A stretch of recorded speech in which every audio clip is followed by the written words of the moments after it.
All right. Good morning, ladies and gentlemen. Welcome to Internet 2.0 Conference Dubai Edition. My name is Nishpreet, and I am going to be your host for the next 3 days here in the Internet 2.0 Conference. So, welcome. Now, we had a blast in our spring edition. I don't know how many of you were there, but it was amazing. And we have returned to Dubai even bigger and even better. We are honored to have award-winning technologists, C-suite executives, startup founders, and pioneers from many tech disciplines amongst us today. And during these 3 days, our sessions will walk you through every development in the tech sector, including advancements in the AI field and cybersecurity issues. So I hope you guys are excited, and we've got refreshments outside, so we're going to be taking a lot of breaks in the middle so that you don't get tired. So keep refueling on coffees and food and snacks to keep us going throughout the day. So yes, the Internet 2.0 conference is going to be jam-packed with interactions and a lot of learning opportunities. Before we get started, I would like to thank our platinum sponsor, Crypto Clue, who is represented here today by CEO and co-founder Karina Rapchin. We truly appreciate your commitment and generosity, so thank you. Now, to our fantastic audience, to you all, please, if you do post anything on social media, use the hashtag Internet2Conf for any tweets, any posts, anything on social media. Alrighty, so let's start. First up is our fireside chat for day one, which is going to be on the subject of predictions and expectations from immersive technologies. Now, immersive technology is what alters users' digital experience through sight, sound, and even touch. It is crucial for businesses to achieve client interactions. Okay. All right, so I would like to welcome on stage Amer Attia, CEO of Solvate, and Dr. Reggie Thomas from Group CTO at Virentia to come up on stage for our fireside chat. Thank you very much.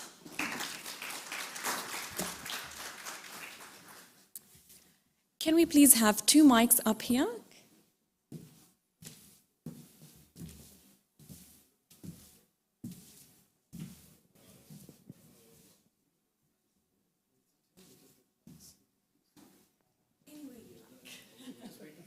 Yes, they're bringing it.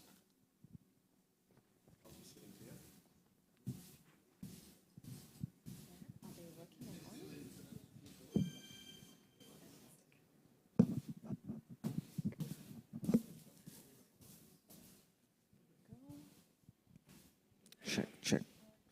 Check.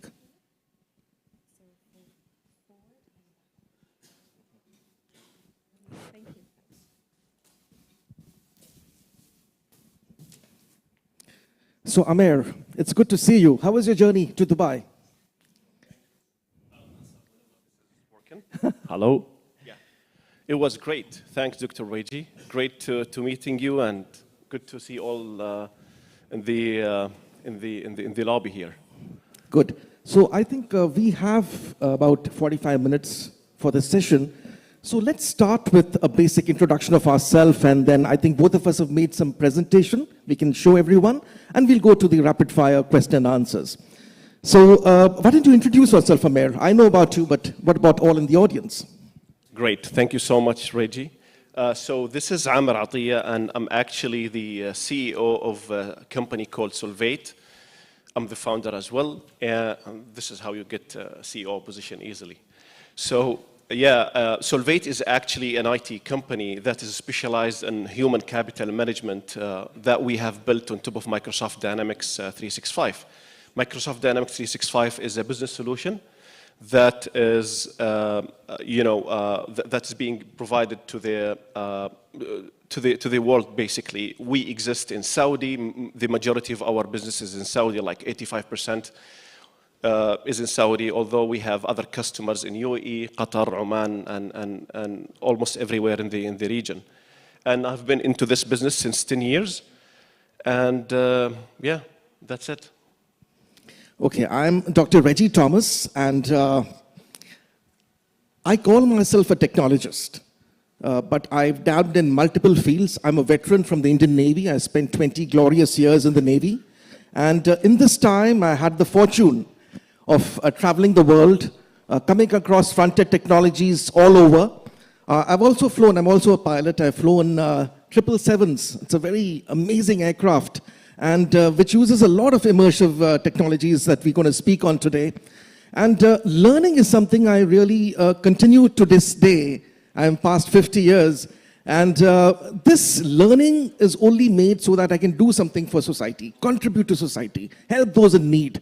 And that was the whole aim of studying all the time and unraveling, especially in the areas of quantum science in which I specialize.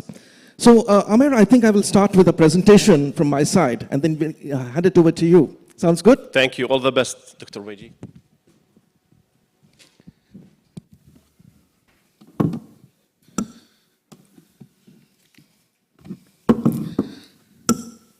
Well, everyone thinks immersive technology is something very new.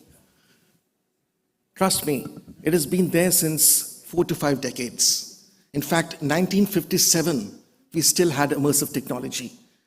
Immersive means the user gets a complete experiences where all his senses of sound, touch, smell, he gets a complete experience of what's going on around him. And he's able to contribute much more than what he simply reads through a simple text. It was this experience of understanding immersive technology, which, again, a typical misnomer is that people think immersive is just 3D glasses.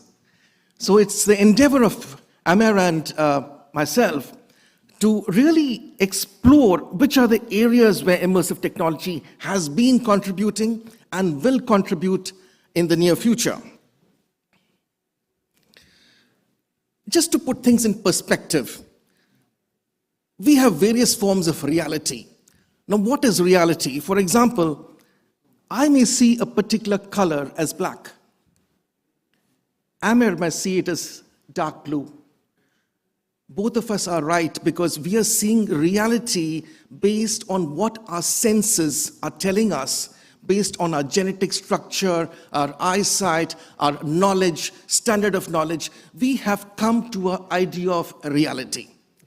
So a big conundrum here is that reality is very different for different people, but they all mean the same thing.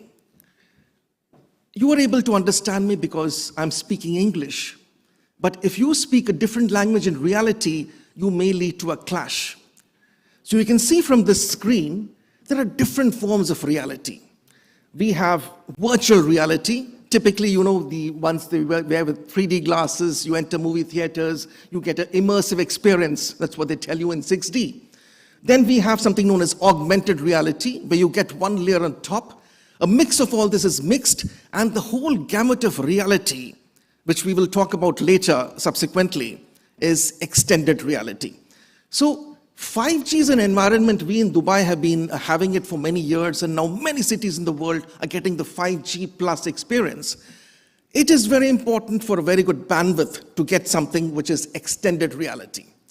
And if you see the different types of scenarios in the military, for example, every fighter pilot goes through extended reality in his training. When I was trained at London, I was given a very visual appeal of what goes on in a Boeing aircraft. For example, there are various emergencies which you face in the air, which you actually have to downplay and face on the ground. And those realities can only be made with an extended reality situation on a simulator. Because the more you train in peace, the more you're able to perform and save our souls during emergencies in the air. In healthcare, for example, nowadays we have surgeons who can actually perform keyhole surgeries sitting in another city. This is not fiction. We have had that 15 years ago, where a surgeon sitting in China was able to operate a patient sitting in France. We had business, for example, you can actually conduct virtual businesses. In tourism, you see, during COVID, everything fell apart. We all know that. But if we had actually immersed in the field of understanding extended reality at that time, we could have had virtual tourism. For example, I want to travel to Turkey. The first thing I will go is I will have an immersive experience of Istanbul or Ankara or various cities. How do I feel there? How do I feel in a saltwater bath? Things like that can only be felt and experienced when you have an experience of an XR. Construction, you can actually construct various 3D models now of how a skyscraper will look. We have the Burj Khalifa, we have a Burj Khalifa Plus which is coming out now, which is even bigger. So if you have to have a cluster of how the building is going to behave during, let's say, an earthquake or let's say a calamity, this is the only field you have to have an immersion experience. If you look at entertainment, entertainment is now a different ledger altogether. We have various entertainment where even the smells, the touch, the vibration, all that can be experienced as you play and actually are with the actors at their scene. Let's move a little forward. Let's come to some predictions. KPMG had done a wonderful exercise, and they went to the top people in the industry and they said, what do you feel is the future of this immersive experience? So various people have said, for example, 2026, Mars rover, all of us will be there, because when the astronaut sets foot, all of us will be setting foot too, together with him. That can only be possible with immersive technology. If you have, let's say, any real estate, suppose I want to buy a house in Spain. I may not be able to go to Spain and check out at Barcelona how the real estate is, but I can, in my living room, actually take a tour of what it is to live in that space of real estate where I will be in Barcelona. Saving money, time, you can visit virtual real estates all over the world and actually make a very good decision, which will not be biased based on external stimuli. 2030, it's not too far away. It may be 2020 to 2030. All these screens that we have, the televisions, any other screen, will all be en passe. It'll all be a screen which we will see in front of us as a liquid display. We already have that, in fact, in Vogue. But everything will be immersive. Everything will be something that we experience ourselves. We go in an aircraft, we travel in a car, you'll be able to see an immersive experience. We have many, many automobiles. In fact, Dubai, you can see the best of automobiles in the world that are running on the roads here. And you will have the windshield, which will give you every single parameter, what goes on, without, of course, actually disturbing your cognitive sense of seeing what is around you. We have various other forms, for example, customer service. Everybody knows customer service is tough. Everybody knows to give an experience in a hotel industry, service industry is tough. But if you give the customer an immersive experience, trust me, the ratings of the customer service based on various surveys, they will be much, much better. So you can see here the various interfaces which are really coming into the screen. The human-computer interface. I can tell you about nanorobots, which we have been designing. I was fortunate to study in some wonderful universities like Stanford.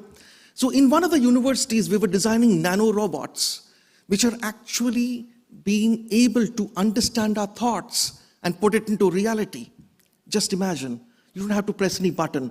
Our thoughts can be taken by nanorobots and transformed into reality. How's that? And we are looking at 2030 again, where this will be turning commercial. As you know, every technology goes through technology readiness levels from 0 to 9. That's the NASA scale. So nanorobots presently on the technology level is 2.5.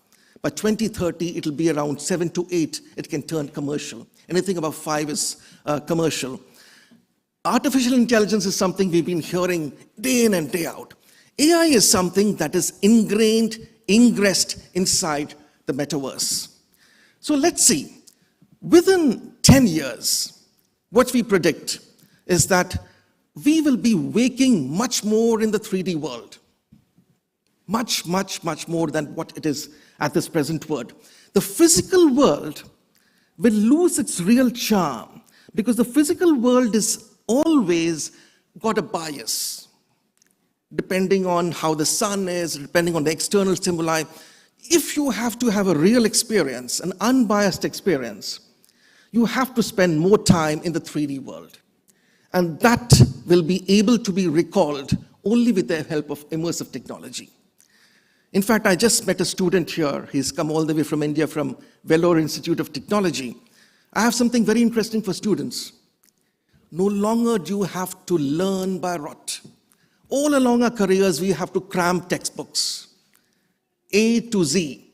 Whatever you are able to cram, you are able to replicate in the examination. The advantage here is there is absolutely no cramming because everything is available to you. We can have children of the age of 5 who can actually simulate and work the way Einstein did. How's that? The world is very different in this field of immersive technology. It is not something that is just 3D glasses. Every single area of technology has been influenced by the space. Now, we all know the internet and how unsafe it is. You can multiply the safety factor by 5 to 10 times if you go into the metaverse world, if you see the immersive world. Data privacy, regulations, once consent being available, that is a big issue that we have in terms of regulations. That is something we will need to solve because the metaverse is something that is quite fluidic. We are moving from Web 2 to Web 3 and beyond. But if we don't have regulations in space, if we don't have rules in space which everyone agrees to, it is going to lead to catastrophe. So these are the challenges. And I would always say when you go to a challenge, you need a problem statement. For example, in my company, we want to solve the problems of farmers on the ground. So our problem statement was, what do we do? How do we solve it? So we made the world's first portable soil, water, and carbon test kit. The farmer is immediately able to get the soil, water, and carbon test kit. Nobody in the world has been able to do it before. Virensha did it because we saw a problem statement. And this we quantified with the help of data volume and standardization. If Virensha makes a technology, it has to be understood, followed, accepted by the whole world. We can't live in a cocoon. So the central rule is whatever that we learn, whatever that we imbibe, whatever that we have new, that has to be accepted by the global population. So our behaviors in a virtual world, privacy is something I've already talked about, but our behavior in a virtual world, there's also a small danger to it. For example, I'm traveling from place A to place B in an immersive environment. Anybody else will be able to understand what is my psyche, what colors I like, what are my tastes, where do I normally go, who are my friends, what is my health, how am I feeling, how can I be influenced. Marketeers will try and see what are his weak points. Does he like wine? Does he like travel? So that is something, again, which we need to follow. We need to create something like a virtual private network inside the immersive world. That's, again, a big, big issue. And that is something we have been trying to do. In fact, many universities in the world have been dabbling with this issue. It's not that immersive technology could not see commercial traction before. It has not seen commercial traction before only because of privacy issues and laws and regulations. For example, you're building an engine. Building an engine is a very, very tough job, ask me. It requires 40, 50 years of research, high altitude testing, component testing, stress fatigue testing. Not many countries can actually do it. The whole concept of building an engine can be 1/10 of its original time if you use this technology. Anything in construction, anything in simulation, then aircraft, we all traveled in air travel. It's a very complicated piece of machinery. It's like in a 777, we have 6 methods of failure. Numerous number of wires which are going on and around as far as the Earth to the moon. That's the kind of wiring that we have in a typical modern day combat aircraft or a transport aircraft. all that experience can be shortened, all that experience can be halved or made 1/10 if you use XR tools or mixed reality or holograms. There are many pseudoscientists here who say that we are actually living in a hologram. Many people say that the reality that in which we are living in the physical world is not existing. How's that? But trust me, as a quantum scientist, this is the reality. The reality is that all that we see is nothing but a virtual reality. It is actually not existing, but it exists. And it's also known in the quantum field that we are living in multiple universes. This is one universe that we are seeing each other, but maybe 1 centimeter away there are multiple universes. So this field of augmented technology, virtual reality, immersive technology, that is something that is already there in quantum science. In 2030, I don't predict that we'll have these Ray-Ban, Ray-Farlers kind of glasses. Everything will be there inbuilt inside the cornea, inside the chip, and the surgery to take place will be in a few minutes. Everything will be there inside it. For example, you don't have to wear a physical Fitbit to track how your health is. There'll be a small chip. With the help of an instrument, you put it inside your skin, and that can monitor everything about your health. So real-time holoportation is something that is, again, going to be a reality. For example, we've all seen Captain Spock, we've seen Star Wars, we've seen teletransportation where you're able to transport matter. All that is going to be a physical reality. In fact, we had some wonderful experimentation. We were able to replicate animal with consensus to a distance of 5 meters completely. So there's a lot of happening in the world in terms of even holotransportation, hologram transportation, or teletransportation. Again, head-mounted displays. Many of us are averse to wearing something on the head because they say it's irritating. So to do this, presently, if I want to tour my Indian factory, I have to wear this kind of a display and wear some sensors. Our prediction is, in a few years from now, everything will be within central integrated in the body. You no longer have to carry mobile phones, 2 and 3, which you carry on the body. Everything will be integrated in the helicon, in the visual cortex, which will be integrated inside the brain with the help of nanobots. So I will always say data is complex. And especially synthetic data, the data that we generate with the help of this technology, that will be very, very complex. And the amount of data will be humongous, huge. Because every single bit of your existence generates multiple gigabytes of data, which is constantly going and evolving. So storage technologies has not kept pace with this. The day we go high in storage, we'll be able to understand meta-transported data in a much better manner. Another very interesting, I visited Belgium and London just last month. I went to some frontier companies and I was pretty surprised to see in a C-level, they have a chief Metaverse officer. It's something new that I learned. It shows the importance that companies have given to this concept. You always had CEOs, CTOs, CXOs, Chief Metaverse Officer. So it shows that companies are looking forward. Maybe they're not revealing what is happening inside the company because much of this is hidden science. So this is a reality that we'll have in every company where I'm trying to give these examples to show this is already part and parcel of who we are. It's already there. And if you look at the near future, we'll have kids who are brilliant, who have the brain of Einstein. Einstein clocked 161 on the Mensa test. We'll have kids who will clock the same amount all the time, every time.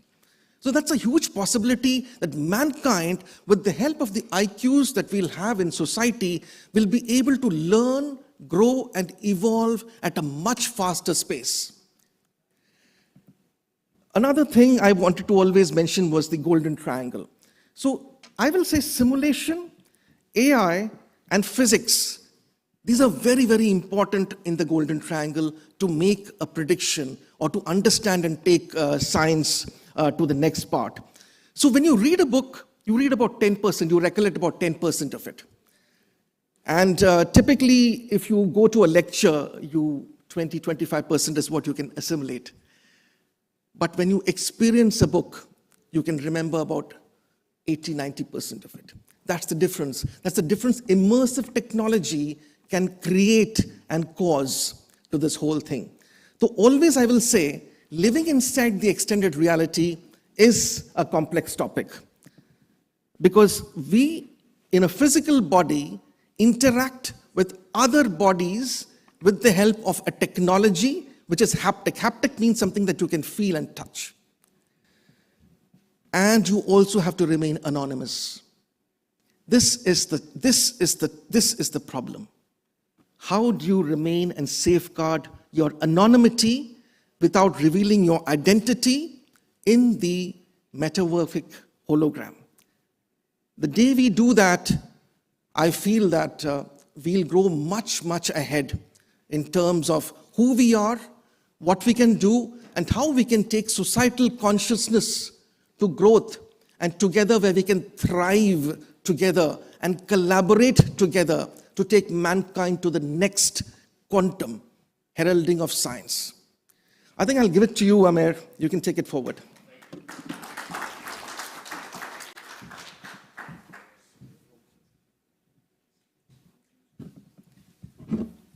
This is forward, this is back. Which is the forward? Just this one? Yeah. All right. Thank you so much, Dr. Reiji. That was so much informative. So, again, my name is Amr Atiyah, and this is my email, just in case anyone wanted to just send me an email for any reason to buy our systems or whatever that is. So, I'm not going to take much of your time. Hopefully, within 10 minutes, I'll be able to recap. And yeah, we're going to talk about immersive technology now. So, in December 8th, in this December, one of my daughters, Amira, she had a birthday, and her older daughter, 9 years old, her name is Naya, she actually wanted to give her sister a gift. And can you imagine, anyone can imagine what kind of gift this little kid has given her daughter?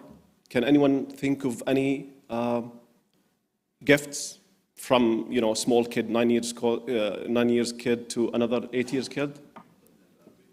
What's that? Other than Barbies. Yeah, that was the old school. Any suggestions? Well, that's a smart choice, but no. What else? NFT, no, but we're almost there. Yeah, something like that. So what she has done is that she actually developed a game on top of something called Roblox. I'm sure if you have heard of that, if you're having kids or you like video games. So what she has done is that she has developed a game without the help of no one, actually, although I'm a computer engineer and her mother is a computer engineer too. But she has developed a game, and she has given her that game as a birthday gift, and she actually tried to use it. And what she has done is that she also invited the whole family to play that game in that day. So we gathered at 9 p.m. at that time, and myself, my father, my mother, and my brother in the States, my sister in Sweden, and the whole family gathered actually to play that game. There was some bugs for sure, but basically that's the new world, and this is one of the ways to have an immersive technology. And I believe everyone has already lived in the immersive technology, or we are about actually to live in the immersive technology. So Dr. Reiji mentioned so many examples about media tech, about health tech, about any business tech, any X tech actually, in which immersive technology, VR, AR, XR will be will be used, and there was so many good examples in that. So one of the very special things about Metaverse, about VR, about AR, and about the immersive technology is that it has no limit. So when you think of our life now, it has so many limitations, and these limitations are taken by granted. You don't think of these limitations now. For example, if you think of a gravity, if you think of how tall you are, for example, if you think of how strong you are, if you think of how to move or to transfer yourself or anything that you have from one place to another place, you always have to think of within these limitations. Now, the beautiful thing about the metaverse and about these technologies, like, for example, in general, the immersive technology, is that it has no limit. So even the sky is not the limit. You have no limitation in your ideas, in your imagination, in what you need to do, or you might be able to do with this technology. So it's not only about taking what we have, for example, what we have as limitations, like, for example, cars technology and airplane technology. You move from an A to 1B, yes, faster, yes, maybe more comfortable. However, by the end of the day, you have to apply some of these restrictions, but not anymore in the metaverse, not anymore in the immersive technology. And you can think now or later how this technology would change, and not only change, actually, it will flip the table on the current world, on the real world. I can think of the metaverse, I can think of the immersive technology as the new internet. Suppose you wanted, or if I ask a question, who would basically go back in time to 1995, maybe when the internet started or something like that, and leave a touch in that world that has not only connected the world, but has made that tremendous changes to our lives.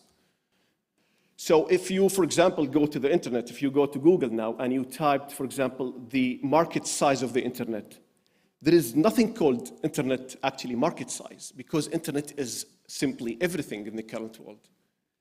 It's exactly the metaverse. It's exactly the immersive technology. So we are now in the period of time where there is that big thing, that tremendous, that huge thing coming up that will affect everything in our life. And yeah, it's as big as the internet.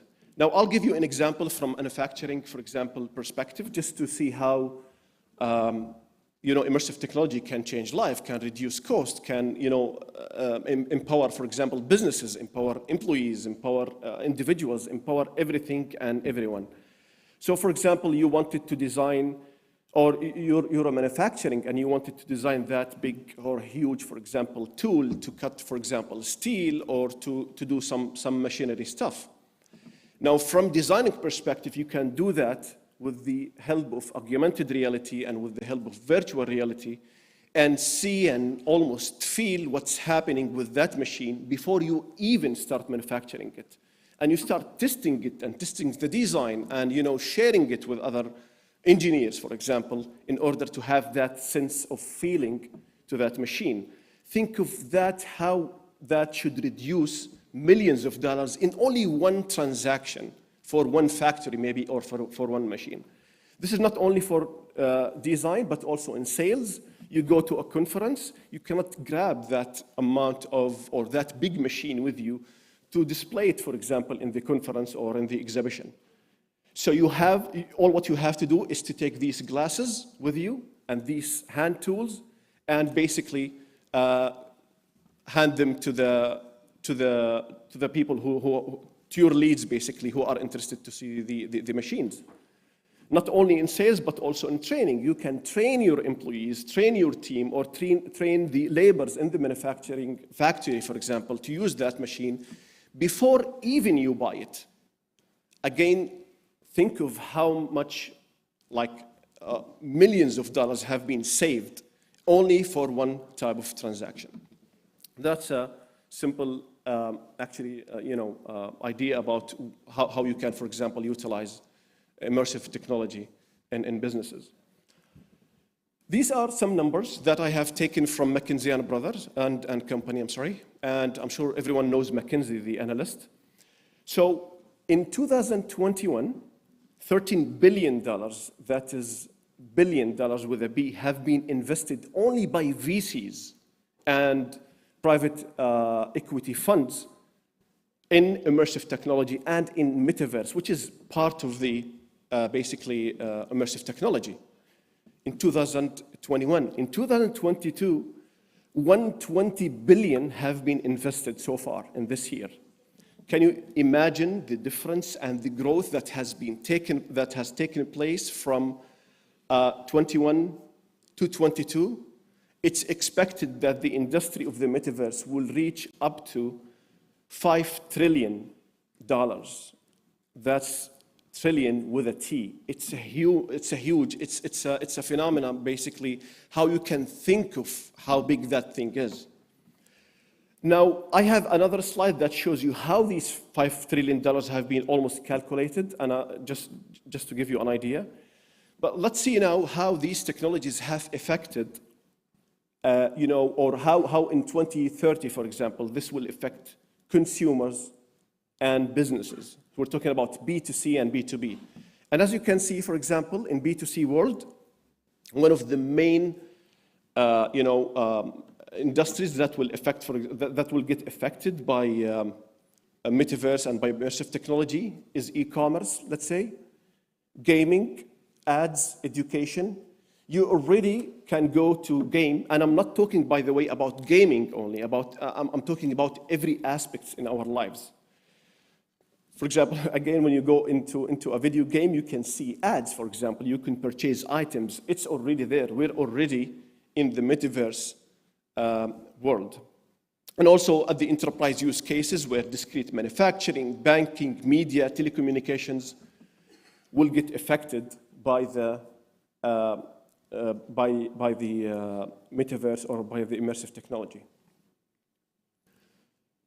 Now, speaking about the $5 trillion industry by 2030, how this has been calculated or how this money has been generated. It was generated by a collaboration between different technologies at all levels. We're not talking about special technology here, or we're not talking about, for example, a specific system or a specific app or a specific industry. We're talking about medtech, fintech, like security tech, whatever tech the metaverse will cover. So, for example, when it comes to the enablers, there will be a multi-billion dollars industry only in payments, which is a very or tenth of the section when it comes to the metaverse. You can see a new ways of payment, a new payment methods, a new asset stores, for example, for payments. In security and identity, there will be like identity management, privacy management, governance, data governance, for example, management, and new technology that will come across in order to cover the needed requirements in that industry.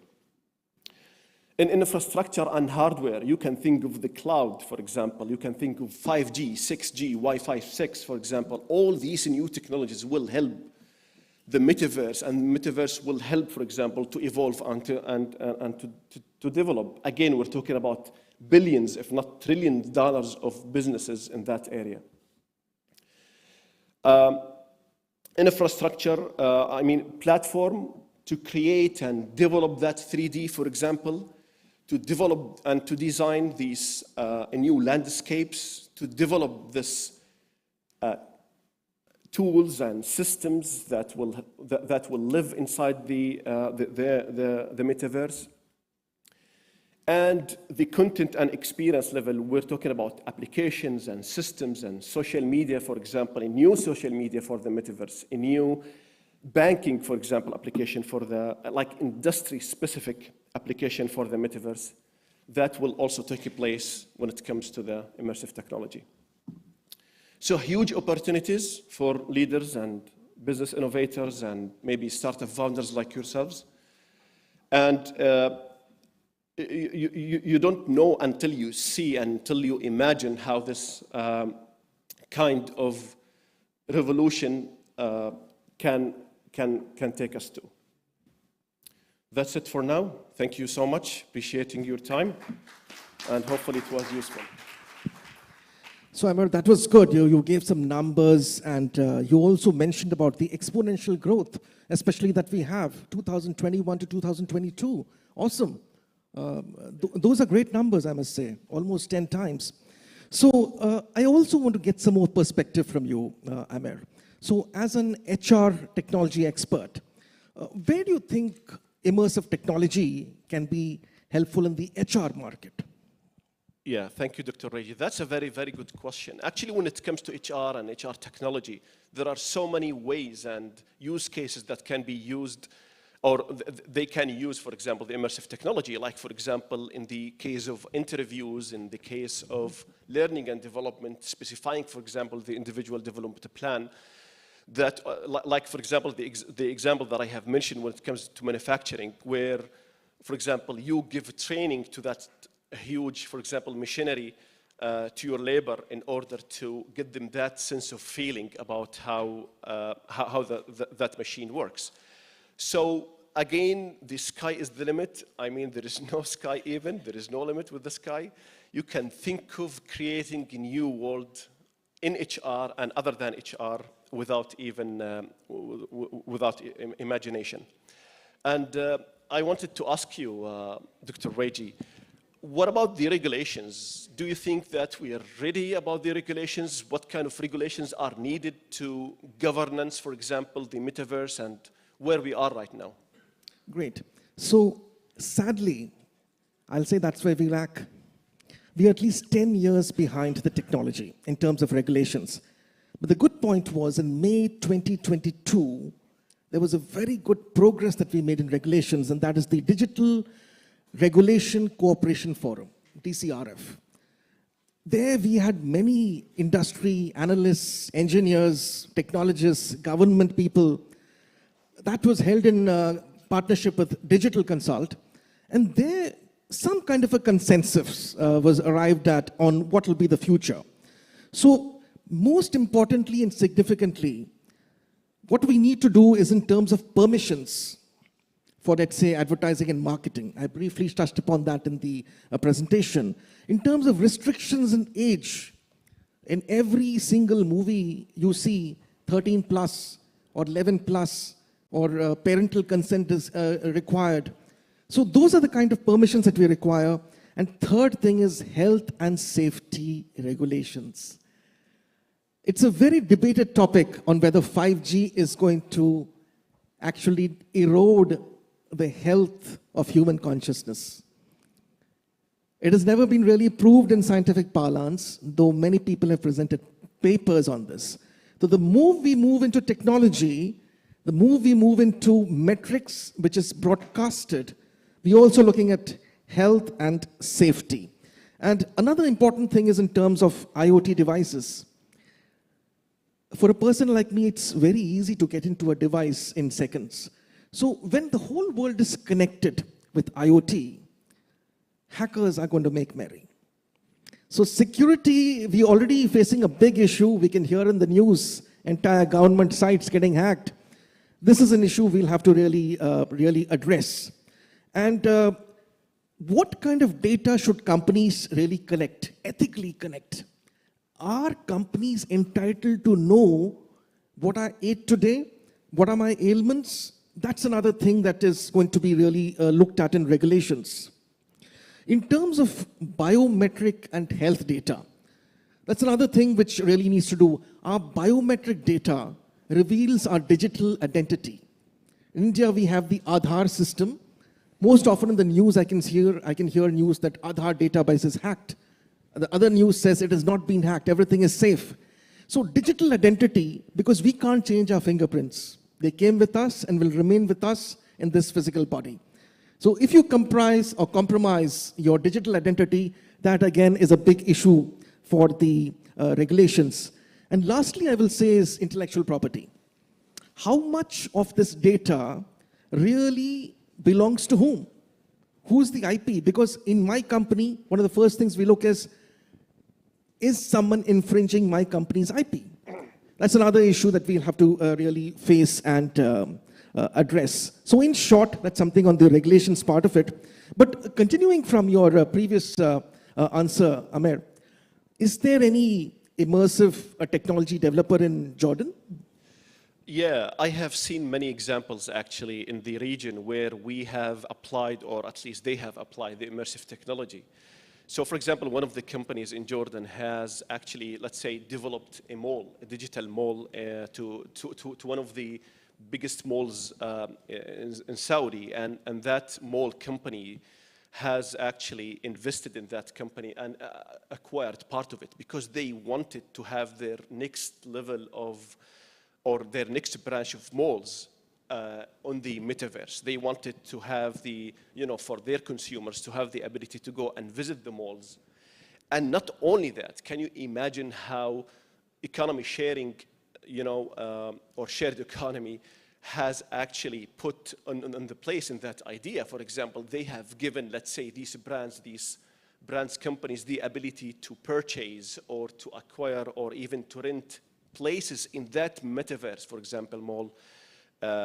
All that's happening actually in the region, and people now started, or people will start to go and consume or will go and purchase items from that mall, for example, online.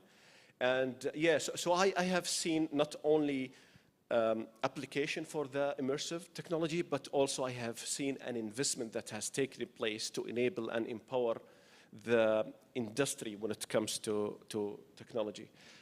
Now I have that question for you, and I think everyone here is waiting to have the award, so we're not going to take much of your time. And so one question for you, Dr. Reji, is there any misconception or I would say over expectations from immersive technology and the way we're thinking of it? Because as I said, the sky is the limit, although there are so many ideas. But is there any over expectations that we don't like to expect or think of? Sure, I'll just mention a few.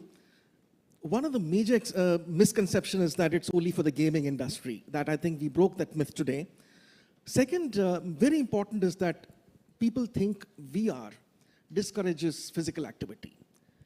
People are couch potatoes, they sit and game whole day. Things could not be more wrong. The fact is, you're actually giving a mental and physical exercise to the entire body when you're playing even things like Fitbit Adventures or any other such game. When you immerse yourself in immersive technology, it exercises the human body much more. Every single muscle, every single nerve get exercised in this process. It gives a much better immersive physical conditioning and exercise to the human body. And also, a conception was it's untested technology.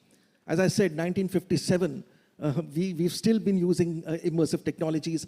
And as I said, I've worked in multiple sectors, and each and every sector, it could be airline, manufacturing, gaming, every single sector has been using this technology, but not many people have really immersed, pun intended, into it.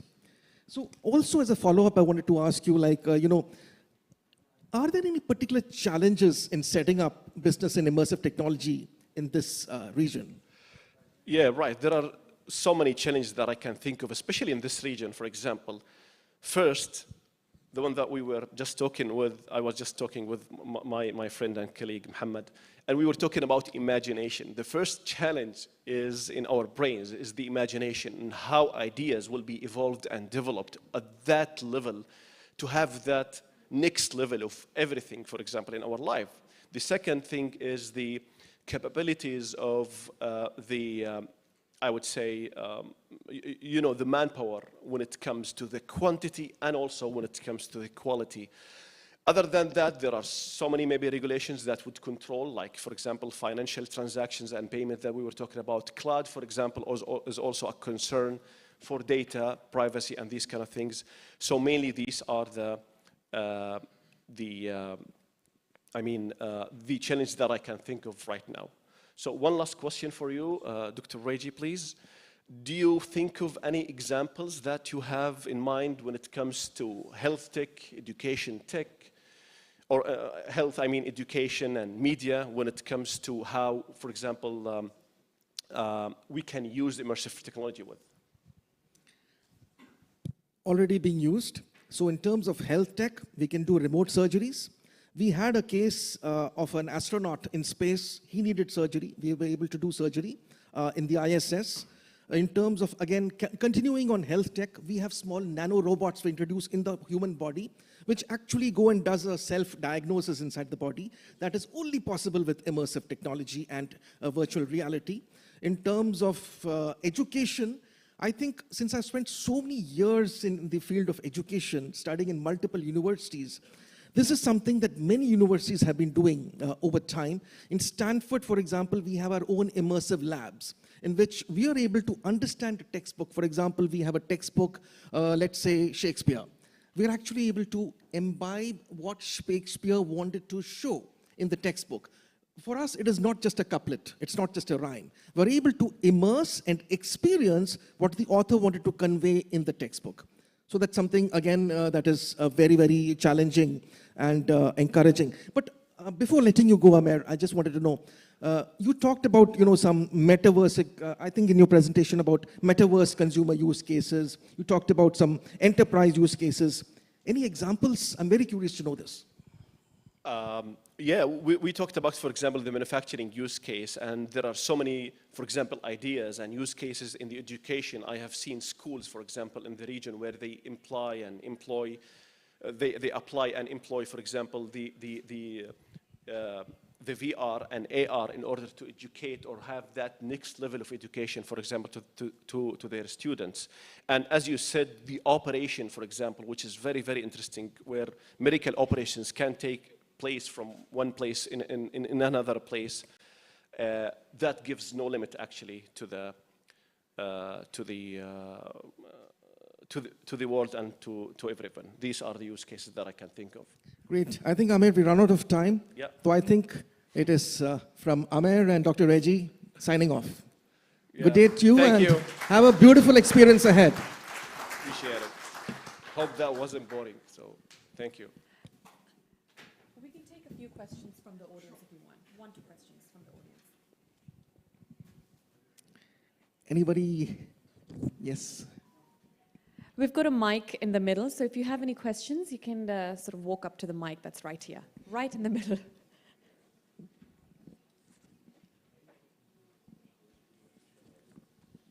Thanks, Mr. Reji. Thanks, Amer, for the explanation. So I reflect on a couple of things. One, definitely the travel portion of it, which you talked about. I think there will be a significant impact on the carbon footprint that it will reduce. However, I would like to look on the disruptive side of the question as well. I think you already touched upon the digital screen presence for younger generation. So what is the kind of an impact do you see for the people going into this virtual world, not to have a physical activity as such? And the second portion of my question is, let's take an example of tourism industry.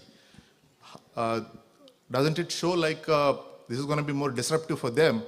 Because now if I can basically visualize or if I can visit the place on a virtual world itself, and probably it gives me more feel of even touching certain objects which I'm not generally allowed when I go to the physical place.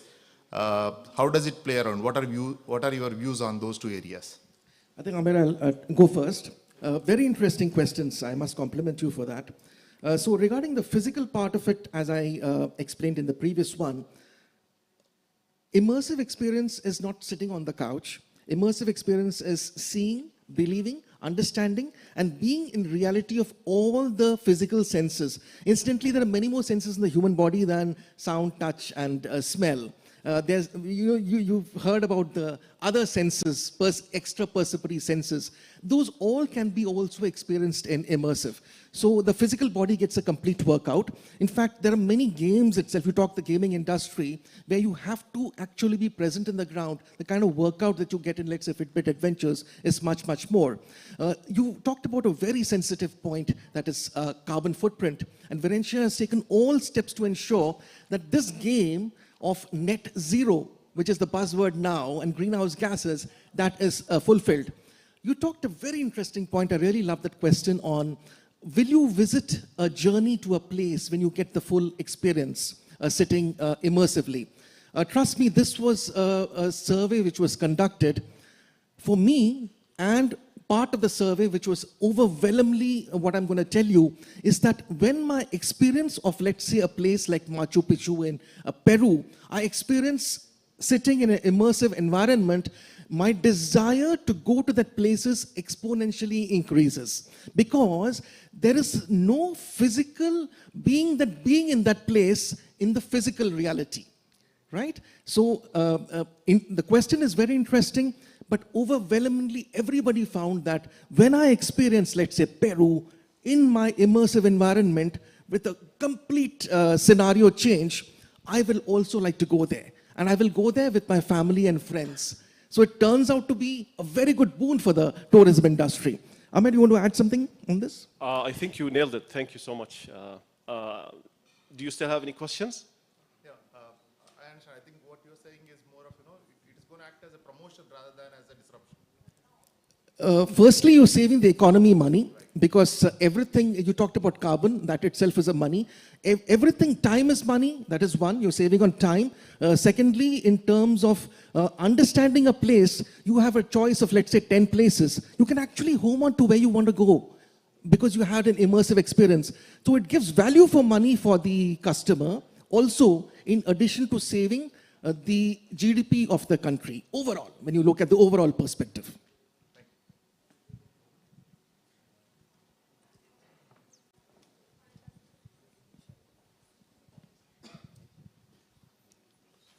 Hi, this is Gaurav. I came from India. Thanks for the knowledge and the presentation. So currently I work in the supply chain industry. So I wanted to understand how this immersive technology can help the supply chain industry, or it can improve, how it can improve the supply chain industry. So maybe I'll take this. So in supply chain, we have various aspects of a supply chain. We have warehousing, we have transportation, we have order placing, we have advertising, all part of the supply chain infrastructure. In fact, if you go to SCM4, which we as a company are practicing right now, we are actually practicing immersive technology, because there are many companies now in the world, in India especially, where you do smart warehousing. In smart warehousing, you can actually see the warehouse in an immersive environment without even going to that place. For example, I want to store 2,000 metric tons of chicken litter. Today, I have a choice of several people in my area, let's say Aurangabad. By getting a visual experience of an immersive technology, I'm able to see how is he stacking, is he using the right bin model, is he using the FIO principle. So I have a choice before even visiting the factory. It will save me money, it will save me time. Also, it leads to a GDP. As you can see, the GDP of every country is very dependent on transportation, which plays a significant amount in the economy. So I would say SCM is very central, and we in a company are practicing this in Varencia. We are practicing SCM4, which is very much in dovetailing with immersive technology. Yeah, Amir? last thing about supply chain management. So when you think of supply chain, maybe you think about manufacturing or, let's say, warehouse. Yeah, and this is not the only way to think of supply chain management. Let's say retail, for example, and transportation. So when it comes to retail, which is very, very essential part of supply chain, when you take the e-commerce, for example, which is another level of the retail, and put it in the metaverse or in that immersive technology experience, you can imagine how that would help, for example. I mean, there is from McKinsey also, they are saying 70% of the people who tried the metaverse, which is actually, let's take gaming as as one of the ways to think of metaverse. 70% of the people who tried, for example, gaming, have already purchased from these games. So you can think of how, metaverse and general immersive technology can take the retail, transportation. I talked about designing, for example, machines and selling machines and training on the machines in a manufacturing factory, for example, to the next level. I hope I answered.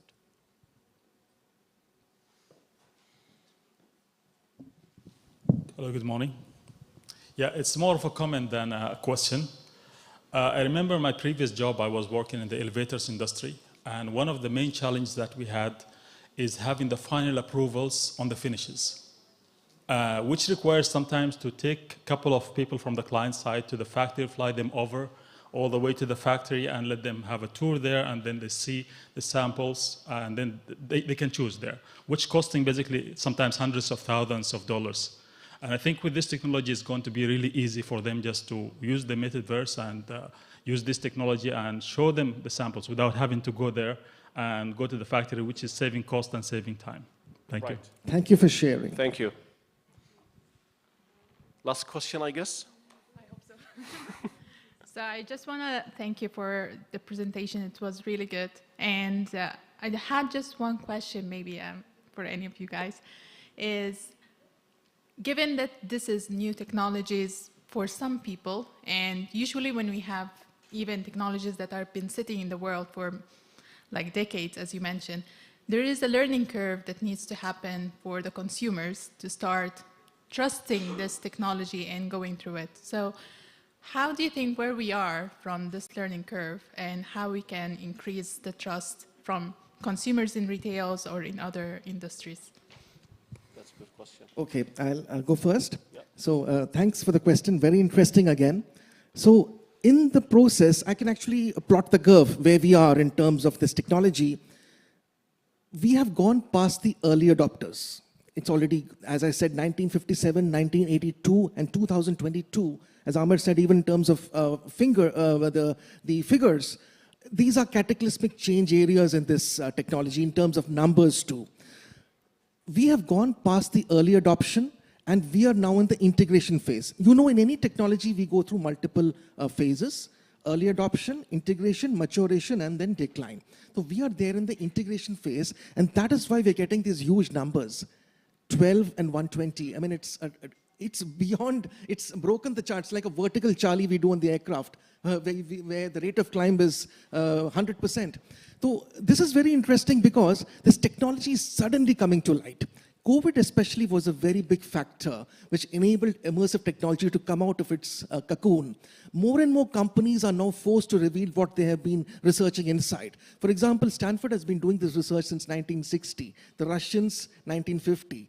A lot of work is going on here. More and more universities, governments are now revealing what they have done in the past, because all this was classified technology. This was more used for war rather than anything else. Now governments are realizing you can use this technology for actually benefiting mankind. So you will find a lot of research paper coming. In fact, there's a haptic research paper we're working on. So a lot of work is going on. And in terms of trust, the more you adopt, you will have trust. For example, when color televisions, they first came in the market, before that we had black and white televisions. Initially, everybody thought color televisions, it won't be correct. More and more people started getting color televisions, the trust factor increased. For example, I was one of the first users of a mobile phone. In fact, in Kerala state, I was the first guy who purchased a mobile phone. Everybody viewed it as with a lot of suspicion, waste of money, you're spending so much of money. More and more people started using mobile phones. The trust factor increased, that the economy is also there. It actually is helping you. Trust factor increases. So I think economy, the trust comes with economy of scale. Amir? I think that's fine. Did he answer you? Yeah, I think so. I think it's more about, as well, from student factors, so how we can build the trust from the ground up so that this technology can continue and develop as well. We need people like you to build this trust quotient to take this ahead. Right. Thank you. All right, thank you. Thank you. Yes, absolutely. Thank you, gentlemen, for your contribution. That was very interesting, wasn't it? All right, now it's time for our awards. We will honor a select group of people and organization who have used new technologies to spur inventions and enhance the lives of millions of people. Now, to present the awards, I would like to call upon stage Manan Dixit, who is the founder and CEO of FidiPay. Can we please have you on stage?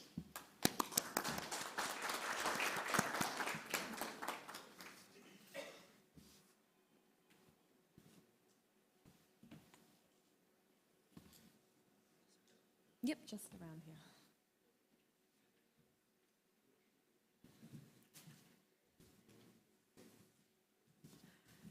All right, shall we commence? Can I please have on stage UCode Soft Solutions PVT to receive your award?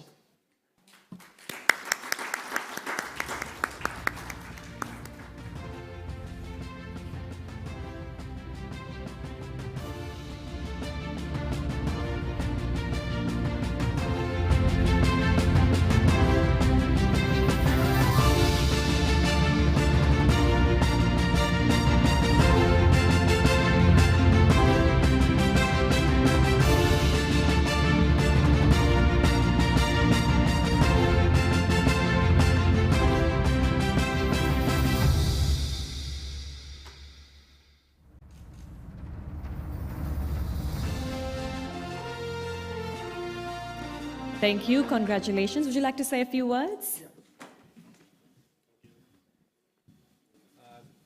Thank you very much, and I'm really honored to receive this award. We at Ucosoft are a custom software development company, and we are working on an immersive technology, and our expertise in preventive maintenance and ed-tech domain. So if anyone wants to connect with me, I'm here. Thank you very much.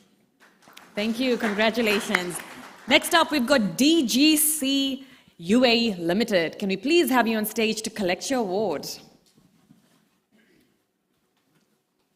No one? DGC UAE Limited?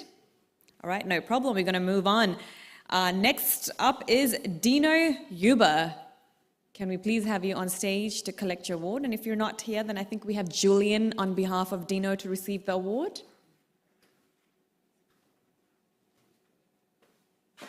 Yes, no? No problem.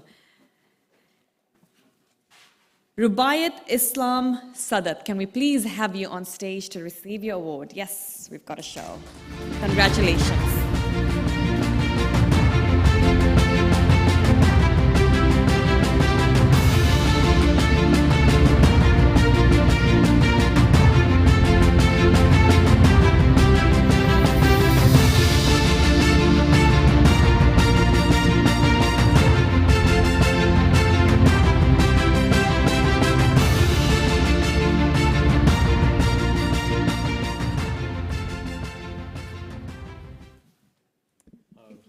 Okay. I don't have to. So it's been an absolute pleasure and honor to be here. I'm Dr. Rubayat Sadat. I flew from Munich, Germany last night. Still pretty much dizzy. I represent, I work as tech, of course, because I'm a tech guy. I have investment also in energy tech and also in the automotive tech. I'm really looking forward to meet all of you in the next few days, and I wish the greatest success for the conference here. Thank you very much. Thank you so much. Congratulations once again. Can we please have next Zainab Alamin to collect your award? Zainab? Nope, no problem. We're going to move on. Durairaj Anbarasan. Do we have you here? Is it early? What's happening? I mean, it's not that early. All right, we're going to move on. Next up is Ibrahim Hushaya. Yes. Not that early. Congratulations.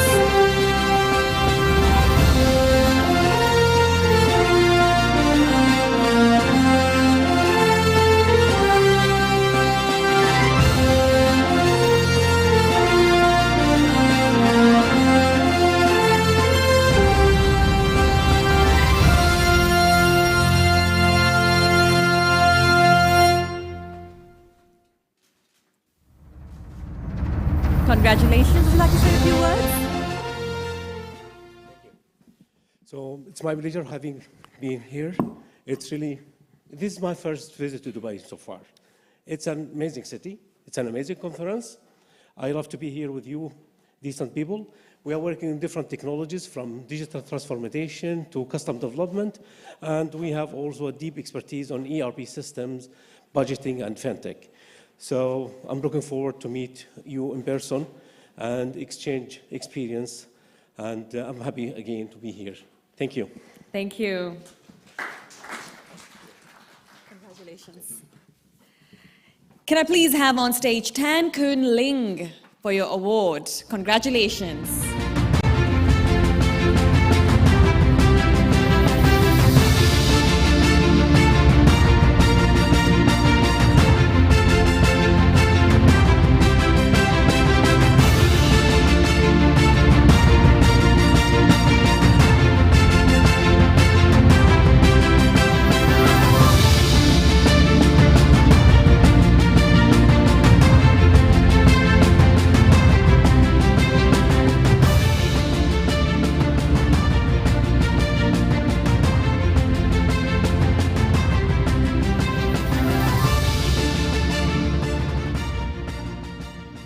Hi, thank you. My name is Kun Ling, so I'm from D3 Labs. So D3 Labs is a venture builders and incubators in Indonesia. So we build Web3 solutions, blockchain solutions for enterprises in Indonesia. Yeah, I'm looking forward to connect with every one of you and exchange experience. Yeah, thank you. Thank you and congratulations. Thank you. Next up, we've got Kuldeep Bura. Can we please have you on stage? Yay, thank you.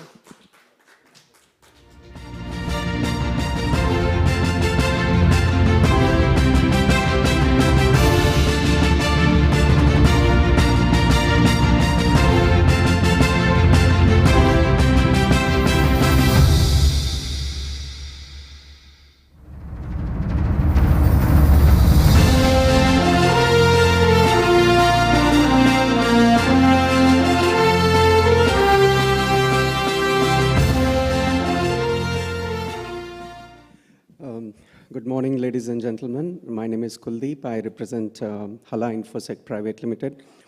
Hala Infosec Private Limited is a cybersecurity services company based out of India, and we provide managed security services for our clients. Currently, we are providing services to our clients based in Canada and also pitching domestically in India. So anything to do with cybersecurity, please get in touch with us. We are just outside at the corner. We would be more than happy to talk to you. I also take this opportunity to thank the Internet 2.0 panel for giving away this award.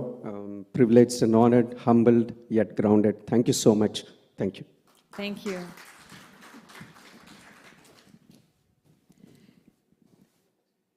Our next award goes to Majid Abdullah Al-Garni. Congratulations.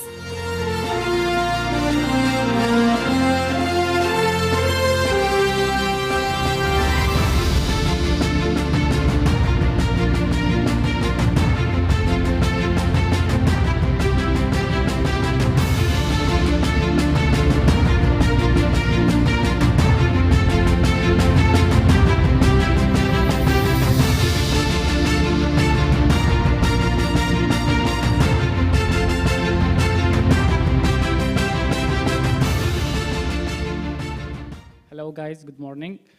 It's my pleasure today to represent Wakib,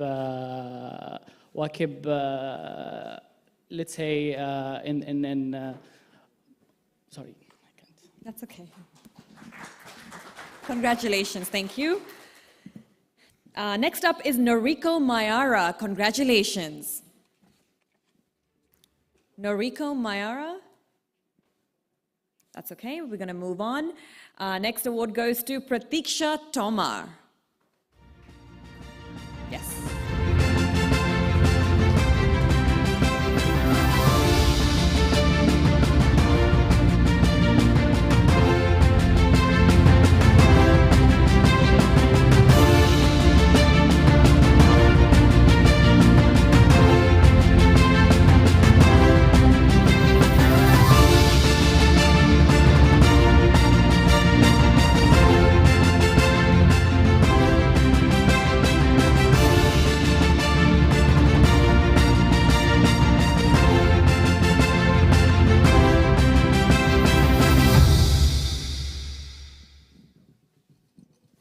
Hello, everyone. I'm Pratiksha. And first of all, thank you so much for this award. I'm truly honored to receive it. And thank you so much to all the great minds that surround me every day and inspire me. And yeah, and I work in a startup called Headquarters, and I lead the design front. So we are working on redefining UX for Web3 world. So anyone, if you want to connect with me, I'm here. So yeah, thank you again. Thank you. Thank you. All right, next up is Samuel Fortress. Fantastic, congratulations.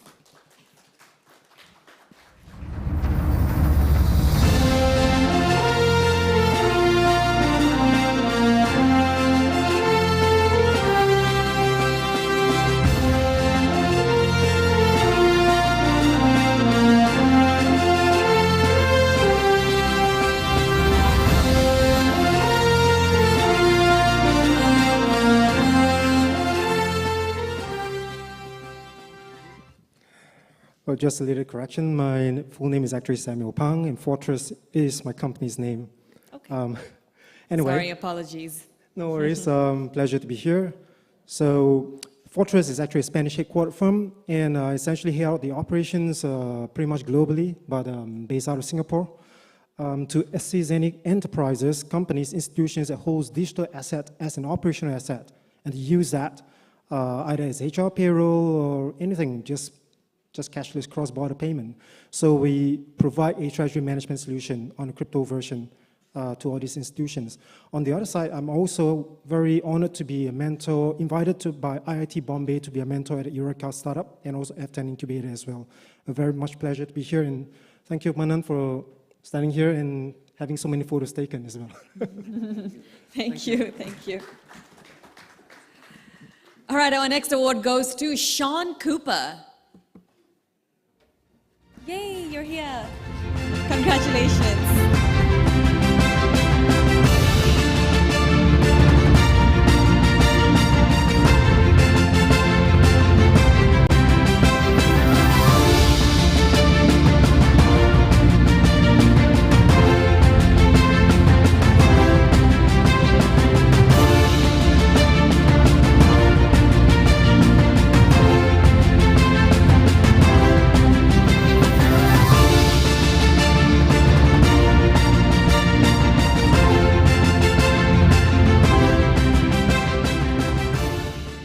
Thank you to Internet 2.0. As she said, I'm Sean Cooper. Humbled to be up here. I really don't know what to say about that, but I appreciate the recognition. I work for a company named Team Cymru. I run their global public sector sales organization. Team Cymru, if you're not familiar, is one of the world's best known collector of net flow data. And so there's a lot of data conversations going on this event. So look forward to having some conversations with some people while I'm here. If you have any questions, look forward to networking and meeting with you. Thank you. Thank you. Congratulations. Right, next up is Shailendra Rutyunjayappa. I hope I said that right. Congratulations.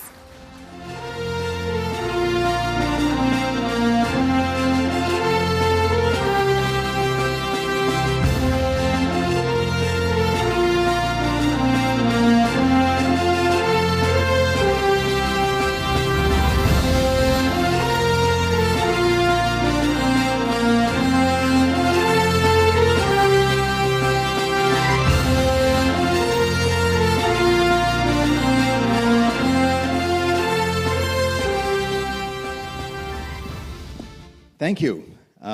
Actually, you deserve this for getting my name right. Yeah, Shailendra Mrutunjayappa. I'm the president of Fintelix. We are a big data analytics, risk and reg tech company. We are one of the global leaders in what we do. Basically, we are trying to help financial institutions solve for the risk and regulatory needs using all the data that they have in the enterprise. We heard the speakers talk about how the world is becoming increasingly interconnected. And everybody okay? Yeah, it's all good. Okay. Yeah, the world is getting increasingly interconnected, and building this trust and stability in the financial system is so much important now. That's what we are trying to do. And I'm very glad to be here, surrounded by all this, the brightest of minds, stimulating thoughts and thinking of how we can push the boundaries and look at, evolving financial technology in the new world, right? In the Web 3.0 world. Look forward to networking with all of you. Thank you so much. Thank you. Can I please have on stage Wasim Shahib to collect your award? Congratulations.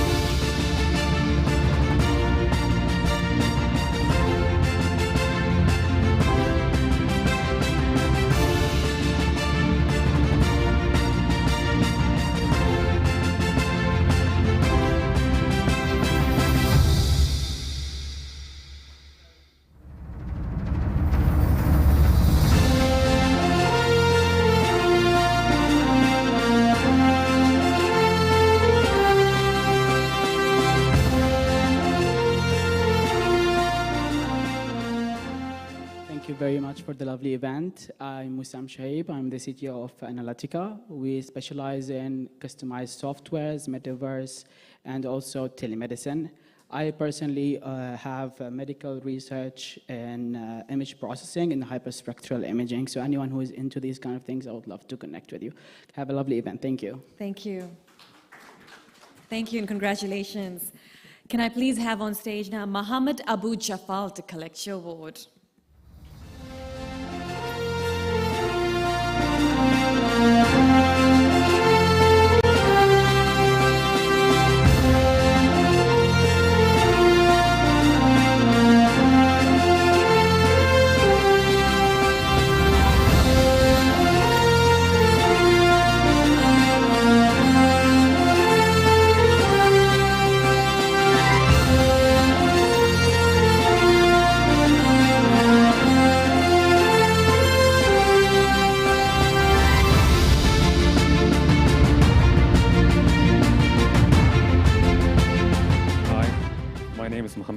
I'm a technical director at Metaverse.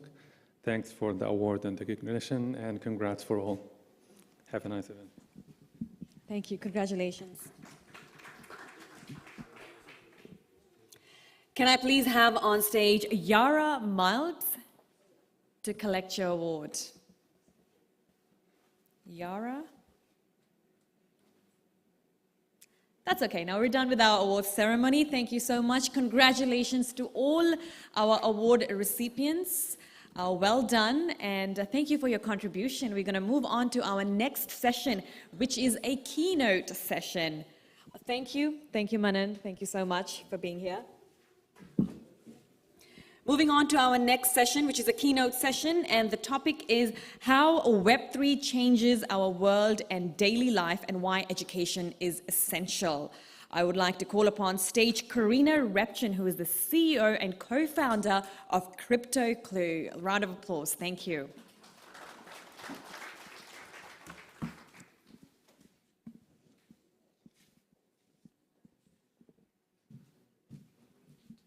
There's a presenter here.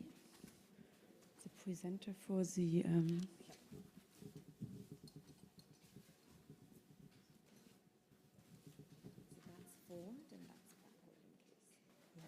and the timer, yeah. Okay, good. Yes. Oops, it's working. Okay, thank you so much. I'm so happy to be here at the conference and share today some insights about Web3. So our session is about Web3 and how it will change our daily lives. So my name is Corinna Weibchen, and I'm CEO and founder of CryptoClue.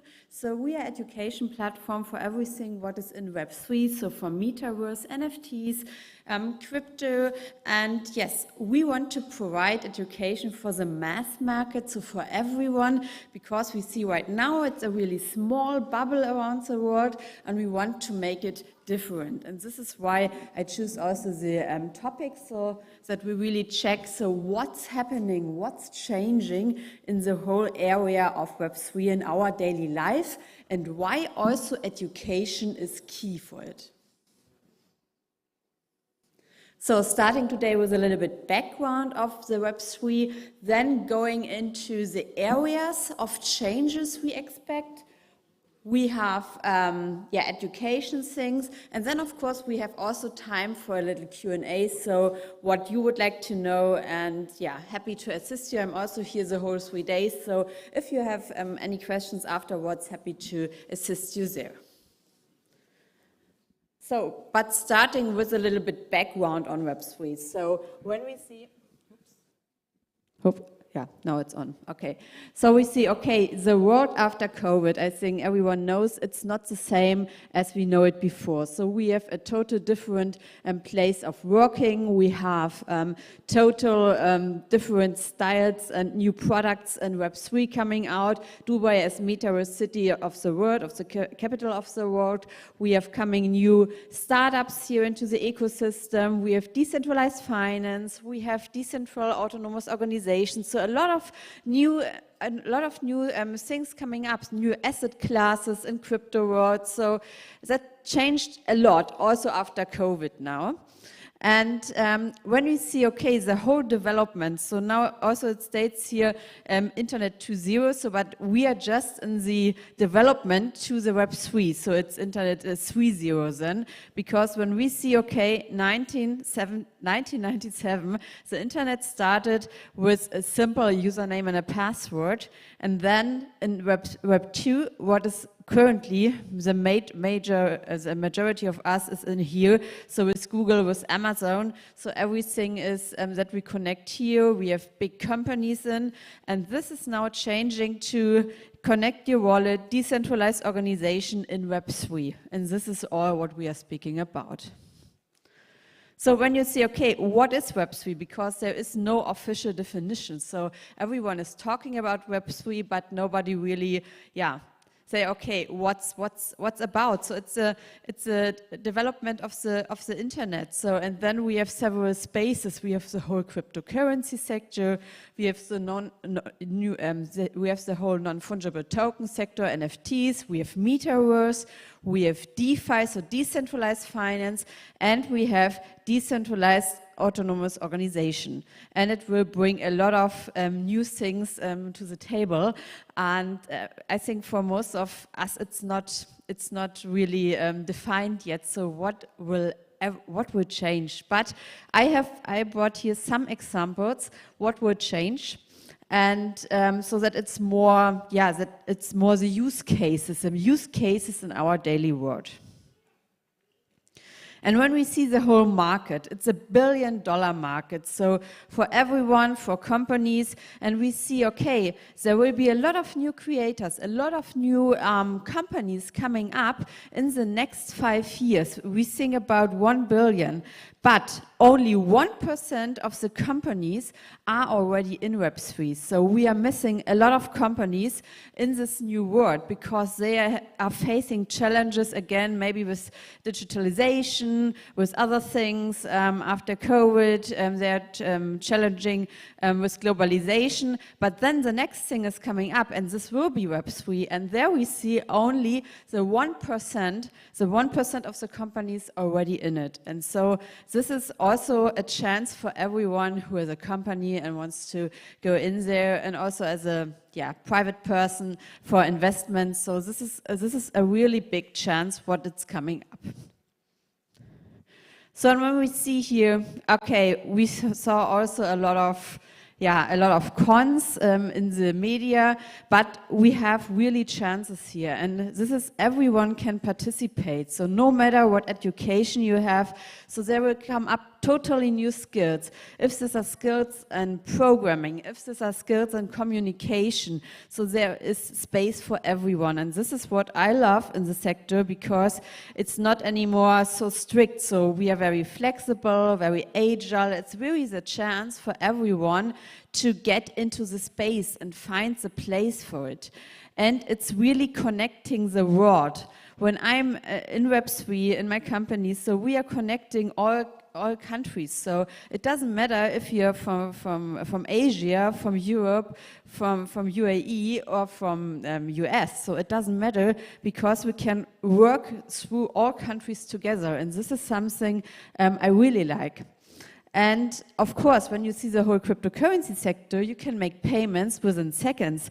You don't need to go anymore to your bank, make the big transfers to other countries. You can do it really in seconds. And this is something what's really comfortable, and this will change our whole payment system.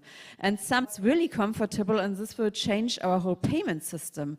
And some payment providers already on it, but a lot of are not. And this is, of course, for them, they are now going into it, they are now investing in the payment solutions, they will be ahead of us.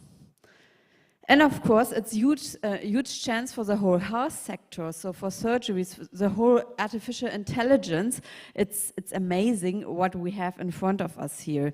And of course, the decentralized autonomous organizations, these are total new company types, what will enter the market. So a lot of pros on the one hand, but on the other hand, where are so many chances, you will see also a lot of risks.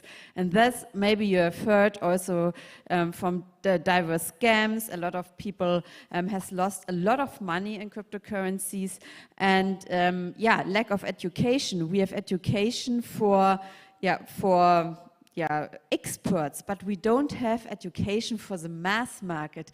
And this is where also we come with CryptoClue into the game, where we say, okay, we go into education, into news for the whole sector, and not only for the experts already. We are going for the whole people all in. So that means either way, if they're from school, if they're older ones, if they're, it doesn't matter which education you have. So we will provide education for everyone, and understandable for everyone, and also affordable for everyone. So this is also something what is quite new.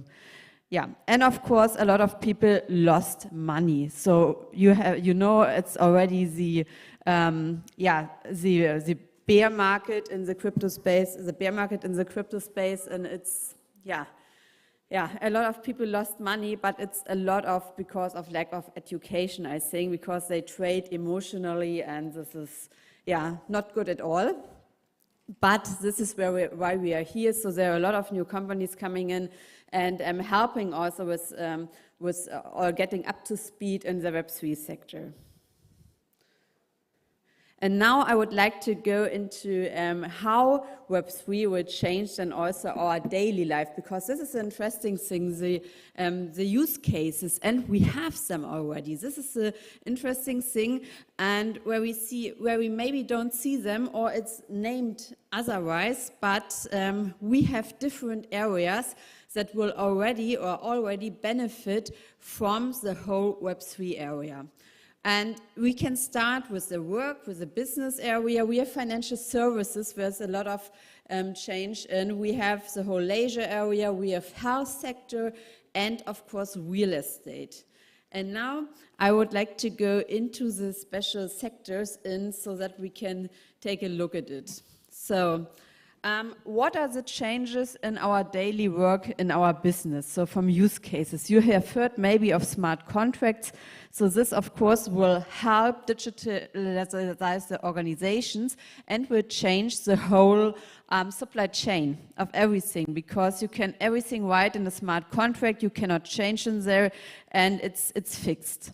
We have the whole community management. The whole community management is kind of Discord channel, what it's called in the language. So we have the Discord in Web3, and this is a communication platform. That's a communication platform we are using with clients. We are using as kind of help desk because you don't have this kind of hotlines in Web3. So there is no middleman anymore included. So in financial services, you don't have anymore a bank. You don't have a bank advisor.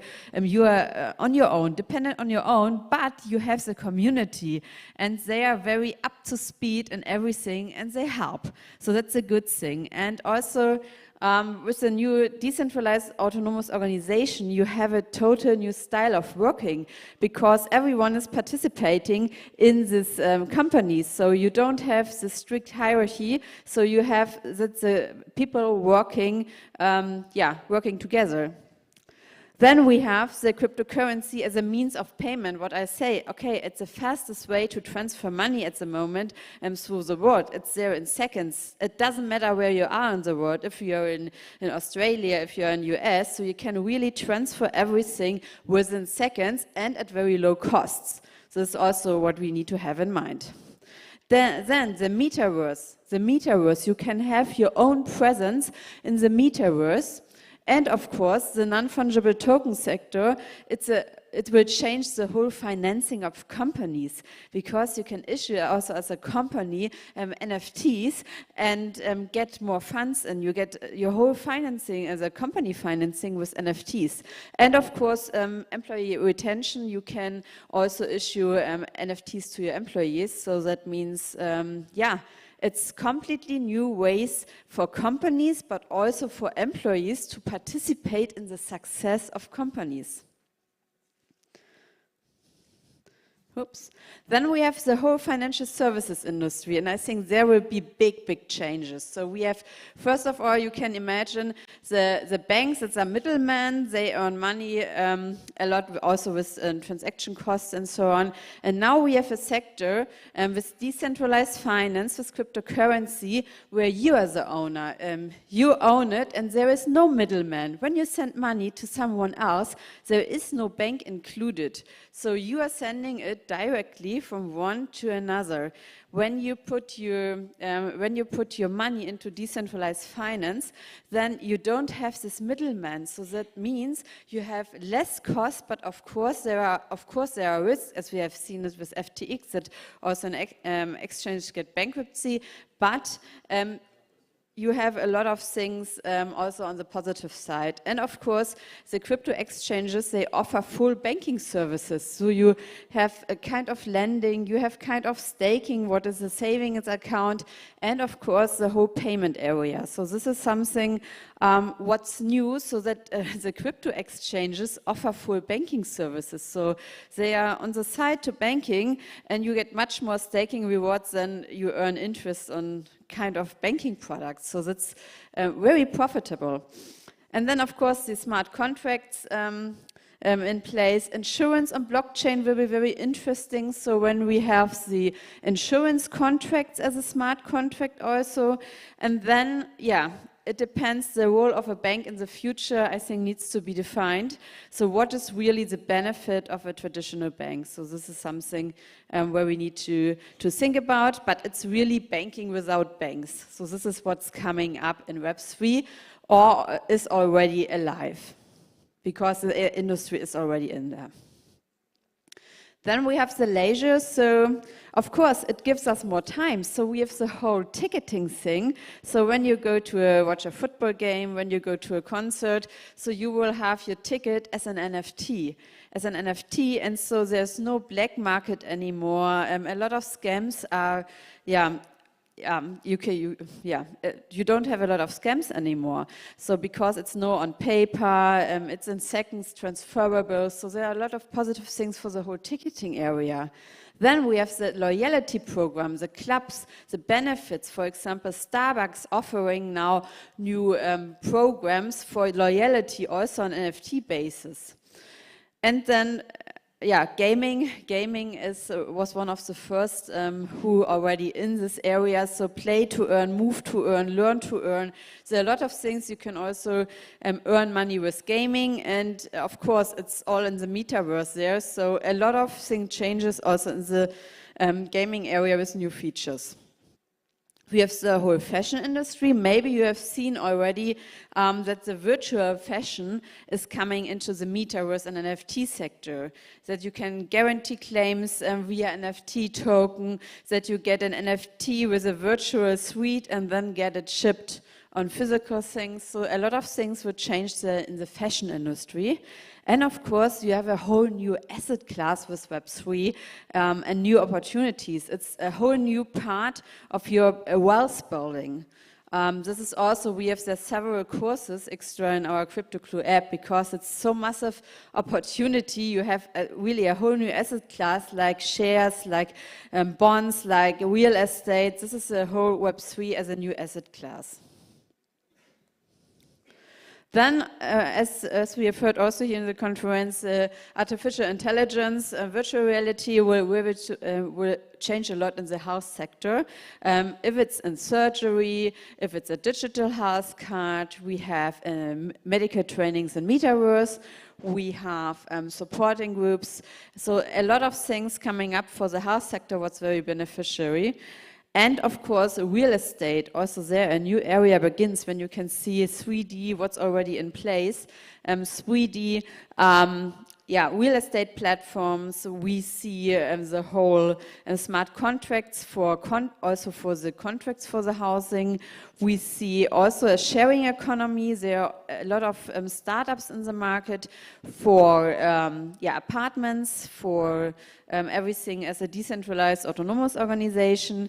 And of course, there are the metaverse and virtual reality tools that you can really see your apartment in advance, also when you are on the other side of the world. So this is also very interesting from my point of view. So new house designs, virtual apartments, everything is doable here with Web3 and will change more and more the world there. So what's kind of the summary of changes here? I think 2023 will be here a huge market. Right now we are kind of a bear market, but a lot of startups coming into the market, a lot of funding, a lot of venture capitalists investing there. They are investing billions in startups, a whole Web3 sector. If it's in Metaverse, crypto, NFT, the funding for it is amazing. So this is where you can also see when a lot of money is going in from VC into the startups, that's of course growth opportunities and a lot of what we will see in the next years. And yes, Dubai already capital from Metaverse of the world. And yeah, then what's really important is the mass adoption to follow, because right now it's a relatively small bubble. So we have experts here and there, but what it's missing is that we provide also solutions for the mass market. For example, when you now want to open MetaMask or connect your wallet, it's sometimes a little bit complicated, and also that we don't have the middleman anymore. This is for some people, it's complicated at the moment, and so there a lot of companies are working on simplifications here, what's essential in the sector, I think, and also that we are working on the education part, because otherwise you will not get the mass people into it. It's the same with digitalization. If it's not easy, so then then the people will leave. Yeah, and what I said, education for everyone is urgently needed, because otherwise people will lose more and more money because there are so many scammers out in the market. So, and now education is key. Yes, this is my part. What we want to bring in the in the sector, because also we got scammed. So there are a lot of scams, there are a lot of hacks, what you have seen. It's a complex new market also. So it took me over 1 year to go into all the deep things of the metaverse, of the NFT area, the discords. Yeah, we need to make it easy understandable for everyone. And yes, of course, the people lost lots of money, and then they are talking also only negatively. This is also not good. So this is what we want to change here with our crypto clues. So we have developed an app. So currently we are in Los Angeles, Munich, Dubai will follow 2023. So, and we want to make it really understandable for everyone in the world and also affordable. So from pricing perspective, and bring really as many people as possible into Web3, that every household uses the apps. This is what our goal is. So, and we want really to avoid that more people lose money. So, and we are going also this holistic approach. So we are not focusing only on crypto. We are not focusing only on NFTs. We are focusing on the holistic sector. If it's decentralized autonomous organization, if it's a DeFi sector, if it's a security in Web3, if it's virtual reality. So we are taking everything. So, and for everyone, so and really easy to handle. You don't need IT knowledge, you don't need to have the content knowledge yet, and have, of course, 24/7 access. We have glossary, we have education videos, and every week we are live. So we accompany everyone through this Web3 journey, where we are really close to the people. We have own Discord, we have this really face-to-face meetings every week, so where we educate also, where we have questions and answers. So this is really key from our standpoint, that we really are close to the people. And of course, we have a reward program. We have also expert groups for the people already experts. So everything we provide here in one app. And when you can see here some kind of modules we are going also to the news, we're going to prices, and of course to scams, because I'm connected to the big projects out of US in the world, and there the scams are normally first. So, and that means we have the direct contact and connection to this, what it's really first as a scam, and then we will bring it. Yes, of course, we have glossary, Discord language, important websites, so everything is here with us in one app. This is how it looks like, and then you can check it out, and we have the exhibition booth out there, so what's about it, and as we see, we want to make it really affordable for everyone. So you see, we have basic version, what it's completely for free, so you can download the app and then get started. And premium versions also only $60 a year. So it means it's affordable for really everyone. This is what we want to make really clear. And also have affiliate programs. So if you're interested, if you want to see the app, so I'm outside with a booth, small booth, and showing the app, and you can check it out a little bit about the courses. And so it's really about all the courses, NFT, training, building wealth, exchanges, money making, so everything is included there. Yes, and I think now, yeah, here are my contact data. If you want, you can scan the QR code. Yes, and if you have any questions, I'm happy to answer now, and also then afterwards outside, that's fine. Huh? We can, yeah, we can take 1-2 questions, yeah. Yeah. Oh, I don't know. I think this is here.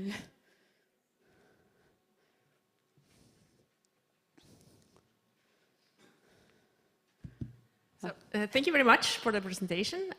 So you were mentioning about there's no middleman to do these transactions. So can you explain a little bit about the technology behind? Which you mean? To eliminate the middleman. The middleman? Yes.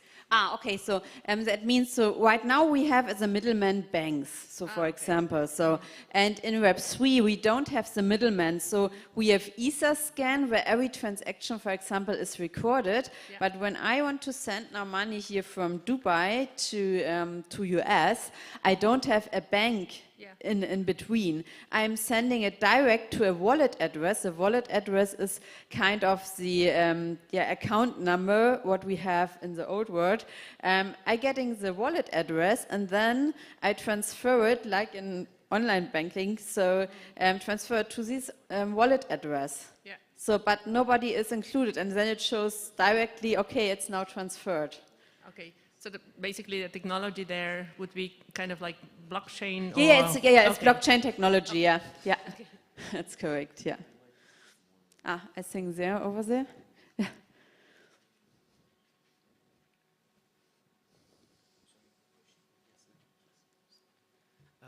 Hi, Corina. It was a very nice presentation.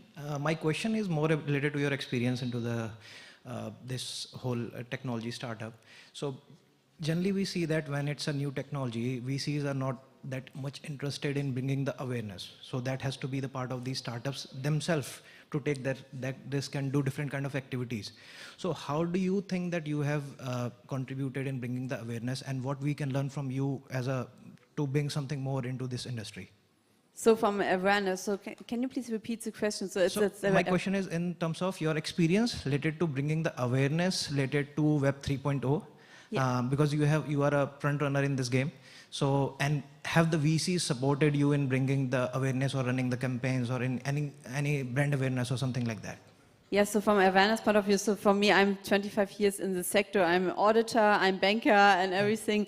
And so awareness, so of course we are early adopters. So we, and of course we need to fight again all the press, what's coming out, the negative press. And of course Dubai is very positive on Metaverse and so.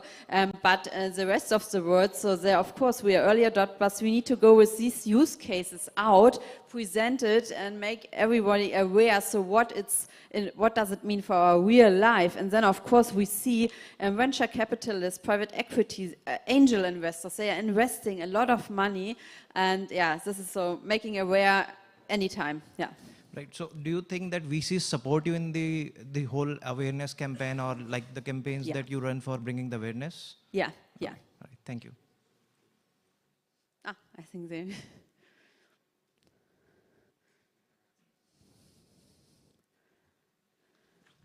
Grüß Gott. Hi. I'm also from Munich. So, Very good. one question regarding the whole crypto stuff, because I've been in the crypto from like just at the very beginning. What's your take on the regulations, actually? Yeah. So, because it's you mentioned, so it's kind of like a cross-border thing, cross-geographical thing. So how do you really connect or adopt this regulatory topic? I would love that it would be a global one, but I think we can forget it because everyone has its own needs. So we see it, okay, here UAE is front runner with own regulations. In Europe, we see the MiCA regulation, but they are too slow. The major problem is the governance. So we had it in the education conference.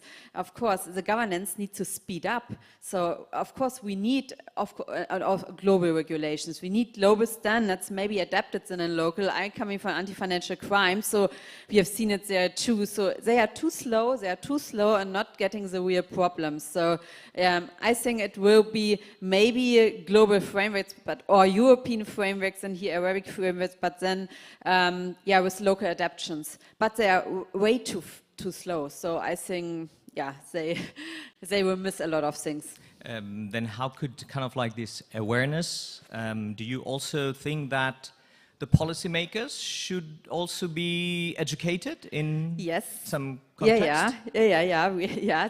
They should mix it up with really guys from industry. So they should work in these institutions or I think here they combine everything very good in Dubai, so that we have really industry connected to government and everything. So, and with us in Europe also, the experience, the practical experience is missing. So it's only theoretical knowledge, and they are too slow and they don't have the knowledge, the practical knowledge. I think the guys from doing the regulations, they have never bought an NFT or never done a crypto payment, and that's a problem. They don't know how it works. Thank you very much. Thank you. Good. Oh, I think we are on time, right? Yeah, good. Okay, so then I would say thank you so much, and I'm later outside to answer further questions and yeah, have our small booth out there. So thank you so much.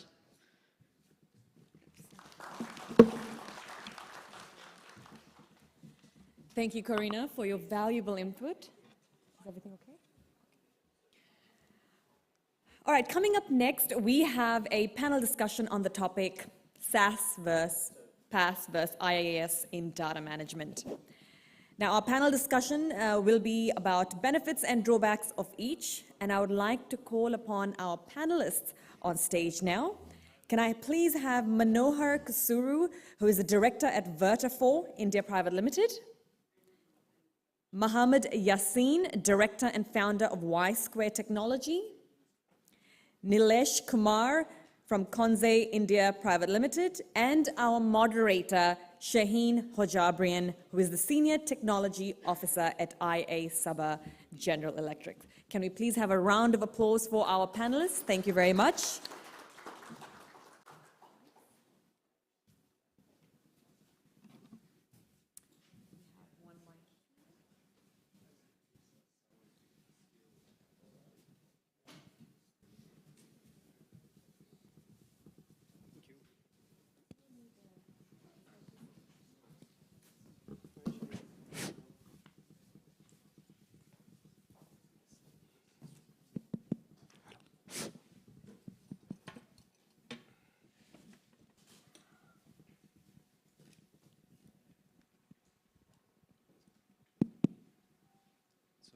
Hello.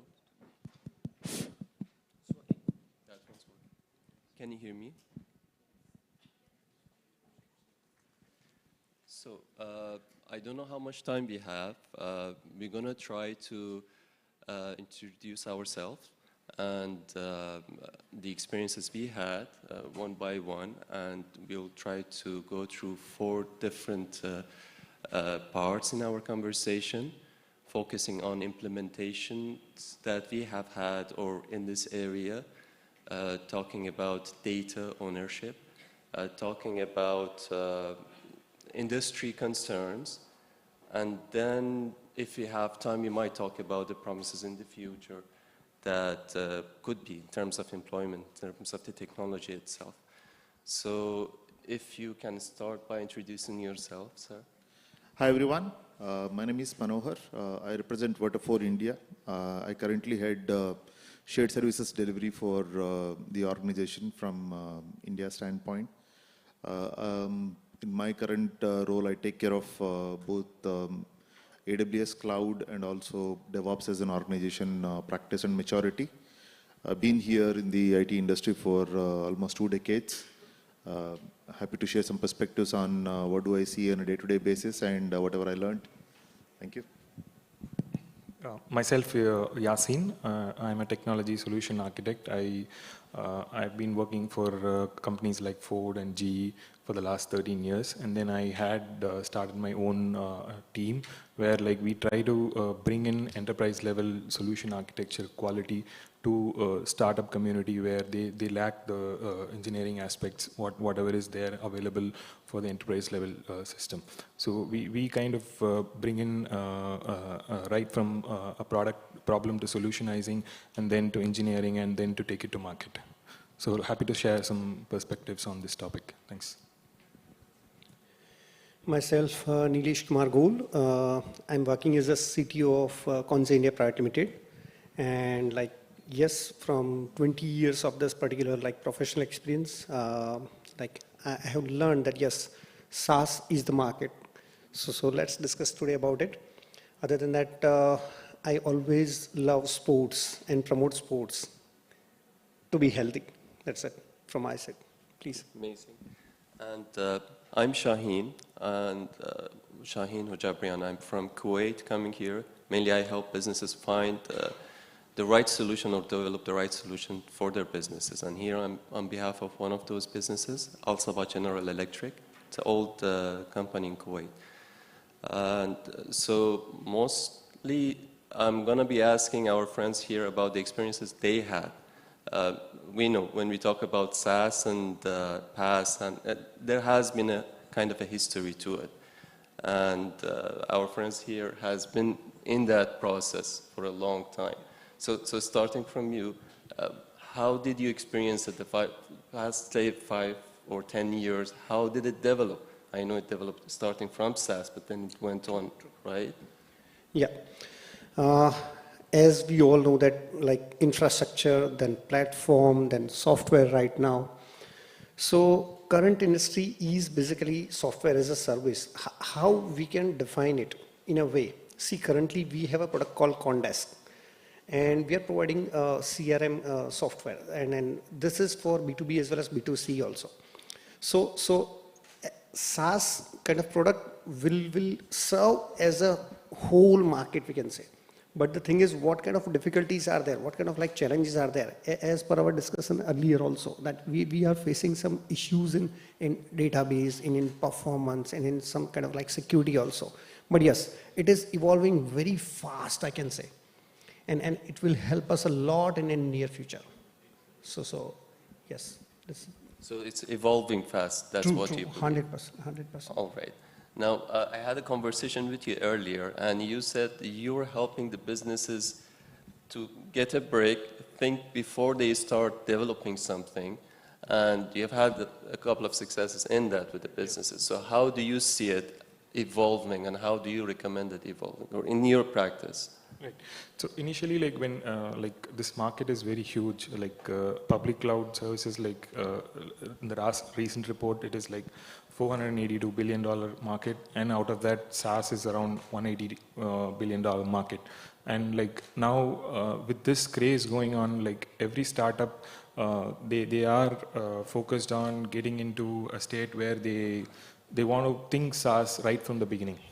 They want to just start SaaS right from the beginning. And now what we advise them, or what we tell them during the engineering process is like, let's go step by step. We make sure that it is problem first, and then we take solution next, and then do the engineering next, and then take it to scale. So people like, when they have the capability of taking it to a SaaS level of scale, right? So they need to factor that engineering in the initial stage itself in terms of data, especially in the data side.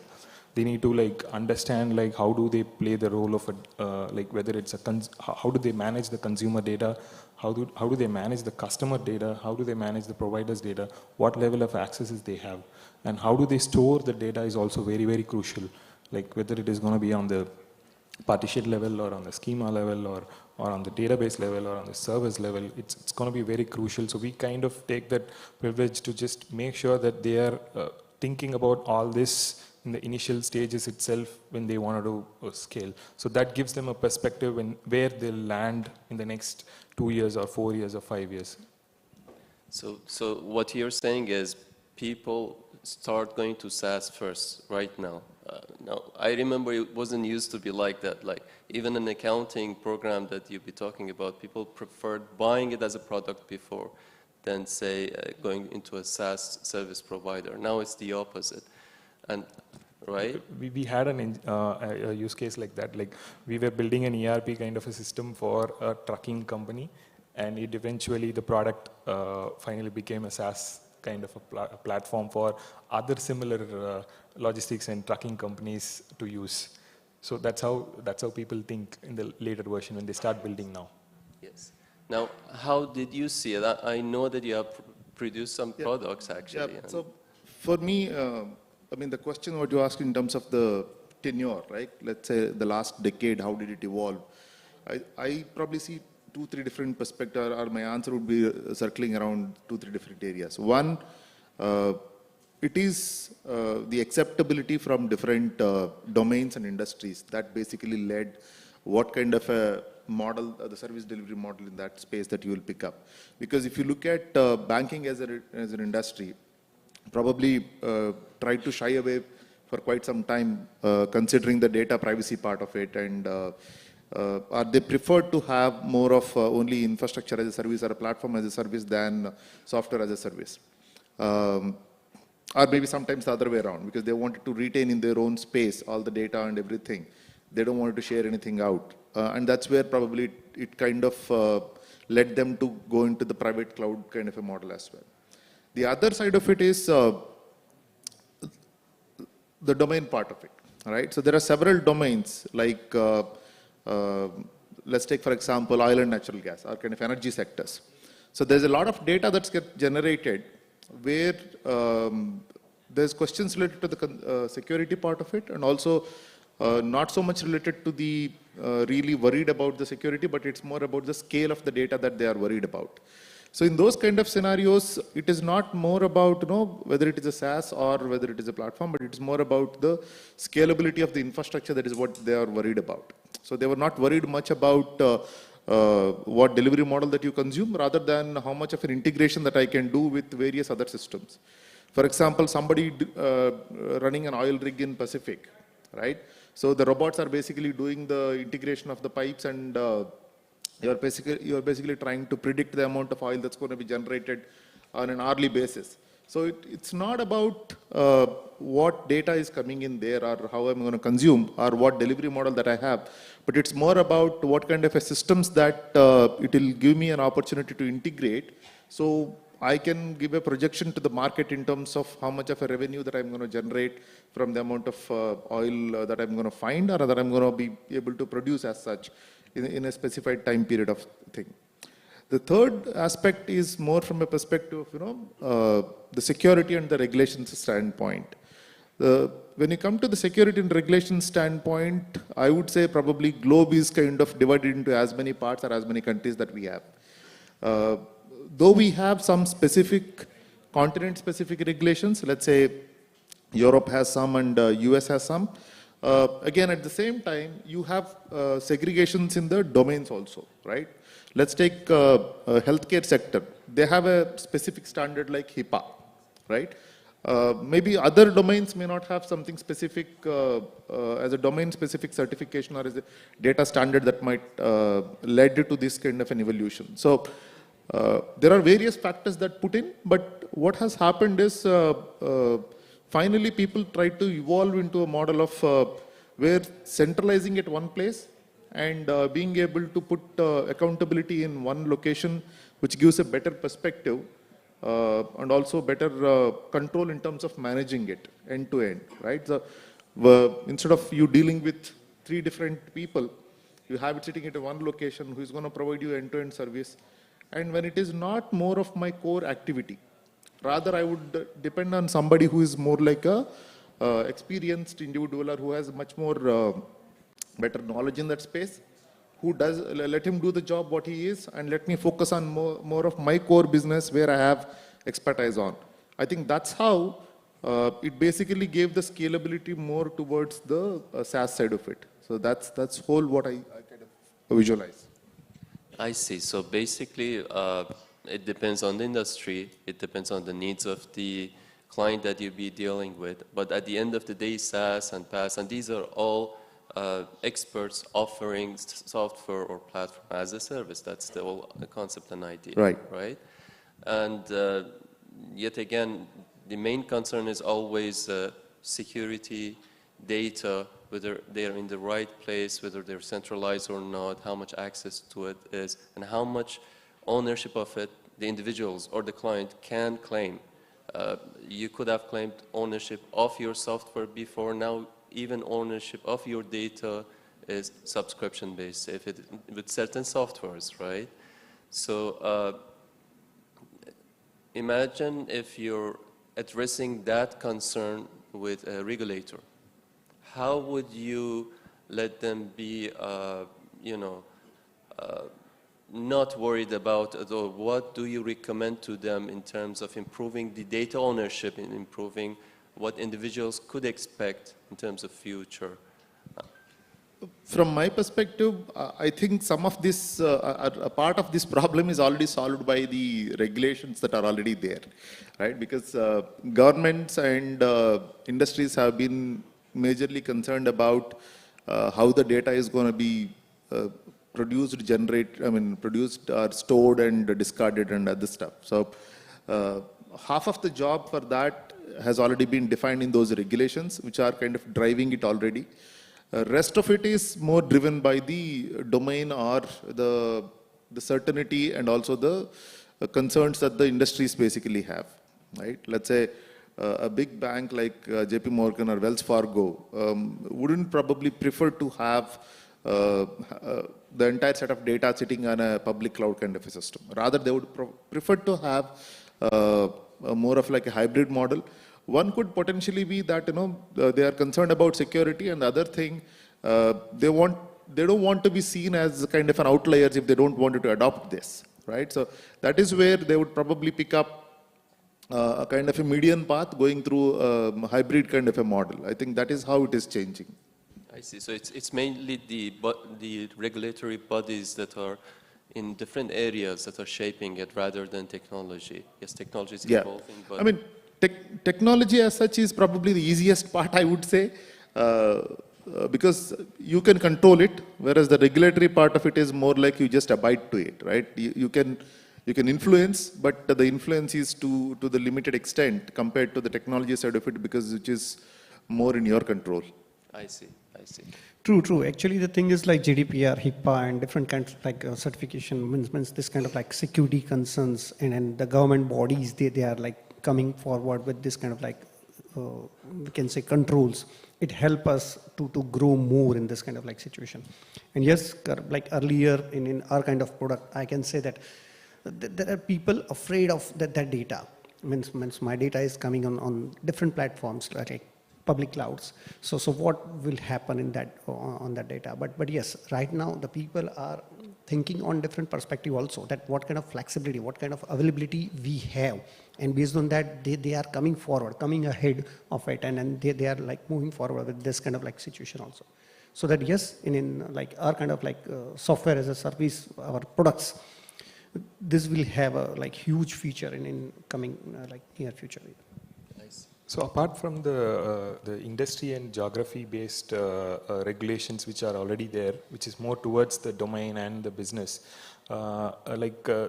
bodies like GDPR, and there is one thing called as CCPA, the California thing. Actually, they started putting out some regulationary standards for building SaaS. So when you build something for SaaS, as SaaS, right, you need to follow certain compliances and checklist in terms of managing data.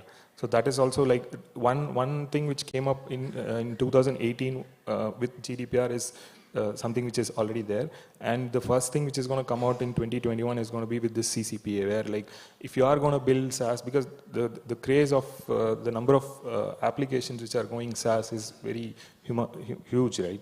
So like these bodies are taking that into account, and California being a leader in the US market, they are trying to bring it as a state kind of a rule where they control all these SaaS platforms or subscription models, whatever is going to the users in terms of managing their data.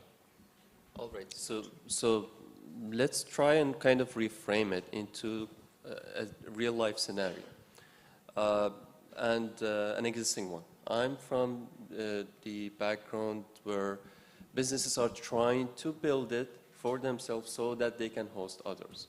And so let's frame it in a simple one. E-commerce is something that everybody is familiar with right now, and everybody want to have it, everyone want to do it, but when you get to big companies, they have to contact other companies as well, if they're selling something, because it's not just one brand, tens of brands. So then suddenly the question of who will host the data pops up. Is it an existing platform? Do the company create a marketplace or e-commerce, for example, to host others? I know we're talking about the software, but then there's so many layers of things being hosted, part of it on AWS, part of it on, let's say, yes, or ERP-wise. So if I want to frame it this way, imagine a company trying to do that, And in contact with the partners of that company, how would you guide this company to do it, make it, and then invite the normal users to put their data, place their purchases on their platform and be confident of that data being safe with them, and the partners being confident of, let's say, their business being safe with them, right? How would you recommend it? So like the businesses usually start with their problem and they just try to solve their problems first, and they try to just work with their data initially in the initial stages, and then when they expand their platform or when they expand their software to the outside market, when they get in more outsiders data or consumers data or other data, and in that case, like they'll know like who are the users who are actually going to place their data on their servers and stores, right? And then that sets up the base for the regulations to come and play a role in terms of defining where the data has to be. So you don't need to be like too much about complicated in terms of like, it's all a regulatory standards which are already there and which is across the domains, and it is going to come up again like even for the implementation level as well. So now if you want to make it a bit more complicated and still stay on data, with the big businesses, what is the concerns, the biggest concerns you have seen, particular case, say with a bank, with a let's say, an oil company, what is the most rememberable example of that? I think it's probably an extension to your previous question, right? So the question of trust is what it basically starts with.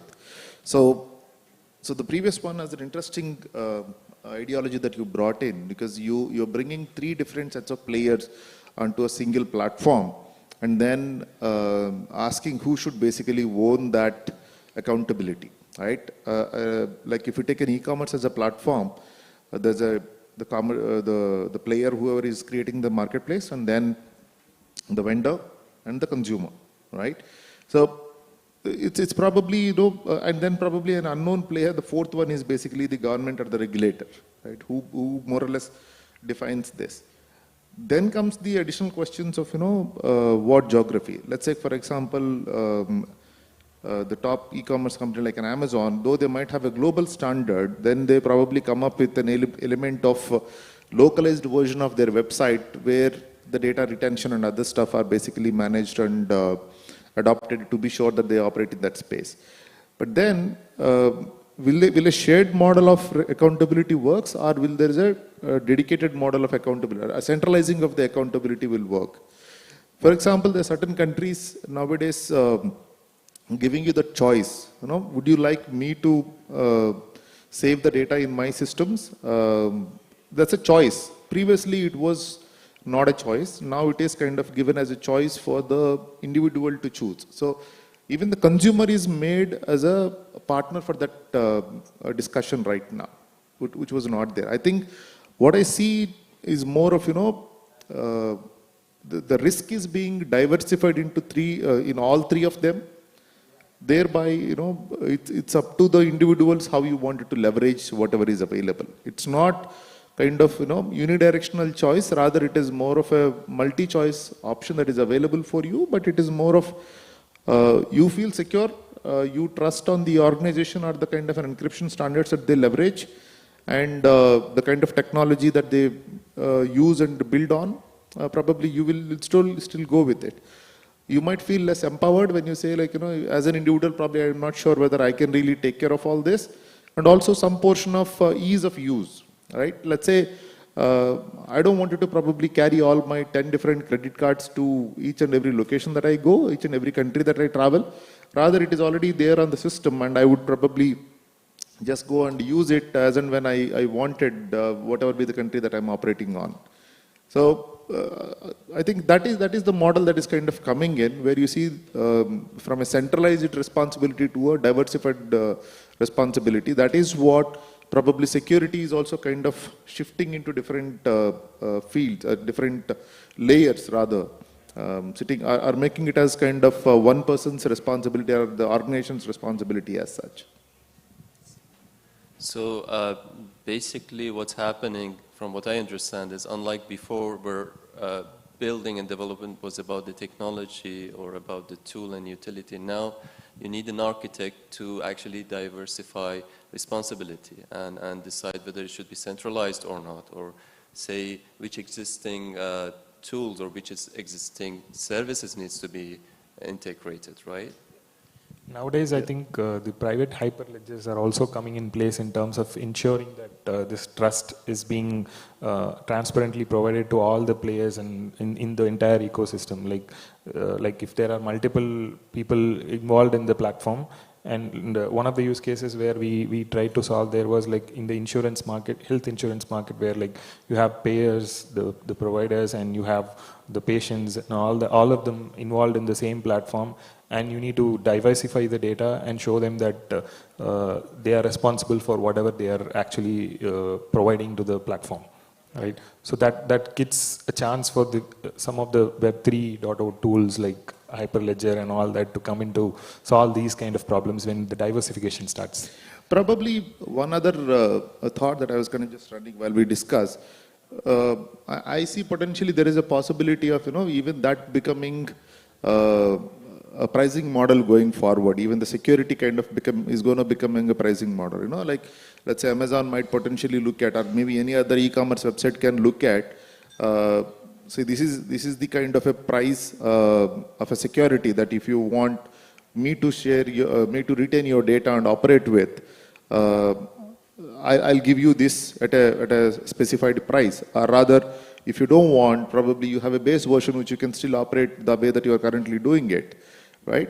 So because it's end of the day, whether it is the individual, whether it is the business, or whether it is the provider, somebody need to put the money on the table to build that additional security system, right? Because it's a cost to the organization end of the day. You might need to put dedicated teams, you might need to continuously be ready to face the attack, and we know the kind of penalties that we get into for these kind of situations, right? So that is probably one way that you can give that trust, or you can enforce trust into the individuals, right? So maybe it's kind of an insurance that you are buying for your data, right? So if you basically put a pricing model for that, and then if your account is secured from that, like the way that you secure your life, you are securing your data as well at a premium price as such. So I think that could potentially be a model that could evolve going forward, where you could potentially honestly trust and put the data in the system. And then in case there is a loss of data, loss of your identity or something, you have a premium that you can get it back, or the price that the organization will pay for you in terms of the loss that you're going to be, that you're going to incur as such. Right? I don't think that's not going to be a big challenge, because that's how you see the banks doing it today, right? Because if there is a fraudulent transaction, bank basically stops that, and bank reverts the money, and they basically take care of it in the back end, however the way it is. I don't think it is not too far for e-commerce kind of industries as well to look at protecting the data at a premium price for the consumer, making sure that they centralize the accountability of the data management and taking it forward at one centralized location. Because individual, whoever is buying it, is potentially the last link. Though it's an important one, he wouldn't rather prefer to have these many strings attached to his transaction. He would prefer to have a very smooth and easy experience for him to operate with. I wouldn't see that consumer would hesitate to pay for those additional $1 or $2 that are needed for it. And if we are able to build solutions which can probably look at that kind of a mechanism, I think that is the future that we can give, whatever be the data model that you go on with. But the security as such could potentially come in, and then the consumer will feel happy about doing a safe transaction as such. And he will have all that backing every time in his mind. However way that I do it, I'm kind of covered. Right? I understand. Actually, in addition to this, we need to think about the performance part also. Like, let me tell you a simple example of our product only. Like, we have different products with us, like consign, compare, means insurance comparison. Then consign is for digital signing a document. then con check for the police verification. So different kinds of products we have with us. Right now, we are integrating all the products with a one single CRM ERP system that is called Condesk. So the people who are using ERP kind of system, they are facing this kind of things that, okay, what kind of database we can have? Is it a centralized or is it a distributed? Okay, what kind of security aspects we need to think? What are the things we need to think about on the performance side of it? So all these aspects, see, initial time, whenever we have started developing these applications, we didn't think about this in 2016, 17, I can say. But nowadays, yes, it is like, okay, like firing on the edge, so that we need to think about the architectural perspective. Now again, we need to think on the basics, and then we need to change the architecture, and we need to think about all these aspects, so that it will help us in the near future to have a single system with all the systems connected with each other, with the proper performance, with the proper security, with all the aspects, whatever we are thinking. I understand. So we have about 10 minutes. Before we get into Q&A, I want to throw a curveball so we could also talk about what might happen in future and how future aspects might be addressed. So we all arrived here, or not all, many of us through the airport, and many of us took the airport taxi. And me personally, taking the taxi, noticed that I have to go through a process and then get the cab. I cannot choose or bargain with the cab driver before getting on. That means I'm at the mercy of the meter or the taxi driver, because like I'm in the system. So suddenly I felt like, hey, I lost the bargaining power. And then checked that, yes, I did, I was overcharged. The day after, I tried to use an existing taxi application, and this time it was the other way around. A taxi driver was kind of losing the bargaining power if the car was too far away from me, right? And couldn't ask me for the same amount of that he could have if we were bargaining. And then I suddenly noticed we kind of are developing something that is taking away the bargaining power of individuals, but at the same time it's trying to facilitate that transaction that needs to happen between the people. Even with banks, that might also be the case, because yes, people want some things like data privacy and centralization of it, but then at the same time it should be economic, right? The decisions they make, it should be, let's say, viable. I have to be able to get my car regardless of how I get it. So the driver knowing my name before getting there really doesn't matter to me. I have to give that away. And then the app tracking what I do does not matter. But here is the curveball. Before we were worrying about the terms and conditions that we have to read before subscribing to an app, getting longer and longer. Now, maybe in the past year, we've been worrying about, let's say, what AIs are coming out to write these terms and conditions and what AIs are coming out to read these terms and conditions. Not just that, the news is being produced this way. And then the transactions are kind of getting into where IoT is having the authority to make transactions. Web3 is happening very soon. Web3 is going to be integrated with IoT, right? So the challenge is the platform is getting stronger, platforms getting stronger, services getting stronger, and then the individuals are at the mercy of the platforms. Unless the platforms they work properly, right? So now, that curveball, my question is, if you want to recommend to someone who's joining this industry, as an intern, as someone who wants to build something new, what would you recommend them to build, or how would you recommend them to build so that that individual kind of right or individual bargaining power can remain preserved to an extent? It's a tricky question. I would say, see, technology is always there and it's continued to evolve. For me, the perspective is always from the end consumer standpoint, right? I always believe in this concept of, look at your customer's customer, because several time we end up on building platforms or systems and we sell it to somebody, right? And then we generally don't look much beyond that. How is the real end user of that product is going to be, right? Let's say I'm an insurance product guy. I develop a system what the insurance producer or insurance agent will use, right? But the question is, what is the customer when he's having an interaction with my insurance agent is basically driving? That is what will be your driving force in terms of the technology that you should really look at. But when it comes to the question of bargaining power, right? I believe it's always kind of a sine wave, right? It takes some time. I mean, one player will take a lead, and then there will be few more people coming in, and then the consumer will get an edge, and then probably then it's kind of the continuum goes on, right? So I wouldn't suggest anybody looking at a specific technology or a platform. It's more about looking at or visualizing the needs of the business or the needs of the customer. That is what would potentially give you a long-term perspective to stay or sustain.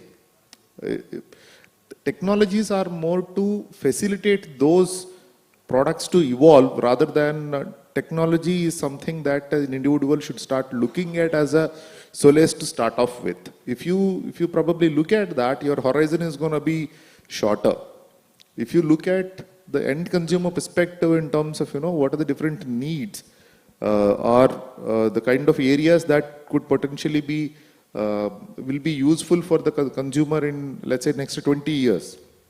If you are able to visualize the way that their day-to-day operation or day-to-day activities are transforming into, and that will give directly a type of product that you need to build. So that is what rather we should focus more on, rather than looking at whether it is cloud or whether it is some other technology that is coming in, because you can do it with cloud, and we did it without cloud also for last 50-60 years. It's just that it is helping us to do it in a better way, right? It is helping us to do it in a much faster way, right? So that's what I see it. Now let me add something in that. See, we can go like same thing, whatever we have implemented. It can go on module base also. So what kind of modules the customer is expecting, and based on that, the charges can be managed. So that always competition can be there, but the same competition for the same module. Okay, I'm getting this module better in this particular app, and other module like best in other app. So that kind of comparison can be there, and then customer can get advantage of those kind of like expertise on that also. So if I understand it properly, one, if I'm joining this field and want to develop and want to prevail and at the same time be as ethical as I can be, I should make sure to get the customer in mind and end user in mind, and make sure I understand what their needs are and how they might experience the application. And at the same time, the power to select the right app actually gives the customer, as long as they have that power. Right. If you look at the last two conversations that we had in the conference, they talked about 2-3 different technologies, but they were kind of useful across the board of domains. There is no specific domain that they said is, this is not fit for this technology, right? You can make it work. The point is, how do we basically visualize the value from that particular technology to be implemented, and probably the cost versus the revenue that you can get out of that, right? Because I was having a kind of a view when I was asking that question to Mr. I forgot the name, about the travel industry. My perspective was, the provider is going to get lost because I'm going to view the site from my home.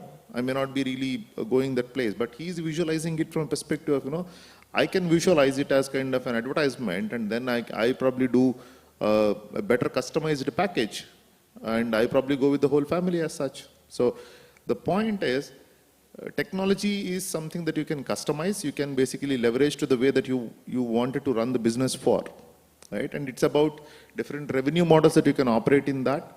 But the idea is that how do you basically make sure that you put it in the right perspective to the customer and you understand the customer's viewpoint, how they should leverage this or what would really help them out in that sense, then we can really make a good model to present, and that is where your success will basically lie.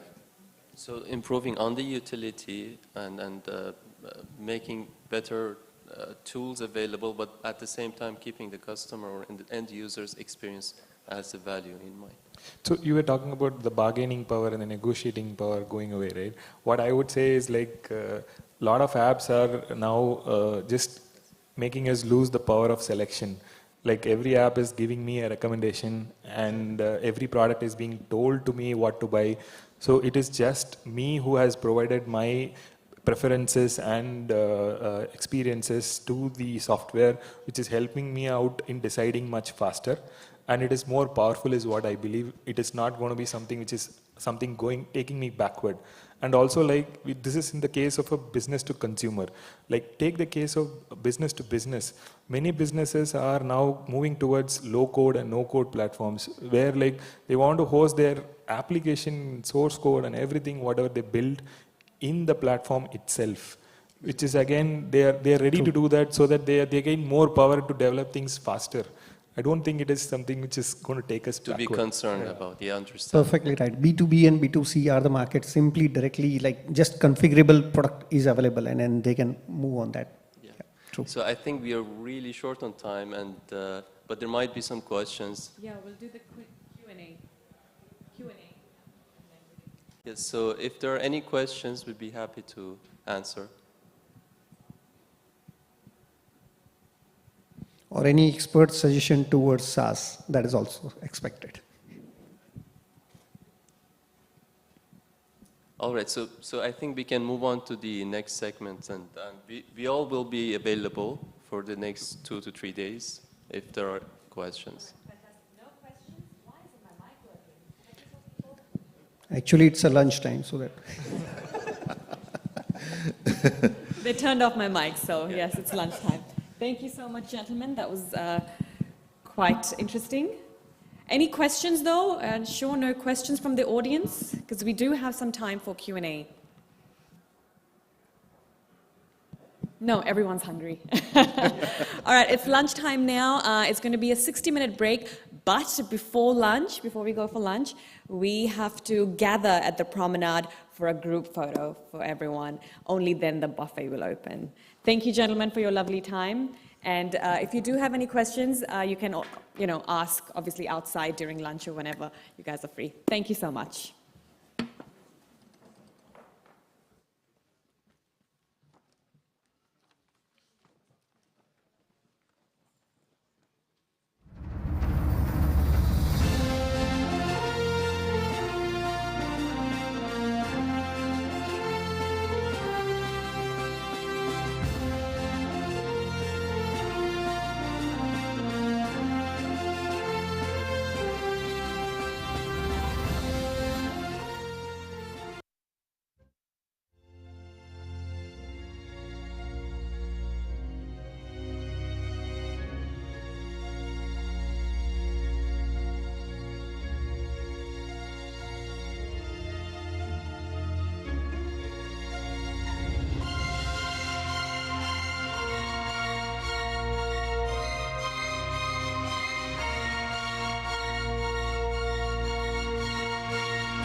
Thank you.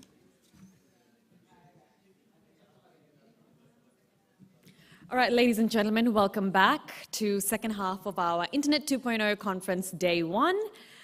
We are going to immediately move on to our next segment, which is a fireside chat. And speakers will shed light on the topic of automation of security analysis with IoT. Can I please have on stage Satyam Sheth, co-founder and director of Vimera Systems, and Irfan Shakil, the VP of OpSWAT. Can we please have you on stage? Thank you.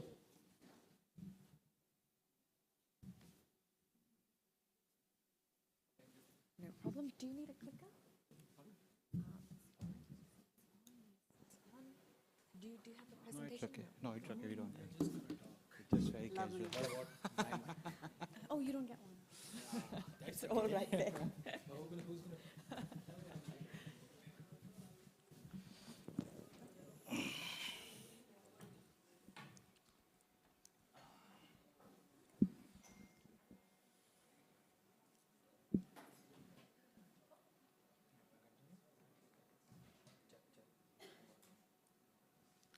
Check.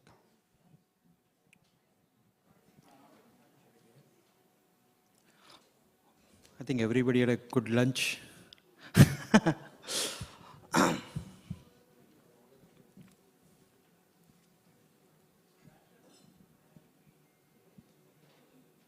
Yeah, I guess we have enough audience to start with. Yep. Well, everyone, hello and good afternoon, and I believe that you guys have eaten well, and now will full of energy are waiting to hear the next talk. And today we are going to talk about the automation security with IoT. And before we get into that topic, I would like to introduce myself and my friend here. He's going to also introduce so that you guys can connect with us easily. And do you want to go with your introduction? So I'm Satyam Sheth from Vimera Systems. I'm a co-founder and director based out of Singapore. Simply, we are just solving the basic fundamental problem for manufacturing industry to help the all legacy machine and smart machinery and bring the data and provide the advanced analytics and predictive maintenance. So I think the very interesting subject, which is, means how IoT and cybersecurity, right, to go connected and adoptions in the multiples industry. Yeah. Well, this is Irfan, and currently I'm working as a Vice President Training and Certification at OpSWAT. And just a little bit background about the company OpSWAT. OpSWAT is a global leader in critical infrastructure cybersecurity protection. OpSWAT offers solutions, hardware and software both, and services to protect the critical assets. And if I say the critical infrastructure, for example, in US, the government defines the critical infrastructure as a 16 sectors, for example, dams, grid stations, chemical, health, transportation, and public sectors, and the other as well. So I primarily deal with the training and certification, means education. So prior to joining OpSWAT, I have been running a company called eHacking. I basically founded eHacking, and I founded eHacking back in 2010 when cybersecurity was just starting and people were getting interested in cybersecurity. So I've turned that blog, basically it was a blog, into a full-time business, and I have taught more than 400,000 people worldwide, and yeah, that's my background. And so today, primarily, we will be discussing about the IoT and how IoT is affecting the millions of lives around the world. And Satyam, what do you think about the adoption of the IoT devices? See now, everybody's talking about IoT industry 4.0, right? And it's a very wider world actually. So what I've seen last 2 to 3 years, you look at before pandemic, before COVID start, right? Look at the fintech, healthcare, logistics. Those industries, they started their adoptions quite long time back, or they are in the transformation journey. But 2-3 years, which is, you look at the one of the industry, which is manufacturing, which is very traditional way approach, and they have even not started journey because they were old machineries, the shop floor and productions, people, they cannot adoptions the data. So that's one of the biggest challenge we have seen in the manufacturing industry. Okay, either is a process or discrete manufacturing. So I think, Irfan, this is what we feel that these are one of the industry which has been quite isolated, and there are multiple reasons. We are talking about how the machinery data, how they are going to affect in the security perspective. So this is the biggest challenge we have seen. Yeah, definitely, as my friend said or described about the industrial or manufacturing segment, I would like to take the opportunity to get it to the another, the next level. Because frankly speaking, yes, IoT and even the manufacturing sector, the industrial, if compromised, they are going to be affected by the cyber attacks. However, if it's compromised, then the home users are also going to be affected by the cyber attacks. Because the IoT or the connected devices, the adoption is like billions of devices people are using. Just think about their thermostat, the smart bulbs, LEDs. Just think about the smart refrigerators. So it's all about smart. Now we are even talking about the smart cities. So all of these devices are connected with the internet, which means they are going to introduce another level of threat. Just think about a home user who has no idea about the cybersecurity. If compromised, their CCTV camera, their connected devices, their smartwatch being hacked by hackers, then just imagine that the hackers can access to all these data. And it's not just only about the data, the privacy as well. Just think about you're sitting in a conference and somewhere around the world, a hacker sitting somewhere, any other location of the world and can access to maybe a camera here and can see us live. Just think about it. Just think about the industrial segment, as my friend mentioned about the infrastructure, the manufacturing segment. Just think about the smart factories. A production is having companies. They are making. Let's talk about the oil and gas industry. If gets breached, the hacker can access or can even halt the entire production, the entire company, which means that these attackers now, by hacking the, or by breaching the security of IoT, they can halt the entire nation. Just think about if someone hacked into the net dam. Just think about the grid station. If it's being hacked, you will be without electricity. So the IoT security is not only affecting the home users, it's affecting the government, private sectors, even everyone. So, yeah, the next step, probably let's talk about the business applications, because we are all coming from a business background.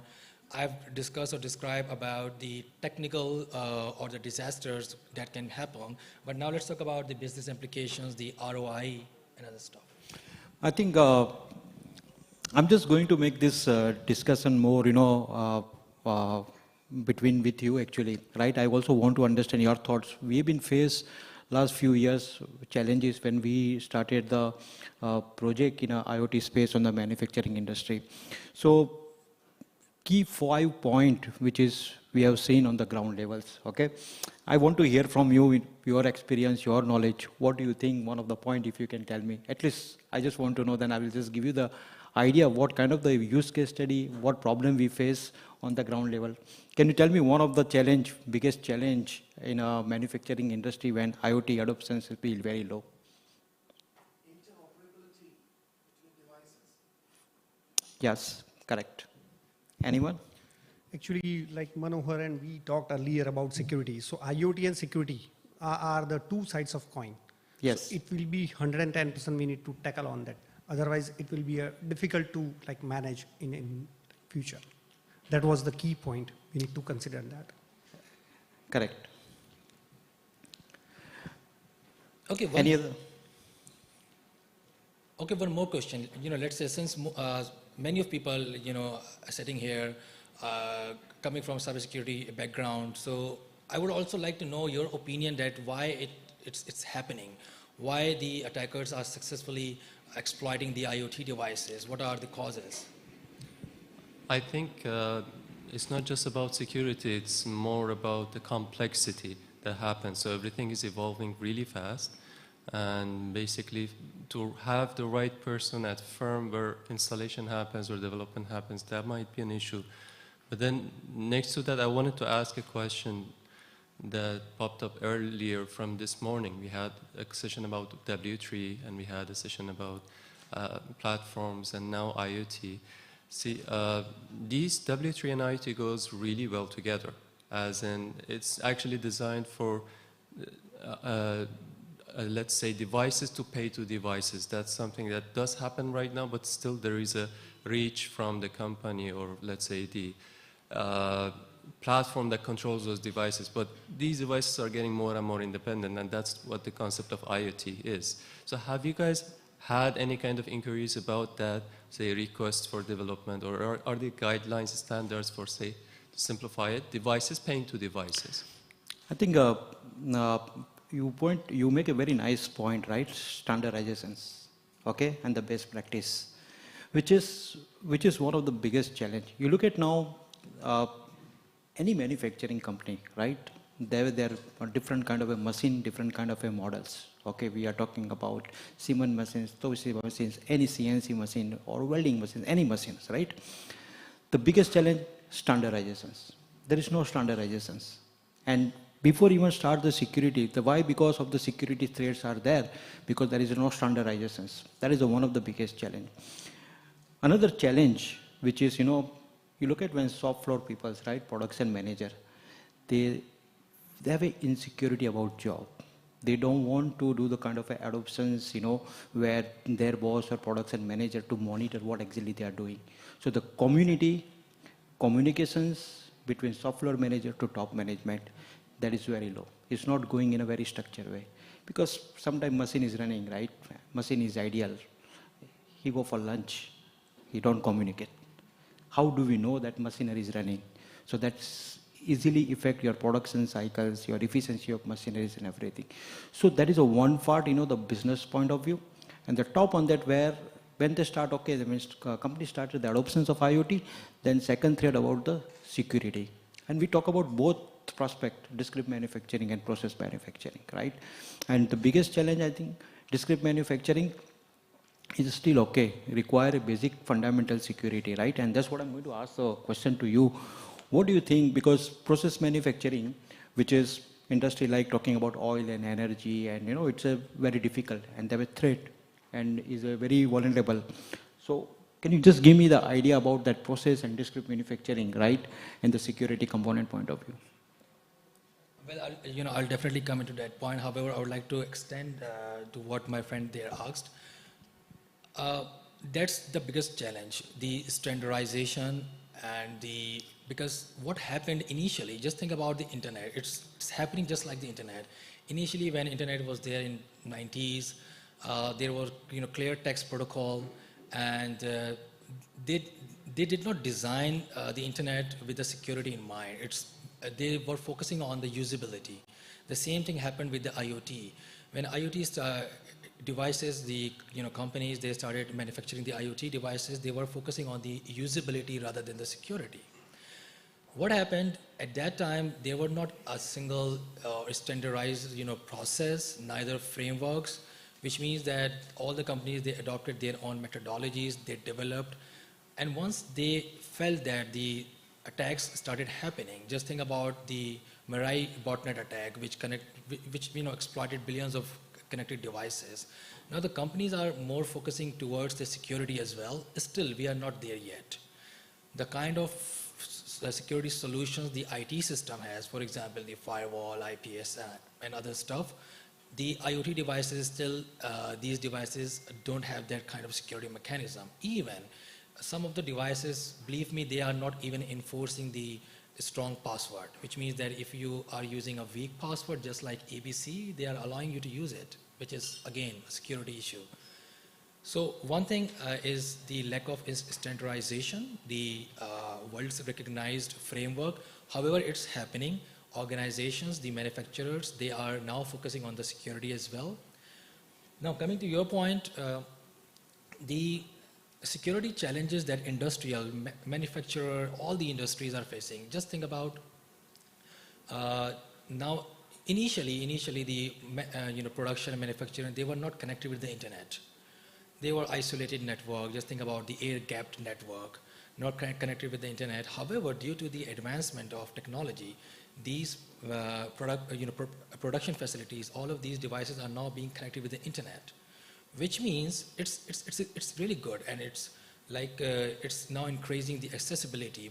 While sitting at your home, you can monitor your production site. However, it also introduced the security risk. As my friend mentioned there, the security implication, just think about, there was in 2015, let's say, the nuclear plant in Iran being attacked by Stuxnet malware. And it sabotaged the entire nuclear program of the Iran system. And it's been happening. Just think about recently in the Russian-Ukraine war, the Ukrainian grid station being shut down, and more than 400,000 people were left out without electricity. And it's now gradually happening because of the interconnected devices. All the devices in the manufacturing, in the production sector are now connected with the internet, which means they are exposed. They are exposed to, of course, they are exposed to access remotely. However, if being exploited, they are now accessible by the hackers as well. So the IoT itself is really good. And if I talk about the industrial, so it's called IIoT, industrial IoT. It's the same thing, just the sensors, these are connected with the internet, sending data real time to the cloud. So where the cloud comes, of course, it's beneficial. It's beneficial, it eases the process. However, it introduces the security risk as well, and it's the biggest threat to the industrial segment, not only manufacturing, the entire industrial segment. Yeah, correct, exactly.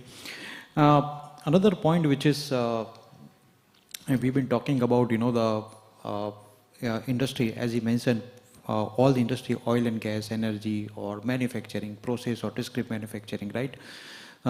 Adoptions, right? And another thing, company, in the Asia Pac or Southeast Asia, or you talk about global, right? Where educations, people are still not aware about in terms of the adoptions, right? Where exactly where generally sometimes we require educations. I'll give you one of the example, the use case study, which is we face the problem, and we thought before talking with the customer, you always required your management buying actually, right? The top management. When you go any digital transformation journey, we're talking about any technology. If you don't have a buy-in from the management, it's very difficult. And when we started, I can't disclose the client name, but one of the largest switchgear manufacturing company in Philippines. And we started talking with this chairman. He said, I want to start, the adoption of completely industry IoT 4.0 in my factory. We started the project actually with them, and literally the shop floors, production people, operation peoples, they got to know something is going on, and their support was zero. Okay. Management, the chairman, finance, everybody come together, and they have done the entire support such a way they complete the entire project within 3 to 4 weeks time. And when the moment they can see the all monitoring process, OE, productivity, everything goes down, and they got a smell before 1 month back. So effectiveness exactly. And the moment they started the adoption, again question came from how, because see, people think about, okay, now data go on the cloud. Now what about my security? Again, the questions will come from the management side, how to manage those security, cloud perspective, device perspective, and connected perspective. So just can you highlight, Irfan, the two parts. One thing, what type of security, right? Which is you feel that suitable for those manufacturing or other industry for that?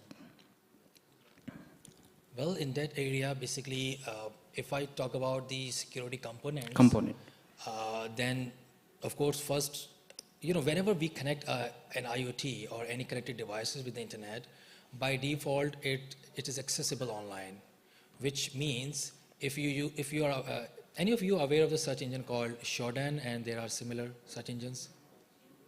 No? Yeah?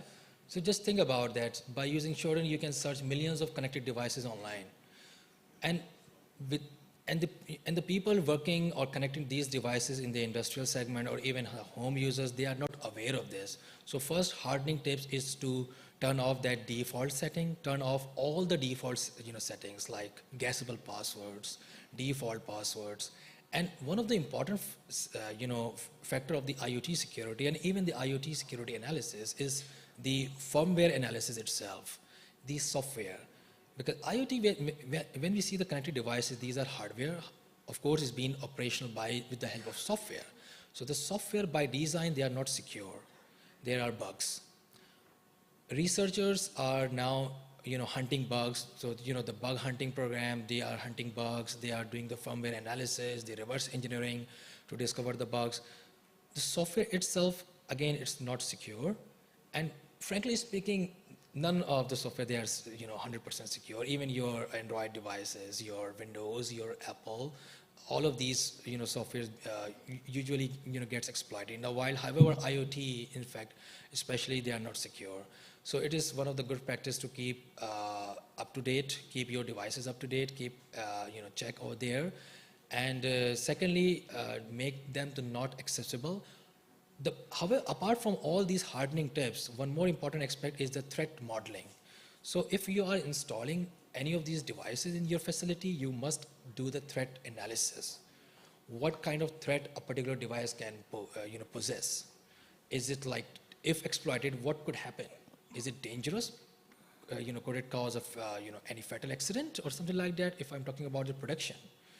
If it's being exploited, then it might affect your privacy. Just think about the camera. I've given the example before. So this is part of the threat modeling. You need to understand what sort of threat a particular connected device is posing or can cause if being exploited.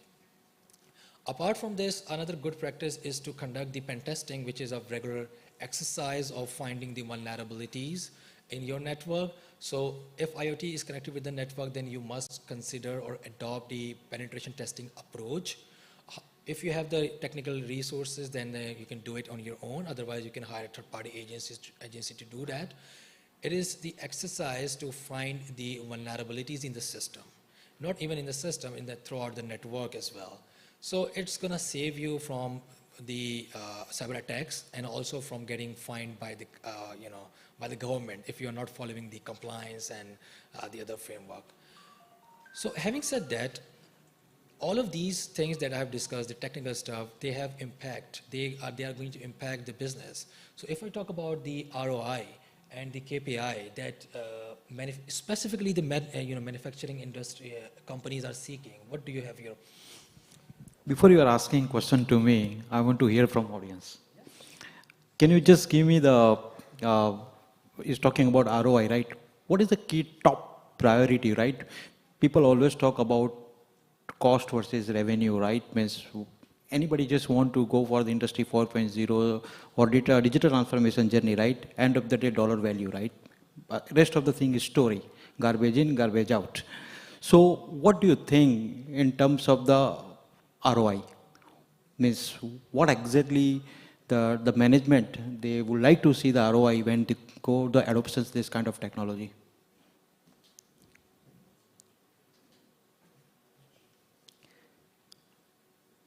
Anyone?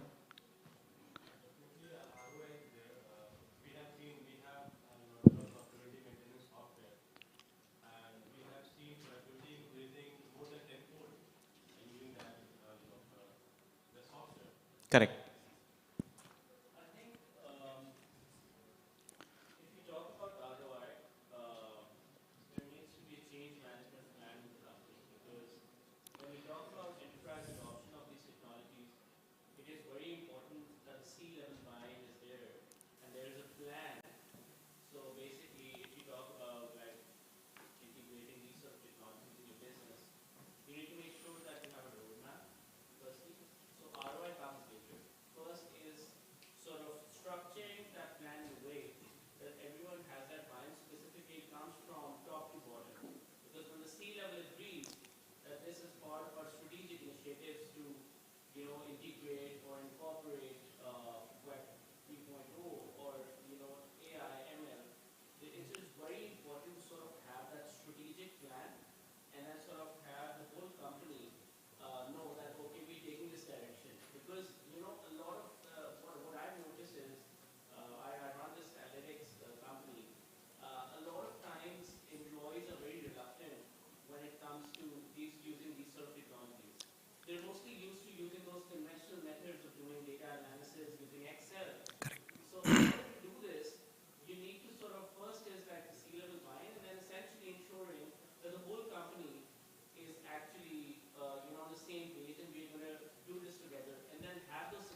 then you have like an ROI plan where you say, okay, for instance, that's what we, so for instance, 5 years down the lane, these are the success criteria we have, and then we're going to actually monitor them through a dashboard or whatever, with Get Automation, which gets updated to see, okay, this is the sort of value these technologies are providing to the company. I think is a excellent point, and both is interrelated where we're talking about top line approach, right? That exactly where C-level buying. Without that is very difficult. Sometimes we go for bottom line approach, but this kind of technology, that's what the example which I have given, right? Which is, we have faced the real problem. If you have a top line approach where C-level is, okay, less we want to go ahead, and entire organizations, either is a production department or HR or finance, you need to take these adoptions. You have to do it, right? As a part of the education, need to change the mindset. Example, people just so comfort in their day-to-day life. They don't want to do new adoptions because 9 to 6 job, let's finish. So that's the biggest challenge. And exactly you said, right, is the top line approach is not there. So productions, manager, executive levels, buy-in is required. Second thing we've seen exactly ROI in terms of the productivity. Okay, means today, I have 50 or 200 machines in my factory. Okay, it's simple. If I don't do the maintenance. Okay, sometimes machine is running, machine is breakdown. It's going to affect my productions, and we will not see immediately effect. But the 1 day 2 machine is breakdown, and your production is stopped. Then you realize what kind of the cost is effect. So whatever you are investing, you're investing $10 against what the loss you have. Okay, so long-term prospective planning, okay, my operation cost, my maintenance cost, if machine is breakdown, my utilizations, consumption is low, your energy consumption is low, what can I do, right? Exactly, so those kind of the fundamentals problem, the company would like to solve, and when we talk about all the technology peoples, right? When talk about the digital transformation journey, we should go and focus the fundamental problems, okay? I'm very, reluctant when we talk about advanced analytics, predictive, prevent maintenance, right? I always feel that there is no data, then we can't talk about predictive or prevent maintenance, right? Because without data, you cannot predict anything. Because the fundamental problem, we are not getting the data. Sometimes you have a data, means most of the company, they buy sensors, they buy devices, machine is not connected, they have a data, but data is unstructured. So how you can do the predictive or prevent maintenance, right? So exactly we said, fundamentals problem, top line buying required. Second thing, to structure such a way how you can going to reduce those machine breakdown, operations, maintenance, your productivity, how you're going to improve, right? So that is what exactly we can see the ROI. And then we talk about the CapEx or OpEx model, how many percentage we are going to reduce. Just investing X amount, can we go X minus 1? So those kind of the questions. One more thing, I have another question linked with your one, since you have been doing that. So if I talk about the Vimera, like the firm that you are representing, so since you guys are into this Industry 4.0, the IoT implementation, how are you guys solving all these challenges that we have just discussed? Yeah, so I think, not me, I think we all working in a different industry, right? And we have seen the fundamental problems, what the customer is looking, right? Means when we talk about industry IoT 4.0 or cyber security, right?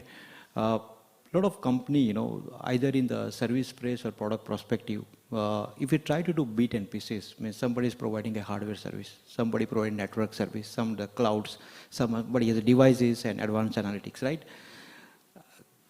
Customer, they don't want to see different kind of a vendors, right? They want to say somebody can come and solve my problems. Exactly, we're talking about then ROI and adoptions and transformation journey we're talking about, right? So what we have seen last 2 to 3 years, right? We just providing complete end-to-end solutions, starting from the sensors. We have our IoT gateways, where if machinery is legacy machines, and most of the manufacturing company, the machinery life is 15 to 20 years, 25 years, either CNC machine, injection molding, any machines, right? And bringing the data from old machinery is a big challenge.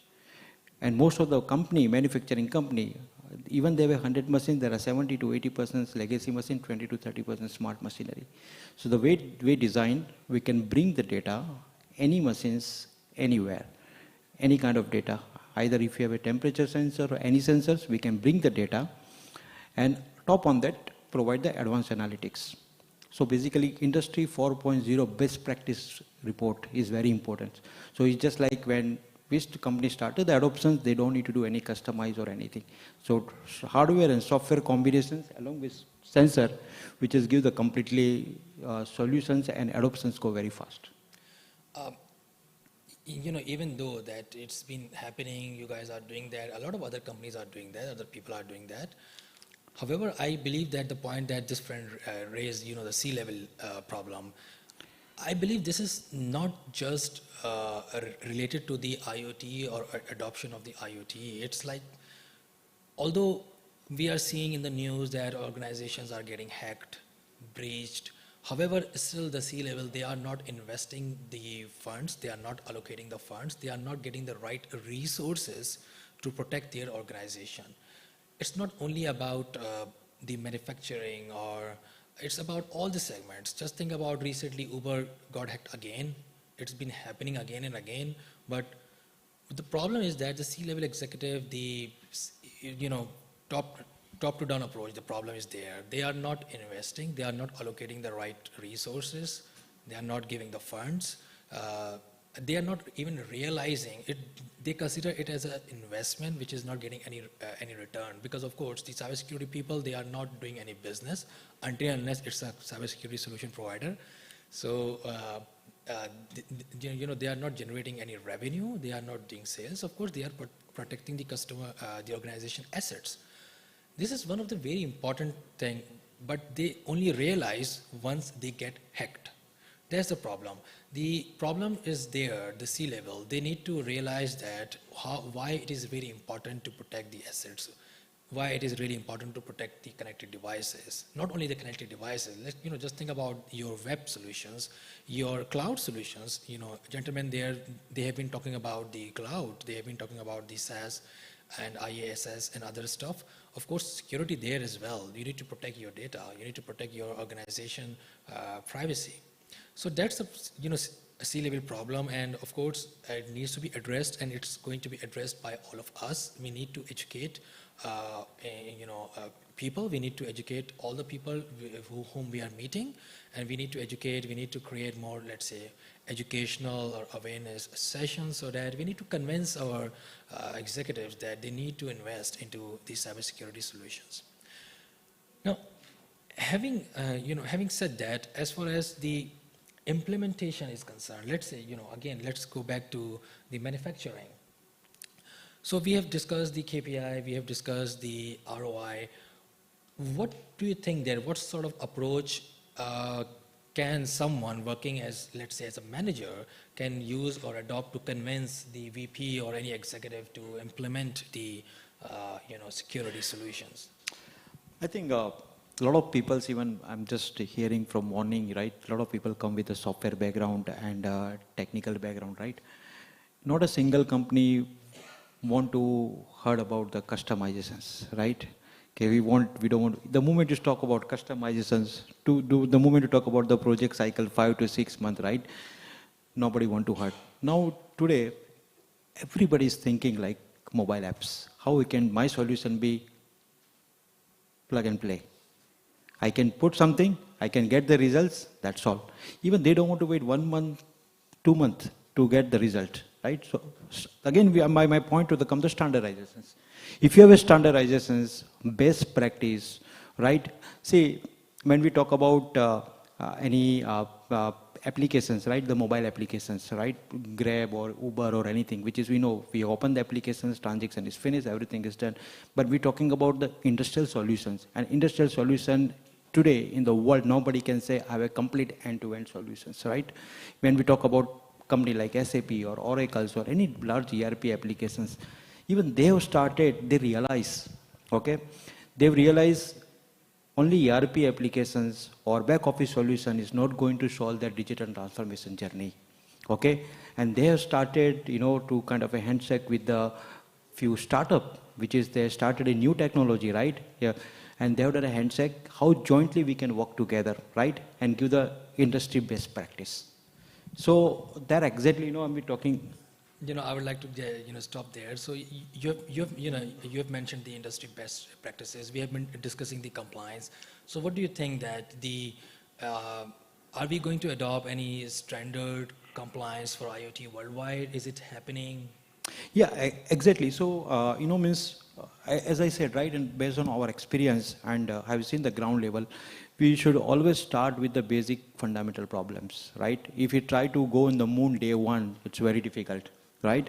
So we always tell the customer, you want to start the journey, start with the fundamental problem. If you have a 5 machine, 10 machine, 15 machine, what is the key basic challenges or what the basic parameters they want to see? What customer want? Quick ROI, quick result, and then they can start the journey. See, this is not just like you can start the project free. This is a journey. And this journey is going to be not happen within a 3 or 6 months. It's a long journey. Where exactly kind of a marriage, right? And that marriage you want to make it successful, you need to be go-together. There is no kind of a customer or vendor relations. So what we have done, we make a standardizations for IoT Industry 4.0, and we have seen the success story, not 1, 2, we have 25 clients. Within a 40 to 45 minutes, 50 minutes, we help them to bring the machine data. And after 50 minutes, we can challenge them, open your mobile applications, you can get all your Industry 4.0 report, which is for the best practice. So we just doing keep doing, and focus in specific on the manufacturing sectors. As I said, we are still improving. We are not 100% where we are there, but 70-80% today, customer feel that, okay, if I get something within a 1 hour or 2 hours, basic parameters, then he can get the confidence and start the journey. So as I said, again, we talk about standardizations, adoptions, and then you can start your journey.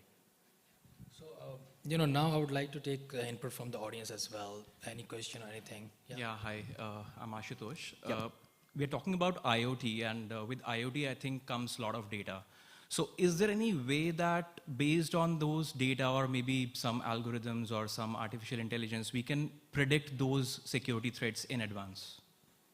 Is there any mechanism or a way? Well, of course, you're talking about the threat intelligence domain. There is a domain within the cybersecurity. Again, as I said, it's called the threat intelligence, which means that their job is to predict a cyber attack before it happens. So it's not this threat intelligence or threat modeling is not only about the IoT. It's only about all the other stuff. What they do, they keep they're keeping their eye in the dark net, behind the door, and they know that there are certain groups, organized cybercrime gangs, working, and they are exploiting these devices. So threat modeling or the threat researchers, their job is to keep an eye on the emerging threats and inform the blue teaming concept. I'm not sure that you guys are aware of this. The blue teaming concept means there are certain people, their job is to defend the organization. Now, how do they defend? They work on the basis of the intelligence that they gather from the threat intelligence team. Threat intelligence team, they have different threat fields. They have different malware fields from where they fetch their information that this malware is exploiting in the wild. And we, being an organization, we are using these devices. For example, just think about vulnerability in a certain model of a smartwatch.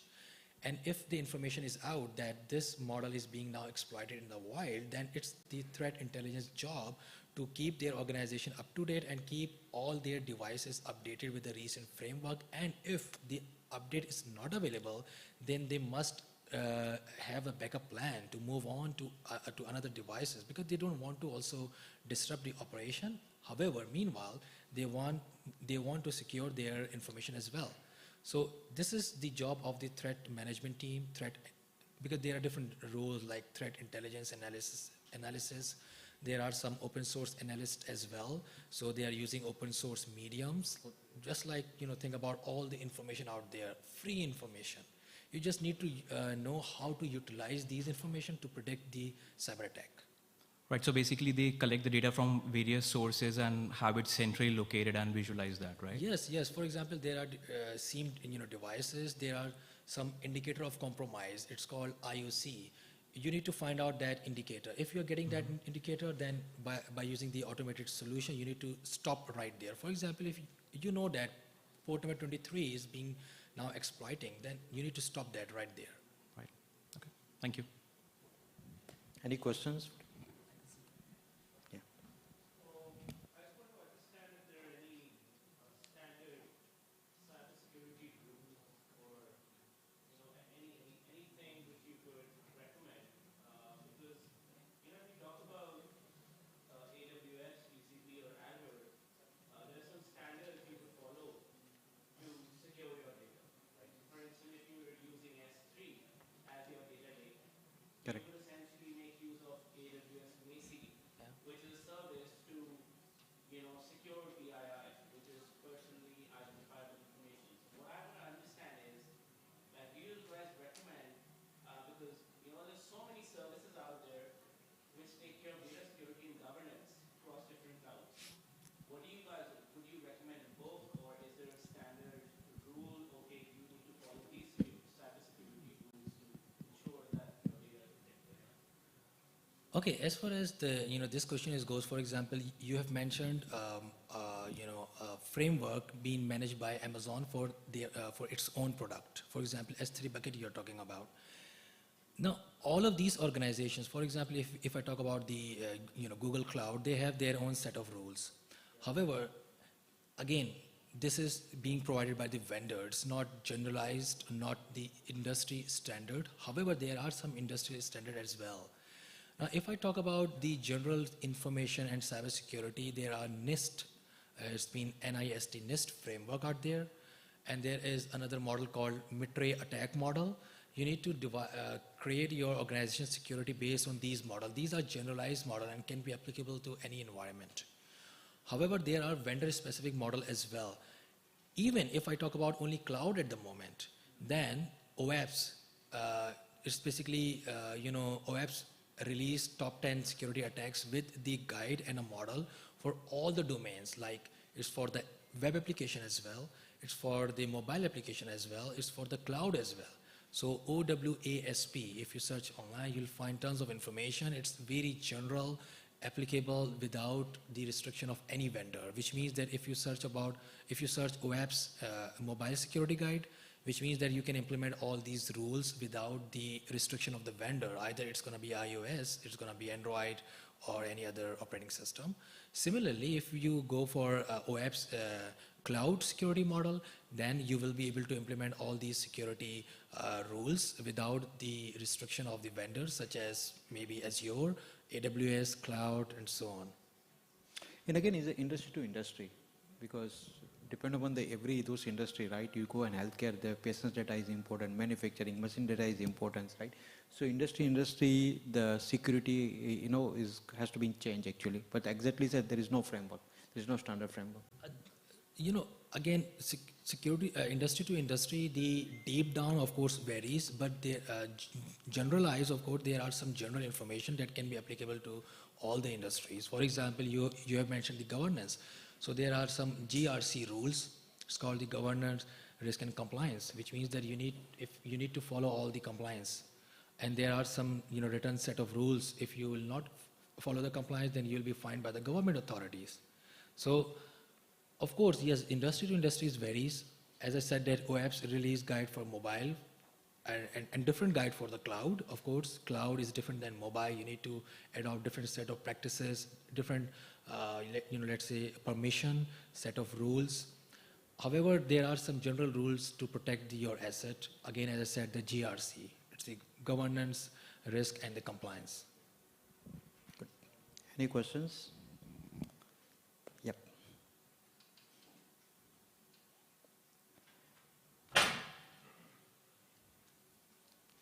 Hi. You rightly mentioned about the adoption levels of Industry 4.0 and the challenges, right? One of the question I have is, with the kind of adoption levels in the manufacturing and process industries, and the cybersecurity coming into the place, what level of security that is required on the IoT front against, I mean, how would you see the difference between software security and the IoT security? What's your view on where the software, if you see the cloud, the kind of computing power and the kind of processing and the memory versus the IoT devices, where the cost and the product cost, of course, gets into a key critical parameter, right? So how do you see the software quality versus the IoT quality in terms of security? Okay, I'll take this to point in it to one hardware side and a software side. What we have seen, you look at the OEM, the people are doing the OEM manufacturing, right? They have on their protocols and models, the connectors, right? They secure very well, and that is the biggest challenge because they don't allow you to do any interface, and where exactly the security threat will come, which is more on the hardware and device side, right? The software side, as we said, still because software is generally go on your cloud or either is a locally on premises, right? You can still able to manage, but when data coming from the machinery perspective, where original OEM systems, right, where the lot of controls and where exactly the challenges which is coming from that. And one more point is about, you have mentioned the hardware and software. When we talk about the software, for example, it's your IoT, either it's your computer. At the end of the day, these are hardware devices. However, they are being operated by a software. Of course, there are different softwares being created on different programming languages, and they follow different set of rules. However, they are prone to the same sort of attacks. For example, now let's talk about the hardware first.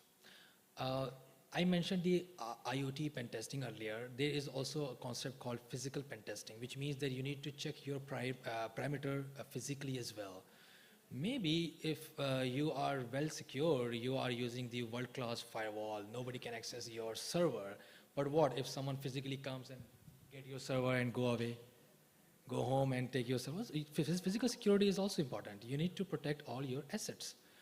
Now think about your cell phone. You are going in a conference by using your, you are having your laptop and you forgot your laptop. Somebody came and just snatched the laptop and you are having the confidential information. Just think about it. Even if you're not having the confidential information, but your laptop can connect to the corporate server, which means that if someone, some malicious person can access your laptop, which means he can access to the corporate network, corporate data and everything.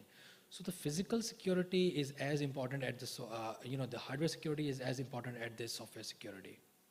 So, I think we are running behind the time.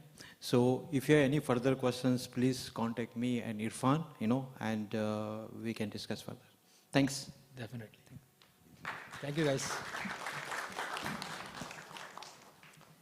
Irfan and Satyam, thank you very much, gentlemen. Thank you. You can leave that. Okay. Thank you. Thank you. All right, moving on to our next session. It's a panel discussion, and the topic is current state of Metaverse, opportunities and challenges. Now, this is going to be interesting because, in my opinion, one of the biggest challenges at the moment is really educating people about how Metaverse works. So I would like to invite the panelists on stage. We have Wilson Tay Carr from CTO Consortium 21, Ravi Gupta, founder of SafeXPay, Ahmed Tahir, CTO of Maham International for IT and Educo, and our moderator, Samuel Pang, director of Fortress. I got it right this time. Thank you, ladies and gentlemen. Can we please, yeah, no.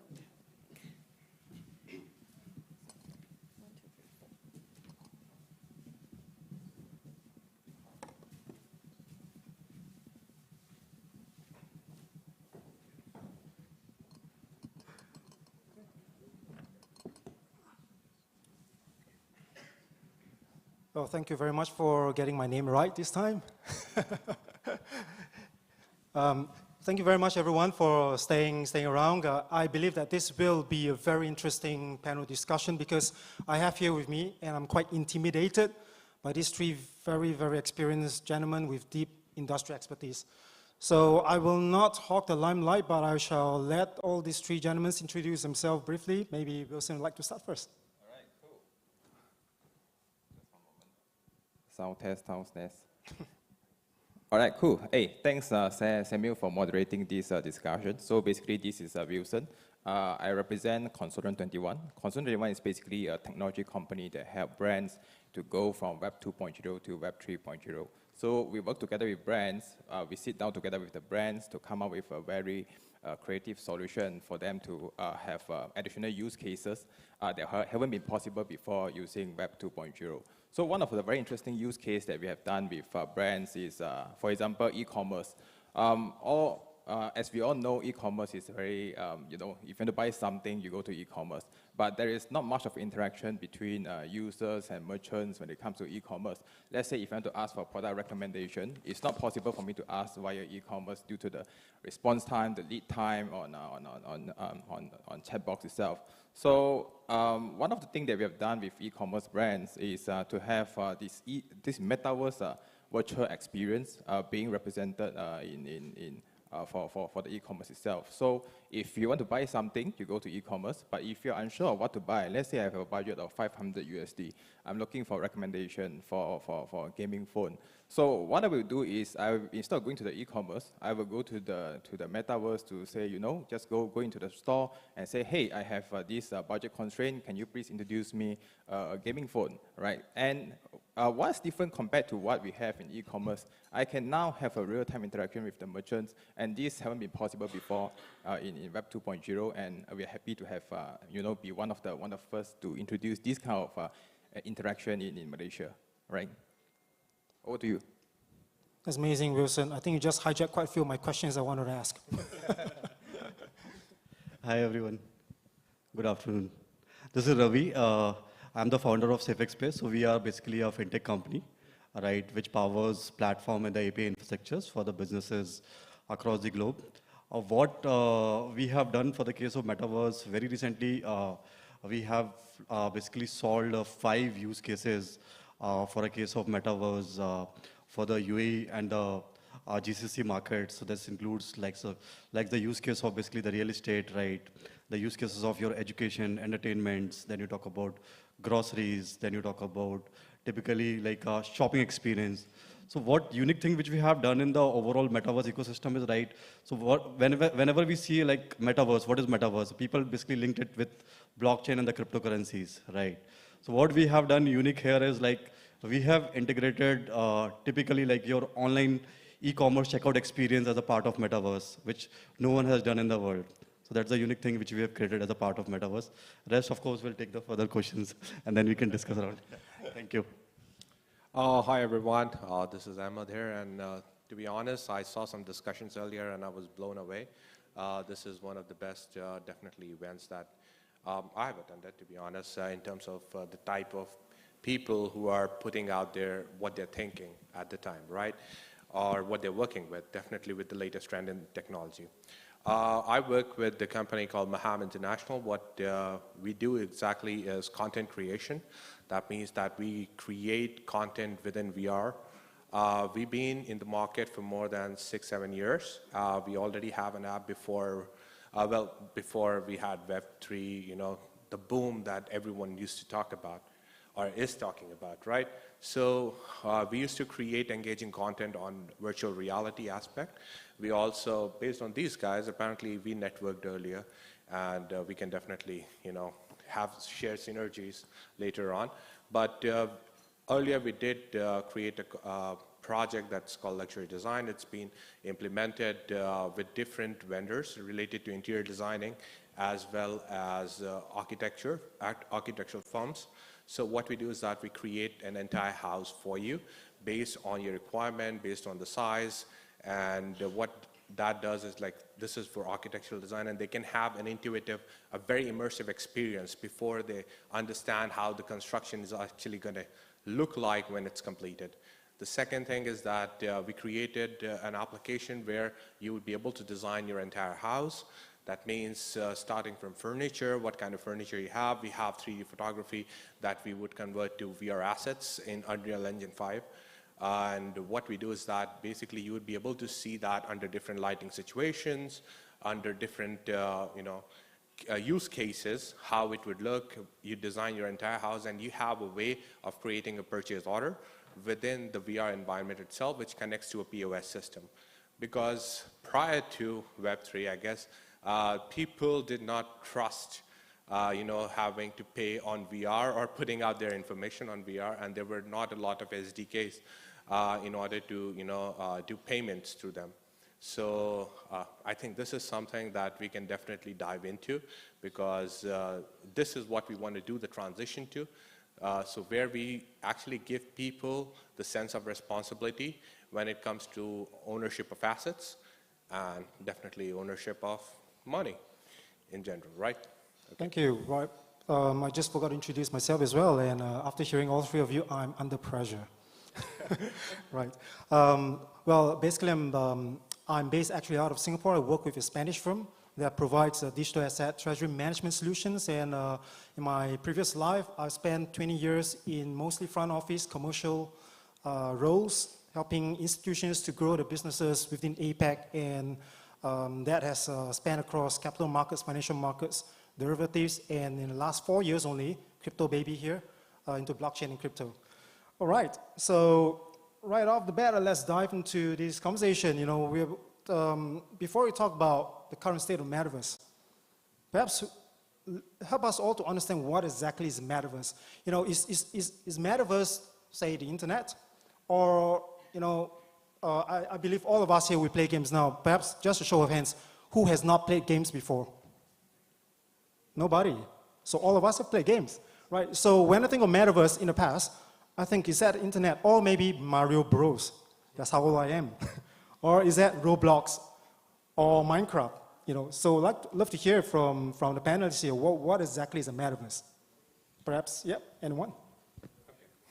So in my opinion, Metaverse is basically a platform where we can transition our real life tasks, and we can be present in two realms at the same time, right? So that means that there's a possibility that you are present, let's say, it's not a possibility, it's actually a reality. You'd be present in reality, and you will also be present within the Metaverse doing what you would normally do in real life, right? So for example, interacting with clients.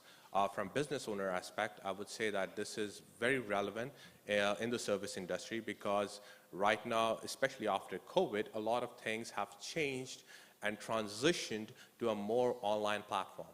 And with that, we provide engagement. For example, I do work with a company called Educo, and what we do is that we provide educational services. So what I see myself as a Metaverse is basically with virtual classrooms, right? So we have these kind of projects in works where students all around the globe can interact and sit with their silly hats in front of the teachers, and they can get to ask questions like they would in a normal classroom.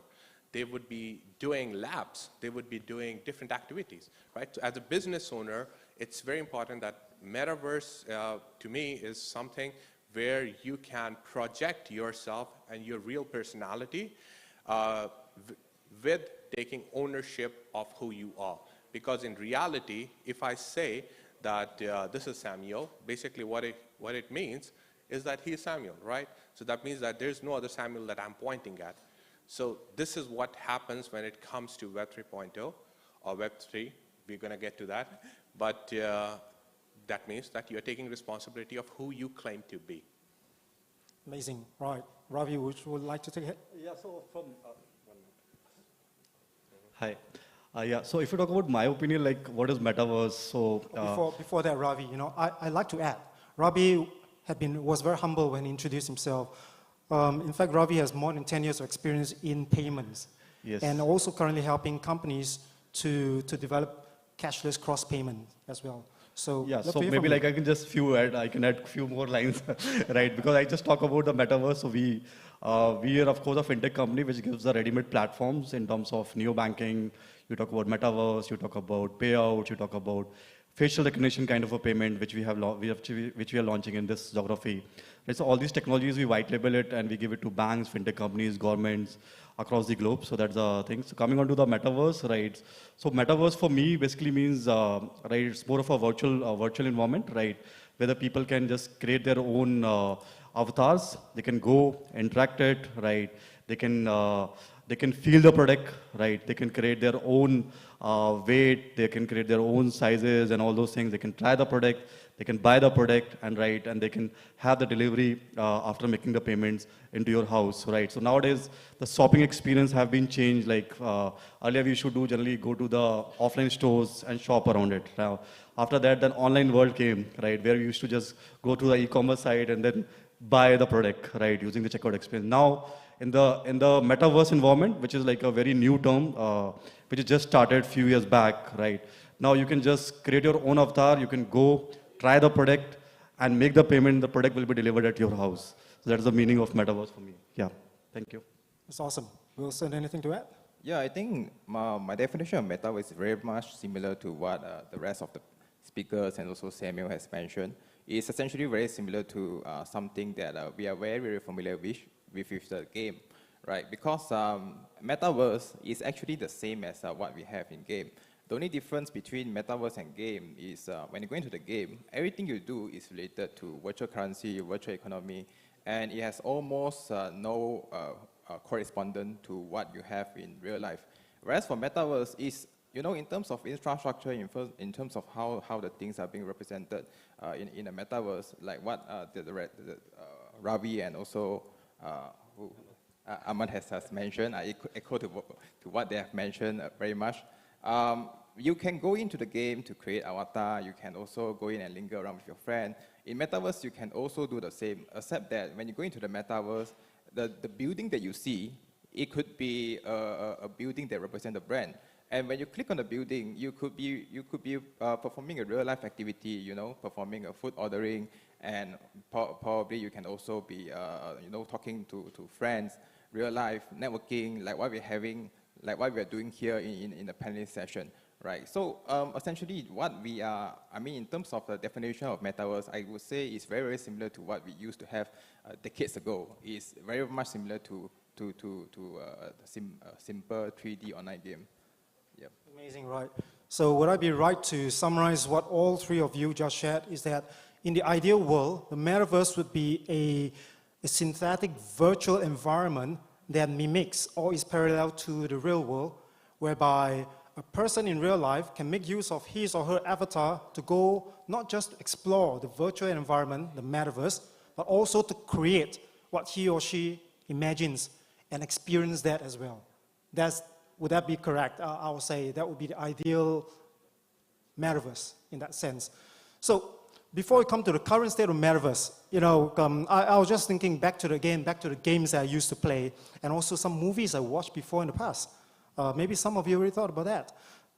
Before where we are today, the Web 3.0, has any other past projects that comes to your mind that has tried to be a sort of metaverse in any way? I mean, if any one of you have any thoughts, just go ahead. Well, I can think of multiple projects. Let's say for the past 20 years, there have been projects like Project Calypso, there have been like Second Life, IMVU. They follow a similar type of a pattern when it comes to having a digital economy, because that's what we get with Metaverse. They have a healthy digital economy. They can purchase assets, they can create assets, and they can sell those assets. They can have services, and they can sell those services. There is gambling. There are a lot of things that you can do, and it was introduced back in 2003. So we're talking about 20 years from now. So, and right now, we are in a stage where we have all of that, and that's decentralized, right? So coming from that aspect, I mean, if you guys played GTA, I guess everyone or someone at least did at some point in their time, right? So you get an idea, right? So basically, it's like, of course, this is more of like reality on adrenaline, but definitely that's not going to be the case in you know, with the metaverse or the platforms that I'm talking about. So they have been there. The economy has been robust, and the economy has been booming. They have their own way of managing the currency values. They have their own way of doing Forex, right? So this has been in place for a while. You're talking 20 years. That's a big time, right? And they have transitioned over time. The way that the reason that they got left behind is apparently ownership.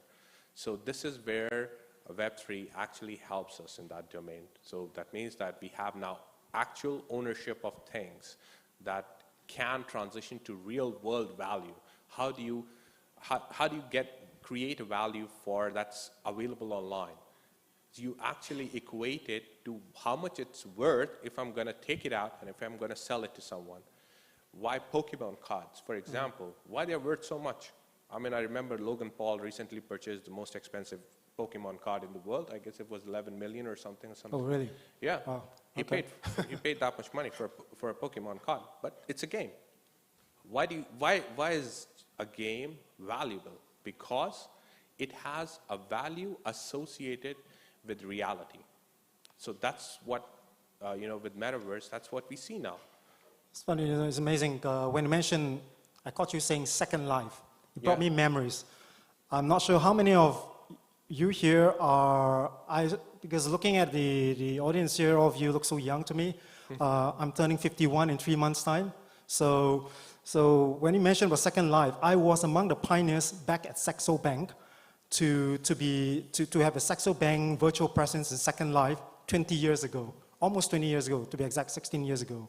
Yeah, I mean, they used to have open discussions. I mean, like universities, they used to have open days on Second Life. Big celebrities, like, for example, Snoop Dogg, for example, Drake, they used to come and play at concerts, and basically they used to pay the in-app currency, which equates to real-world money.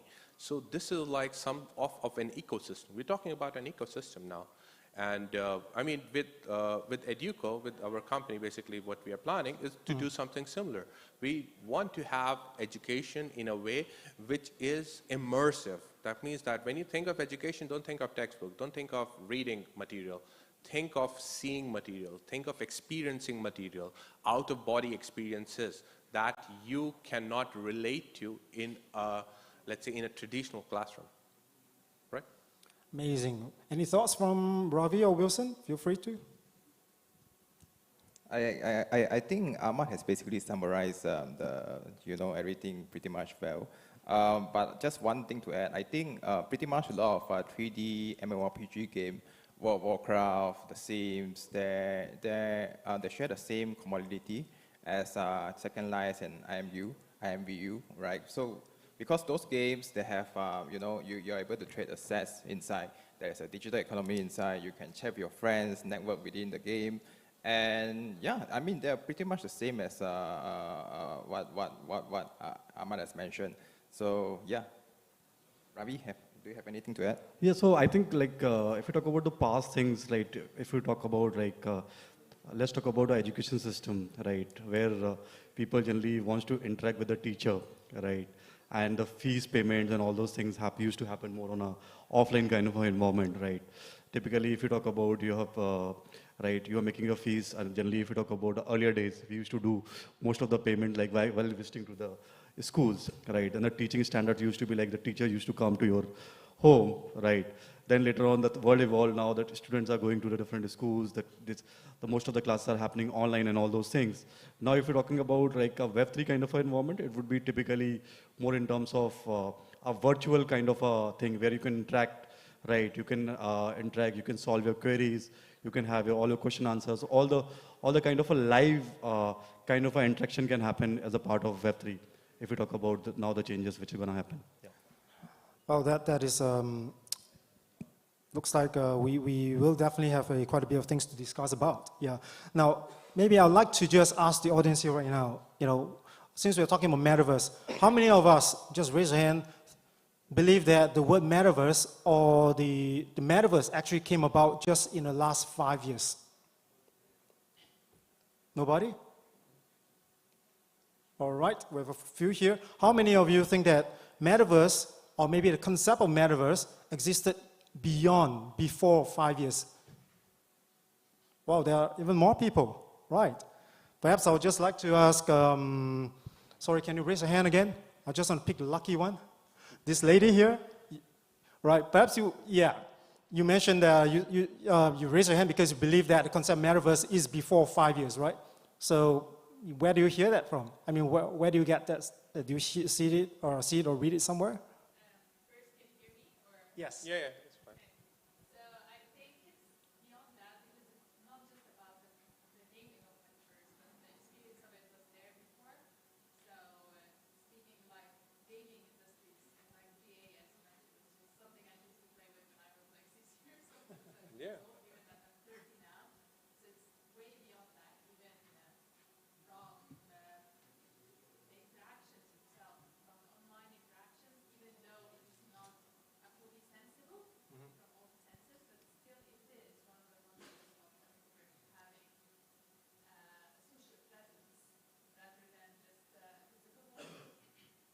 Awesome. Thank you for that. Yeah.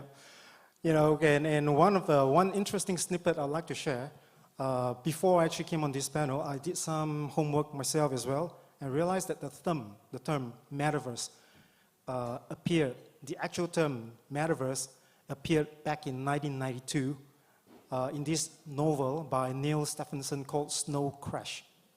And bear in mind, in 1992, that was in the absolute infancy stage or even before the time of internet.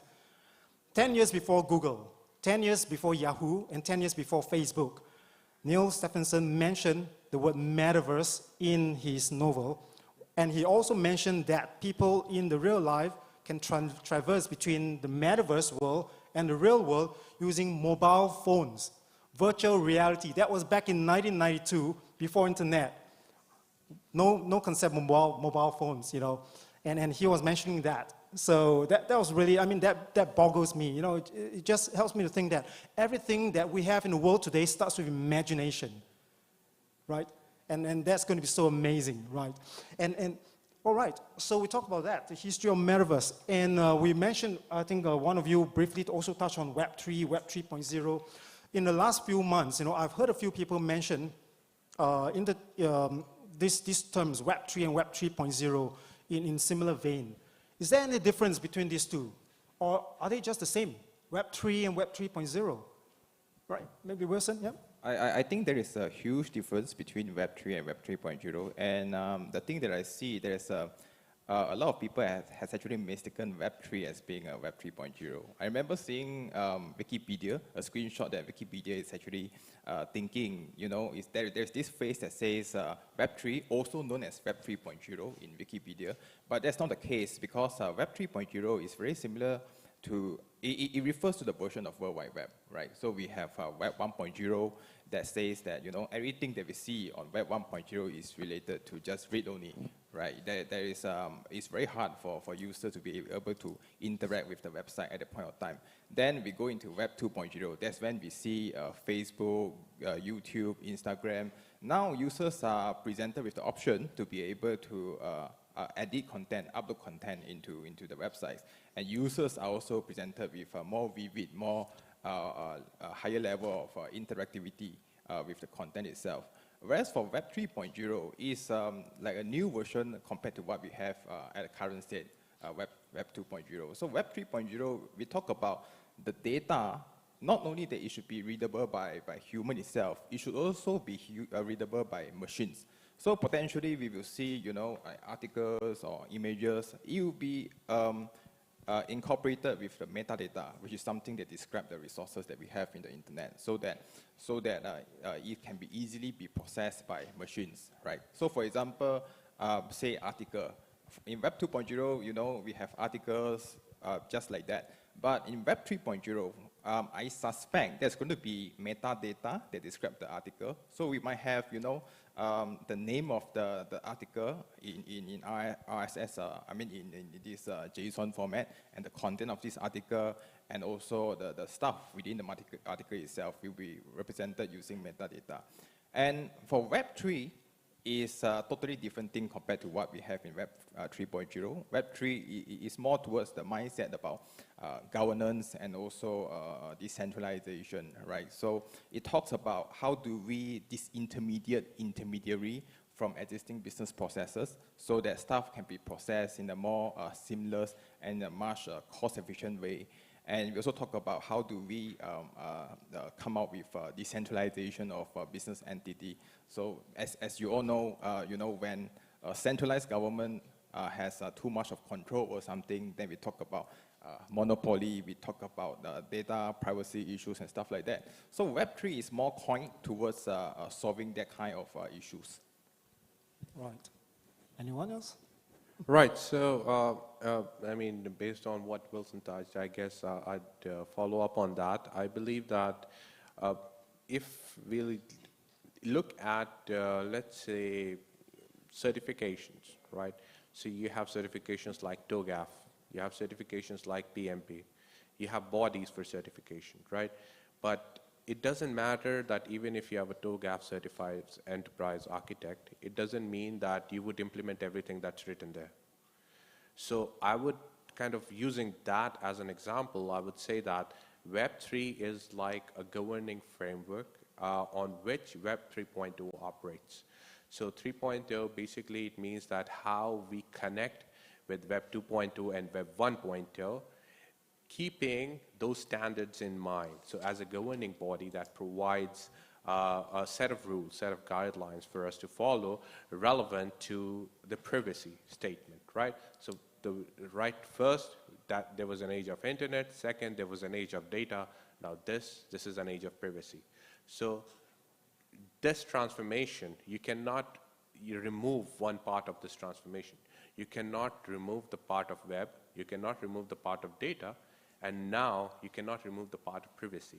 So Web 3.0 kind of, it kind of synergizes with what we have been doing already. That means that if we look at Web 2.0, it just didn't, came out of nowhere. I mean, definitely they were transition. They were, they slowly and slowly they started consuming data rather than having static pages, right?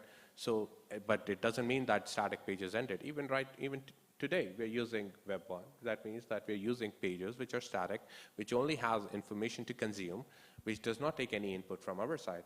So it's not that technology is redundant. It just means that technology adapted. The technology is better. It's kind of created for consumers to protect consumers. Right. So I would say that Web 3.0 is a progression from Web 1.0, Web 2.0, the internet as we know what it is today. And Web 3 is, in a nutshell, what we call the creator's economy, whereby you own your own data, you own the governance, and you are able to decide who uses that, when it shall be used, and if, let's suppose, I'm the one using your data, you have the right to ask me to compensate you so that you can monetize the data. Yeah, like copywriting. I mean, this is the part where we do asset ownership, and asset ownership in this day and age is one of the most important aspects. Mm-hmm. Got it. Awesome. Right. That's going to be a long way to go, and I'd love to have my data being monetized. Ravi, anything to add? If you want, you'd love to. I think that's a fairly good definition which both of them have given. Right. So I'm agreeing with that. Yeah. All right. Wonderful. Right. So let's get back to the current state of Metaverse. When I think of Metaverse right now, currently, two names come to mind: Sandbox, Decentraland, right? But again, it doesn't give me a good ideal impression of what Metaverse should be, because those two are silos. They don't talk to one another, right? So let's suppose if this side of the hall is in Decentraland, that side is on Sandbox, you can't talk to one another, because whatever you create is on one side. You can't see what's on the other side. So in this sense, I want to jump right into the challenges. What do you think are the current challenges of the current state of Metaverse right now? Ravi. Hello. Yeah, so I think there are, because if you talk about Metaverse, it's pretty new term, right? So of course the challenges would be there, because the first important challenge is more of our laws and jurisdictions, right? So if you talk about all the countries knows like what is Metaverse, and they're trying to adopt that Metaverse ecosystem, but still they're not clear about what kind of laws needs to be built up, right? What kind of information needs to be exchanged between either, if you talk about the same country, there are different businesses, what kind of information needs to be exchanged, right? How you can govern the data, right? How you can create a community-driven kind of a ecosystem kind of a thing, right? That is the first issue which is there. Second issue is more in terms of challenges, if you talk about, is the privacy issue, because it's like a typically like, if you talk about internet now, you go and browse anything, right? Where you leak information like more in terms of which pages you have searched, right? Which pages you have visited and all. If you talk about current Metaverse ecosystem, right? You are basically getting into a virtual world where you're trying the things with the help of Oculus, right? You are basically exposing yourself more in terms of your mind and basically what you're doing, what in terms of action, sensing the things, right? So all those things are also coming as a part of a risk. So you are basically exposing yourself into a virtual world, which can be, if any kind of a security in terms of technology is leaked, right, you are totally exposed in the world, right? Right, so there are more challenges, more in terms of like your health level issues, because you are trying electrical equipment, right? over yourself, and then you are trying to see the world, right, more on a virtual reality. So that can impact your health. So these are three major challenges which I can see about the metaverse. Yeah. Right, right. And on this note, do you think that the world we are in today is at a stage whereby a lot of people are comfortable with the metaverse? Or do they even know what the metaverse is? And if it is, what should we within the industry do to help expedite the adoption of metaverse? And if it is not, again, what should we do to help to bring up the awareness of the general masses, the institutions, the individuals with regards to the metaverse? Yeah, maybe Ahmed, because you talked about education earlier. So I guess with integration, there are a lot of different ways. Right now, if it's only talking about virtual reality, I recently came across a product. Actually, it's not really like metaverse related, but it's more of augmented reality product. But it solves a specific problem, and the problem that it solves is very specific. It's called Nreal Air. Maybe who have heard of it, anyone knows about this product? So basically, what this product does is that it overlays information on top of your real world, right? Like how augmented reality works. But the good part about it is that you can actually switch between AR and VR by blocking the light. So that means that you would be completely immersed. You'd be sitting in a room, totally immersed. At the same time, when you're, let's say, going to the airport, I want to see what is my itinerary, right? I want to see what time my flight flies off. So I would be seeing that real-time information update. So I guess the way that metaverse can actually integrate into lives of people is basically through the requirement, the need, because we have to first create the need for metaverse.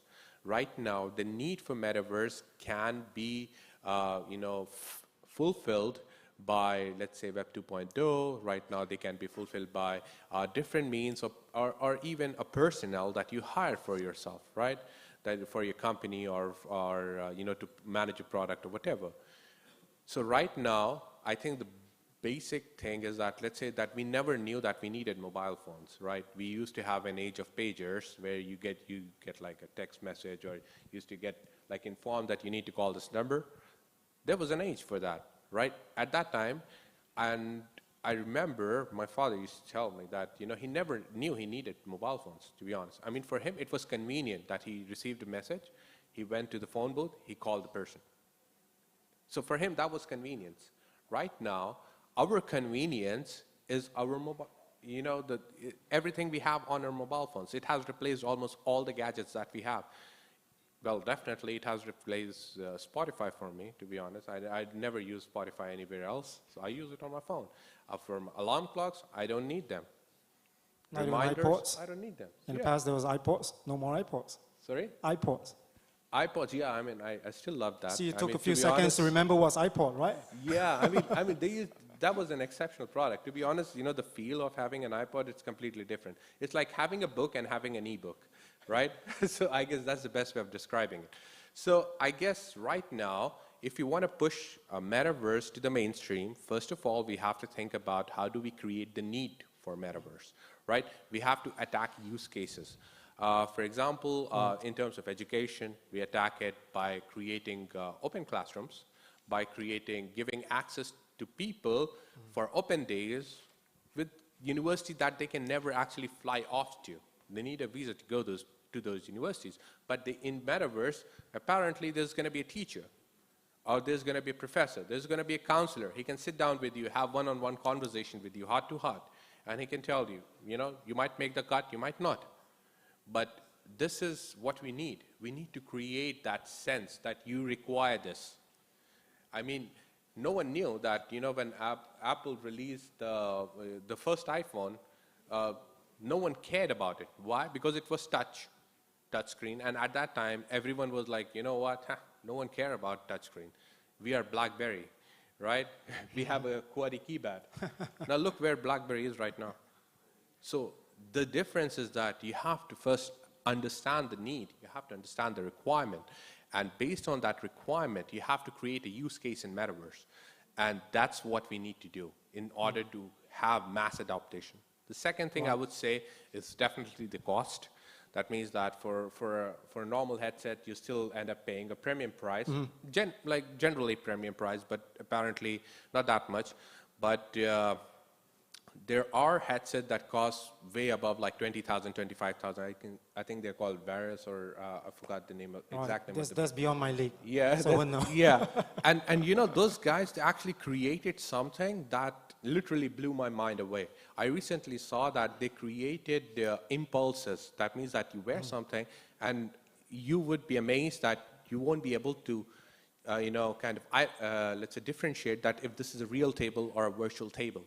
That means that when there is a touch impulse, they have those already implemented in development, of course, right now. But they have this. They have like virtual bots, right? And you touch them and you feel the impulse, the difference in the material. If I touch my fabric, how do I know this is real? Is when I know that, okay, this material feels different. Right. So essentially, you're saying that one of the challenges is that the world as it is today doesn't yet see the need for the metaverse. So there must be a need to be created. All right. So hold on to that. And Wilson, what do you think are the challenges that in your experience in what you do every day? Yeah, I think to echo to what Ahmad has mentioned, he basically said that technology is something that hinders metaverse from going to mainstream adoption.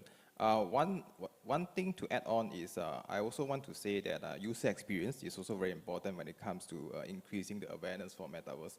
Because right now, the key entry point into metaverse, if you talk about metaverse that sits on Web3, right, is to be able to log in using your MetaMask wallet. And as you all know, the process of getting normal, ordinary Web2 users to create the first ever MetaMask wallet is going to be very, very tedious. I'm a tech guy myself, and the first time when I create my MetaMask wallet and also to purchase my first ever cryptocurrency, even for tech-savvy individuals, it took me a few hours just to understand how the mechanics behind it, right?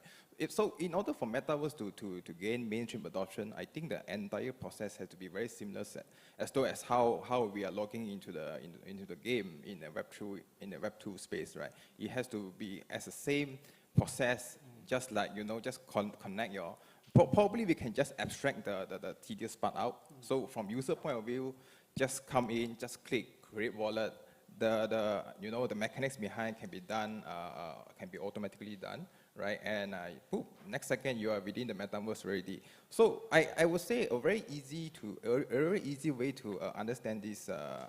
This concept to illustrate this problem is if ordinary 60 years old, 70 years old grandma is able to log into metaverse without any technical knowledge, then I think we are one step closer to gaining mainstream adoption. But if we are not there yet, then probably it takes longer before we can reach that state. So the benchmark, remember, is our grandparents.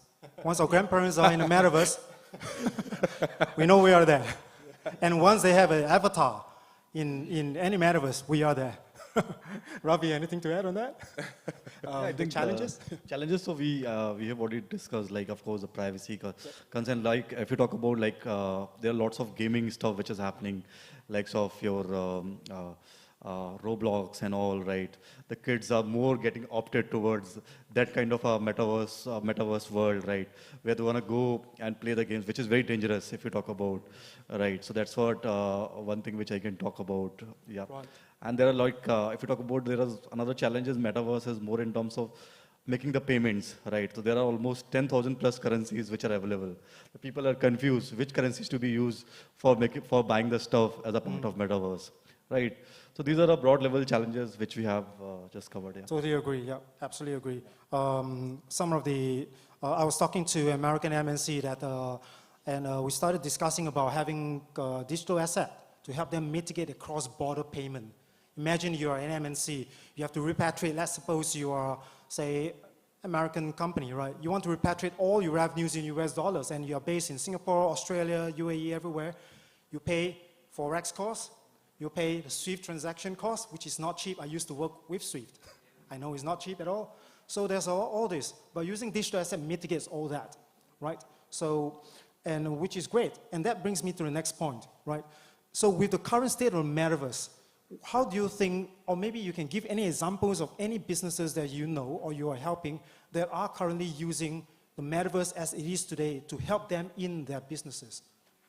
So maybe like I can talk about some of the examples which we have did the POC in UAE market, and that has been liked by most of the government institution, and we were also, our solution also got presented as a part of GITEX, which happened like few months back in UAE. Right, so we have tried to solve 4 to 5 use cases. If you talk about, right, the use cases includes your real estates, right? Nowadays, if you want to buy any kind of a property, right, so you get a brochure kind of a thing on your WhatsApp or maybe on your email, right? The second way could be like you have to visit to the property, then you can experience the things, right? So what we have done is, right, we have created an ecosystem, right, with the help of the metaverse, we can basically create the overall exact size of the house, right, which you want to buy with the configuration and everything. And you can experience that particular thing more in terms of your entry. You can create your own avatar with your own look and feel. You can go into that property itself, see the configurations, right? And if you want to buy that property also, you can do the payment also online, right? So that is the kind of experience we have created. And after doing the payment, right, you can get the confirmation stating that your booking has been done successfully, more in terms of registration, right? And rest of the payment plans can be presented as a part of brochure in the form of blockchain, right? That's what we have tried to cover.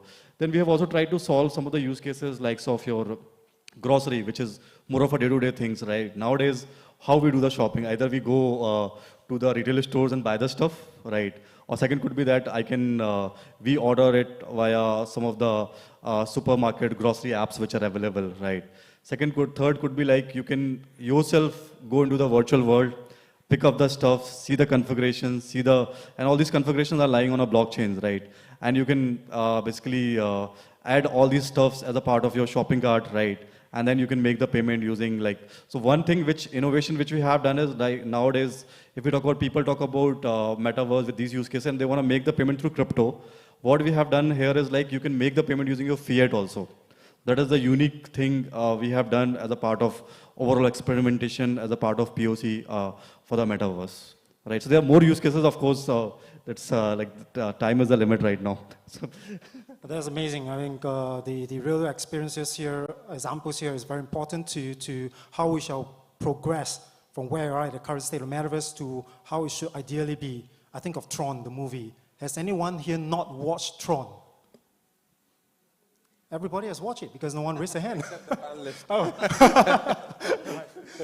So, you know, when I think of the ideal utopian state of metaverse, I think of the movie Tron, right? Whereby the real person jumps into the virtual world and then he becomes he looks like a real person.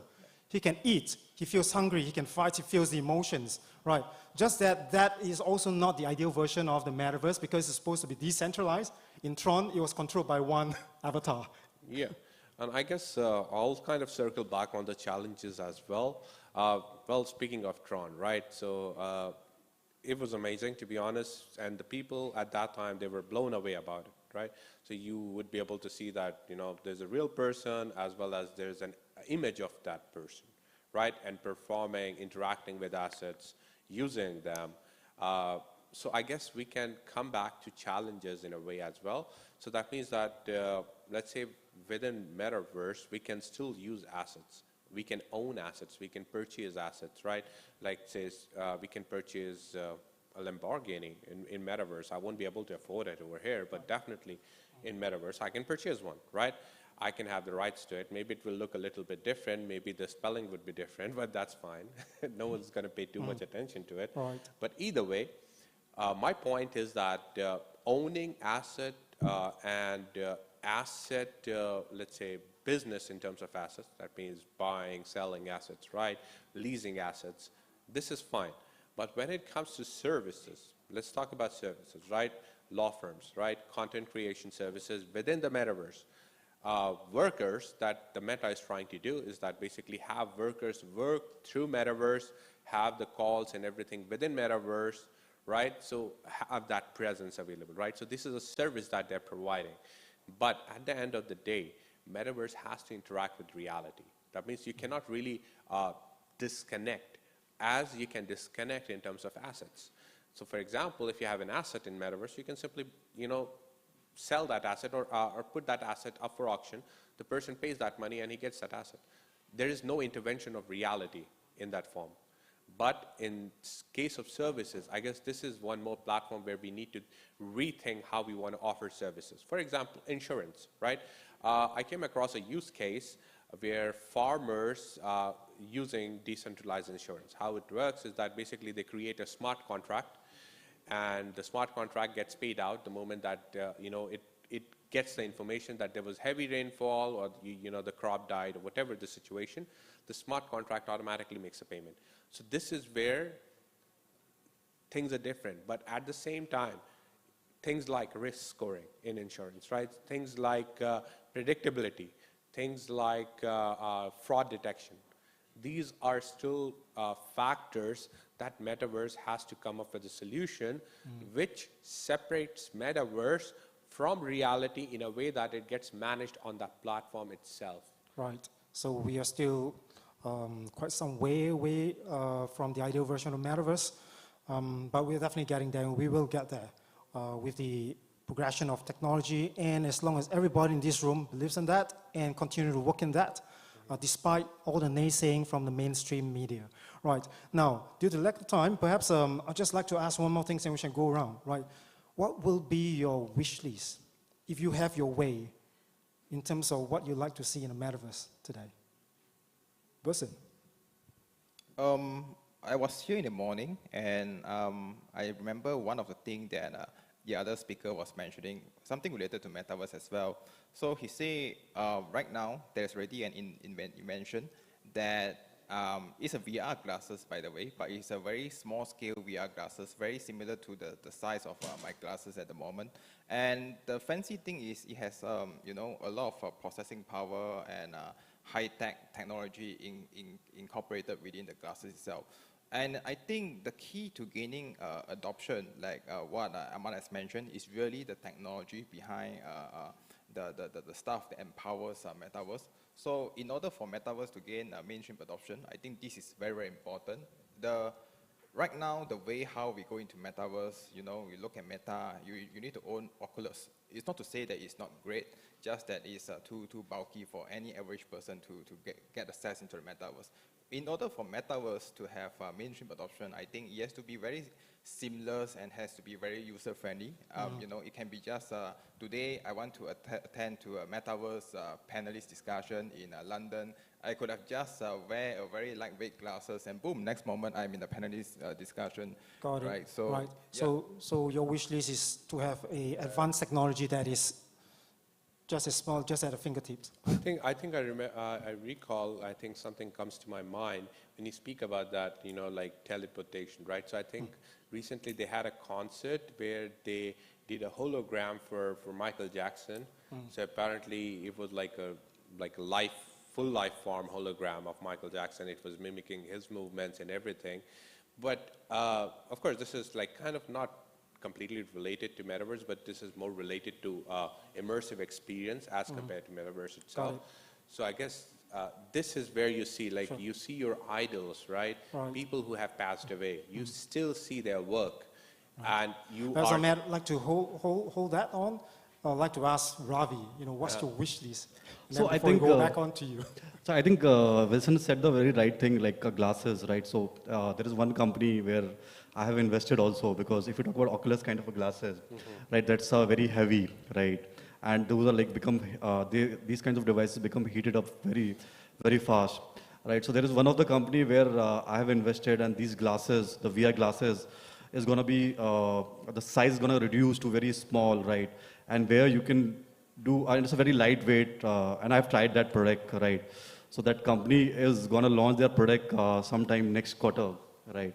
That could be one of the important wish list which I can see. That is the first part. Second is, of course, there's some kind of a law needs to be formulated, right? And of course, just like Emma said, right, there needs to be arise, right? So once the need is arise, then everything will follow up. That's from my side. Thank you for that. Yeah, and maybe 10 seconds. Yeah, I'll try to summarize as much as possible. All right. So basically, with the current state, I would say that it needs more realism. This is something that's lacking in considering that we're in the age where we are launching, let's say, 24 gigabyte VRAM, let's say graphics card. We recently came up with 4080, 4090, recently got released from NVIDIA.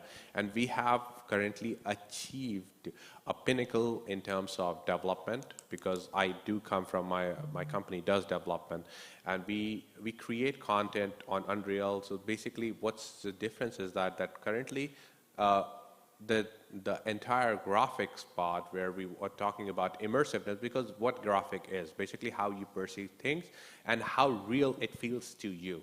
I think this is where we need to have a drastic improvement, because if you do not feel that this is realistic, or the facial impression, it feels very plasticky to you, you would not be able to see or feel that how is it any different. I would rather have a Zoom call with that person. Got it. Thank you for that, Ahmed. So immersive technology at the fingertips, and again, seamless experience. Thank you so much to our panelists. I would love to take any questions, but unfortunately we enjoy ourselves so much. I think one. Okay. We can take right. about one, maybe two questions from the audience.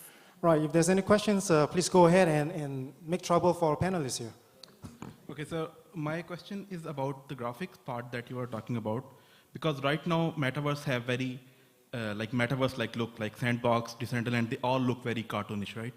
But going into the realism and speaking about Unreal Engine 5, so how do you see that achieving, that part getting achieved? Because considering that it's web-based right now, and so which technologies do you feel that have to come into play to achieve the realism, visual fidelity part?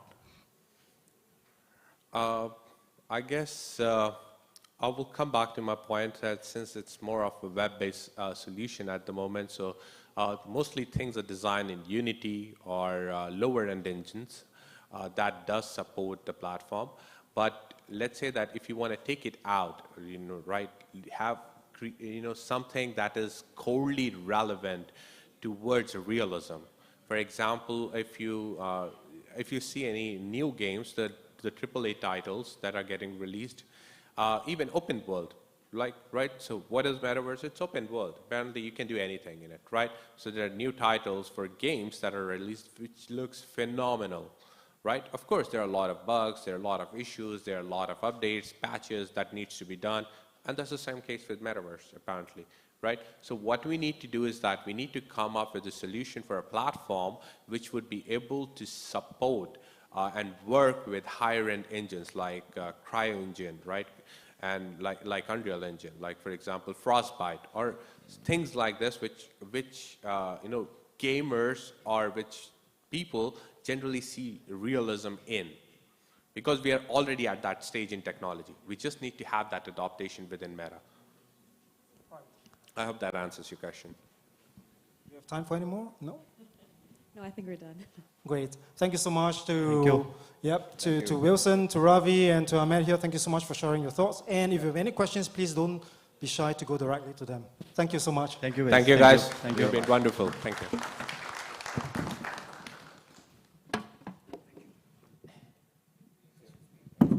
Quite a discussion that was. Thank you to our panelists.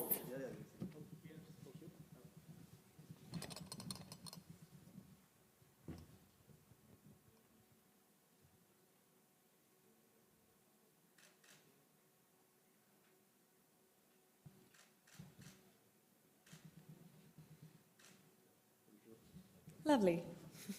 Coming up next is yet another panel discussion, and this time it's on the topic of remote work challenges for teams and overcoming them with technology.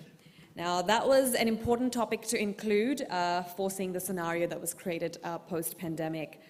So can I please call upon stage our panel of experts. We have Muhammad Amar Ali, CEO and founder of EasyBot, Ibrahim Hoshaya, CEO of Endeavor Pal Technologies, and Shahid Amanullah, I hope I said that right, who's a co-founder and managing director at Endeavor, and also our moderator today, as well as Said Weldon, founder and CEO of Weldon Technologies, and CP Lee, CTO of Mola.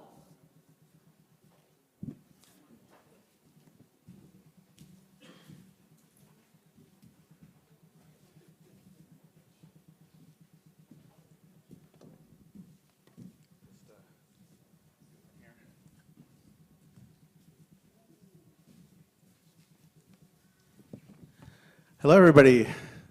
Hanging in there? Can you guys hear me? All right. Yeah, well, So welcome. Thank you for having us here at Internet 2.0. My name is Shahad Amanullah. I'm a Managing Director at Endeavor USA, also a Global Vice President at the research firm Frost & Sullivan. And look, we all have been aware of remote work for a while. It pre-existed the pandemic. Whenever you had to spend a day at home, whatever, you would just go home and work remotely. But it was an addendum to our real lives. The baseline was working in an office. The baseline was working next to your colleagues. And remote is what you did when you had to, just, for whatever reason, not be in the office. But then the pandemic hit.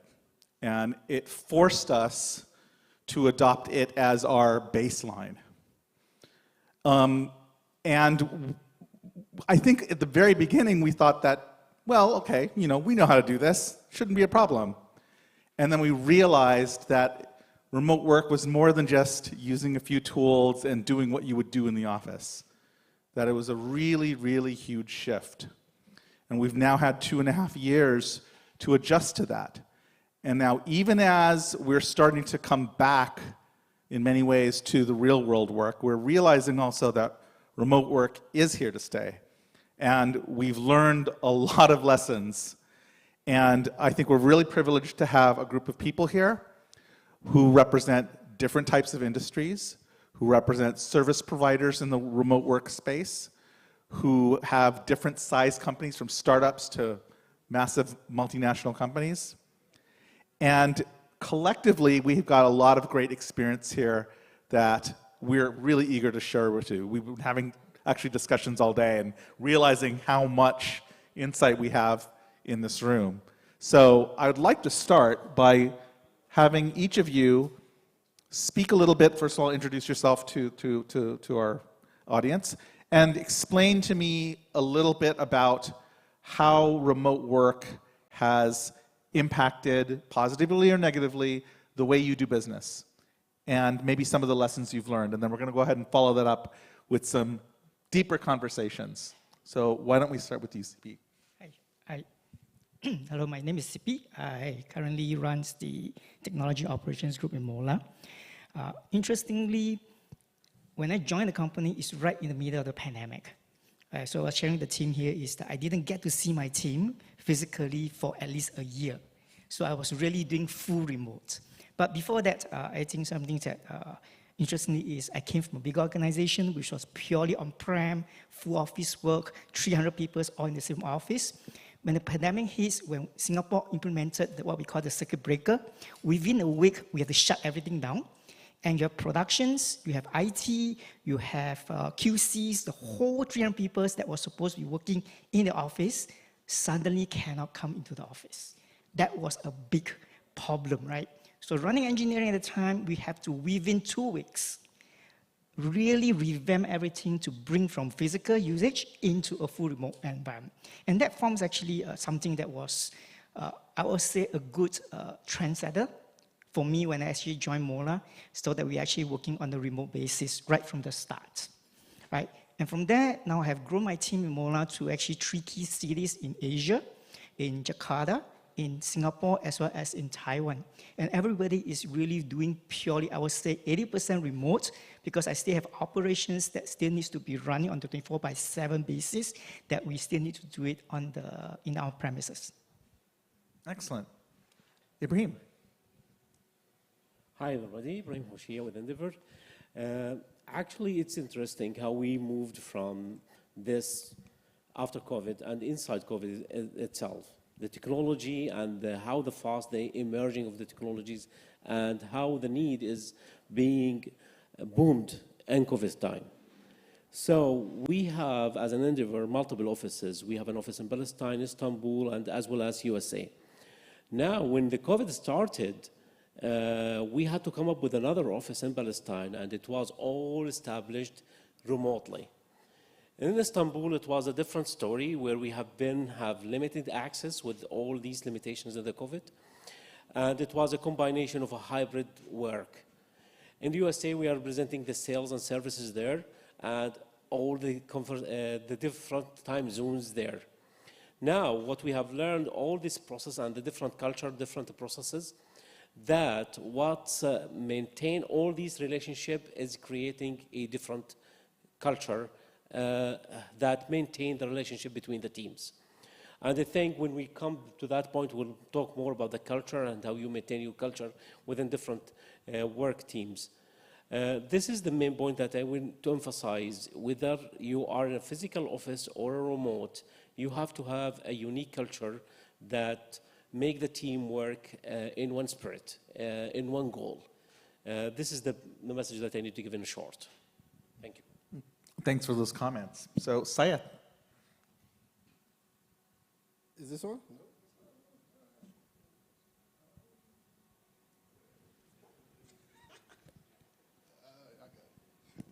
Thank you. Here we go. Hello, everyone. My name is Seth Weldon, and I'm the CEO and founder of Well Done Technologies. For this topic was interesting to me because I was working remotely before pre-pandemic and post-pandemic. So most of my clients are all over the world and multiple locations. So now, do I have challenges as far as working remotely with teams? Definitely. But it wasn't, I guess we'll go more in depth into that question, but for the most part, the pandemic did not change or alter the way I worked. I pretty much stayed consistently and just kept going, so that's all I got. Okay, well, Mohan? Yes, my name is Mohammed Umar Ali. I'm the CEO and founder of EasyBot. We've started about 1 year back, and believe it or not, since we started remote working. So there are some of our team members that I've never seen in person. Yeah, this is a challenge because, the human factor is really important. Have you ever came across like someone send you an email or text, and from the way you read the text, you feel like this person is kind of rude person, or this person, I will never deal with him again. But when you meet them in person, it's a completely different story. Like people sometimes write different way than they actually deal with people. So this challenge, this specific challenge, we came across it, and the way we tackle it is basically we normally, when we have our meetings on Zoom, some people sometimes just switch off the camera and start juggling around and doing things, multitasking. You don't know what's happening at the other end, so it's difficult really to have that kind of human interaction with them. So I do normally ask the team members to switch on the camera while we're having the meetings. That really gives you more visibility, and have this first impression is really important, since especially for the people in the leadership, you need to really know whom you are dealing with and what's their feedback about what you're saying to them, because that's important to you as a feedback as well. No, that's fantastic. And I hope you're noting that we haven't really been talking about technologies per se. A lot of what we've been discussing is how this has affected the way humans interact in the workplace. And that brings me to a question for all of you. So now that we've kind of made this transition into remote work as being a baseline, and for a lot of industries moving into a hybrid scenario where some time is in the office and some time is remote, I think that requires us to look a little bit deeper into the culture of the people that we bring on. So when we're talking about hiring new teams, bringing new people on board, these are people that have to, fit well into that environment. I mean, I think we've all seen, as we've made this transition, some people, like several of us on here, we're already working remote before the pandemic hit, so it really wasn't much of a change. But I also know plenty of people who struggled, really struggled.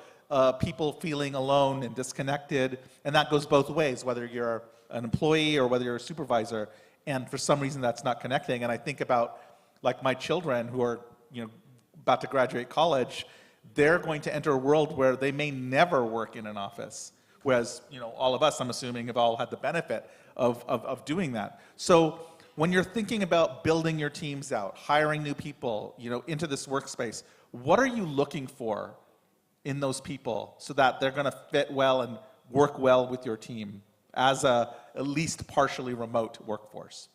And anyone can go ahead or get a little bit from each of you. Yeah. So let me start. So basically, this is an excellent question, and that's a big problem for people away a little bit from technology.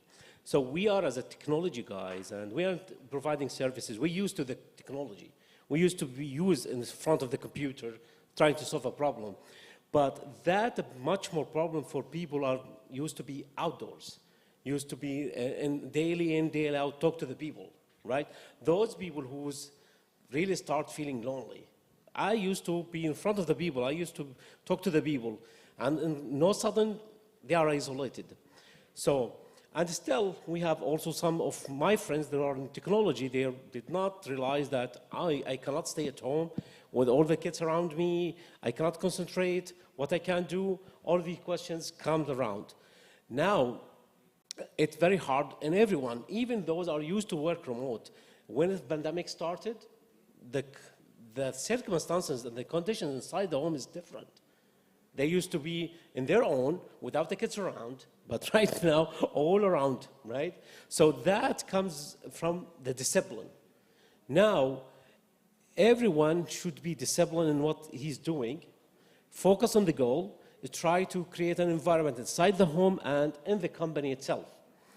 We have been lucky that the new hires we have been hiring, they are really small ages, right? They are not back in the age where they are not used to the technology more. Those small ages are using the technology, they're used to use the computer, even the smartphones more. They're living the world of the virtual, right? That gives us a push on the culture we're building. The second thing is that when you try to pass the area from virtual to in-person, there was a bridge that you need to build. That bridge was based on the statistical thinking that we've done, is that you need to make sure those people are psychologically ready to do that. And in order to do that, there have been a lot of meetings preparing that this is what's going to happen, this is the situation that you need to expect. Using the technology, there was a lot of cutting off, but everyone was understanding that this is going to expect it. Also, everyone in the team was happy to do more work in order to overcome all these glitches.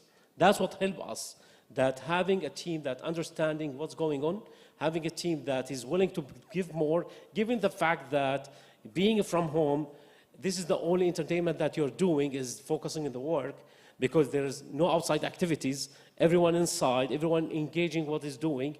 And the fact is that when we choose the team member, we choose a member who loves to do this work. Because if you're doing what you love, it will become an enjoy thing. It's not a burden. And this is what helps us a lot, selecting the people enjoying the things. Others? What are your experiences? Regarding hiring new people to the companies, basically remotely, is a big challenge. The way we do it is always we try to have, I think I'm not going away from the question, right? No, please. Okay, so we normally hire, or we have a partner, local partner in the place where we're going to hire a new person. So I believe the human factor is really important. It's really important that you know the person and you meet with them in person, you confirm that this is the right person that you want for the organization, because you don't want someone to come in and then they fail and then you kick them out. It's not really what we want to achieve here. So we do the virtual interview basically, and we do it through the Zoom, through the camera and all.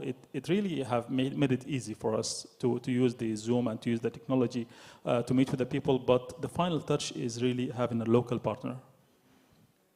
No, that's really good. And you know, a segue from culture is also just, you know, with remote work, we have the opportunity to build teams really wherever. I mean, pre-pandemic, even if we did have large companies, we had clusters. We had an office in one city, an office in another city, and they still at least had an office culture, even if they worked kind of remotely with respect to each other. But now it's much different.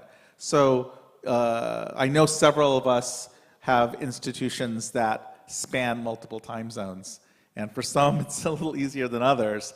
But I'd like to get your thoughts on how you manage workflow in a global entity where you're dealing with multiple time zones, since you may have been like bringing on remote workers from a whole, and that's another benefit of having remote work is you can seek out talent everywhere. But how do you manage that? Because I find it really challenging, particularly when you have times literally halfway around the world, and you're disrupting a lot of personal life. But anyone, please.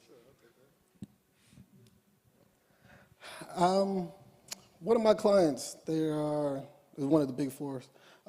They have members all over the world. So probably my farthest colleague is out in Australia.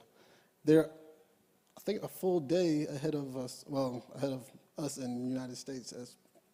So the way I handle that time zone difference is try to be empathetic a lot.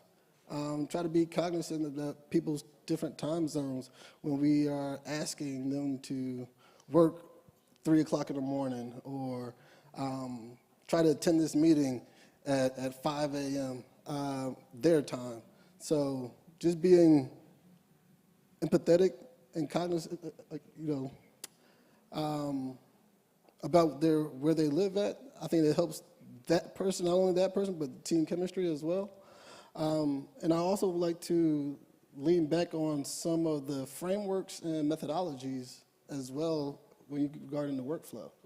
I know, I think a previous speaker spoke on the PMP and the agile frameworks and things of that nature. Having scrum ceremonies, doing those frameworks, having those daily stand-ups, having those team meetings, those sprint reviews, keep the team engaged. Not only the team engaged, you get the department managers, the C-level, all engaged on what you're trying to achieve as far as the work's performance. And I think it has been very successful, even though everyone's working remotely. So I think utilizing those aspects is a good key. That's actually a really good point. I'm a huge fan of very short scrum meetings at the beginning of the day that are kind of multidisciplinary, just to get everyone on the same page. Right. Just even if it's like a 10-minute thing, like, what are y'all working on? What are your biggest things? Okay, great. Break, and then go do your thing. Now, I envy this person right here because his time zone differences are not that far apart. But you've done something interesting. That's only for my current organization, which is 1 hour apart. But actually, regarding the time zone, it's not just within the remote world that has been an issue. If you look at what I have done over my life, I have always been working with a global organization. I need to work with the US, I need to work with Europe, I'm based in Asia. Literally, you cannot find a nice slot that everybody comes online. Somebody has to sacrifice, right? And unfortunately, it's always Asian sacrificing. We go 2 a.m. in the morning, talking on it, trying to keep awake. So this is something that one of my organizations actually mandated. We have to start one word, empathy. Second, actually is about consideration. Everyone has to look at your team members, whether remote or on-site, about the time that everybody is working at. There are breaks time, there are meal time, there are wake time, and there are sleeping time. And I think in this global world today, we need to look at trying to find a way for everybody to be equal, or at least presented in an equal way. So in my previous organization, what we did was we actually segmented it. Week 1, I take the 2 a.m. slot. Week 2, you take the 2 a.m. slot. And week 3, you take the 2 a.m. slot. So we actually rotate. But in the end, it works out very well there because everybody realized the pain of trying to stay awake from 2 to 4 a.m. and then waking up at 6 a.m. to go and work. Right? Second is from a supervisor perspective. We also actually implemented such a way that if you have a 2 a.m. call, you don't come in the office at all. And that was during the on-site work. So 2 a.m. call, you will take half a day off, and you come in maybe in the afternoon, so you get your adequate rest. And I think this from a supervisory positions, all of us has to start remember, humans are not built to work 24 hours. We need to take care of the people that actually work with us. Yeah, right. And don't forget, people have options now. So if you make it too hard for them, they'll find someone that does make it easy for them. No, that's really great. So now, of course, now I'm getting to what the actual topic was, which is the technologies. All of this is empowered by technologies. A lot of them are either new, or they're not new, but we didn't really know about them. I didn't know about Zoom before the pandemic hit. I had to go and download it, go, what's this Zoom thing?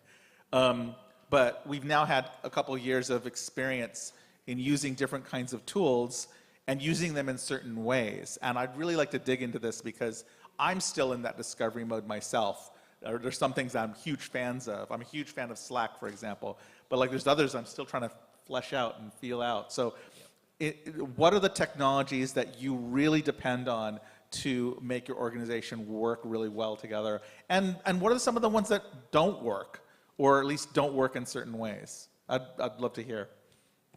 Yeah, so, okay, so we choose Google Workspace, for example.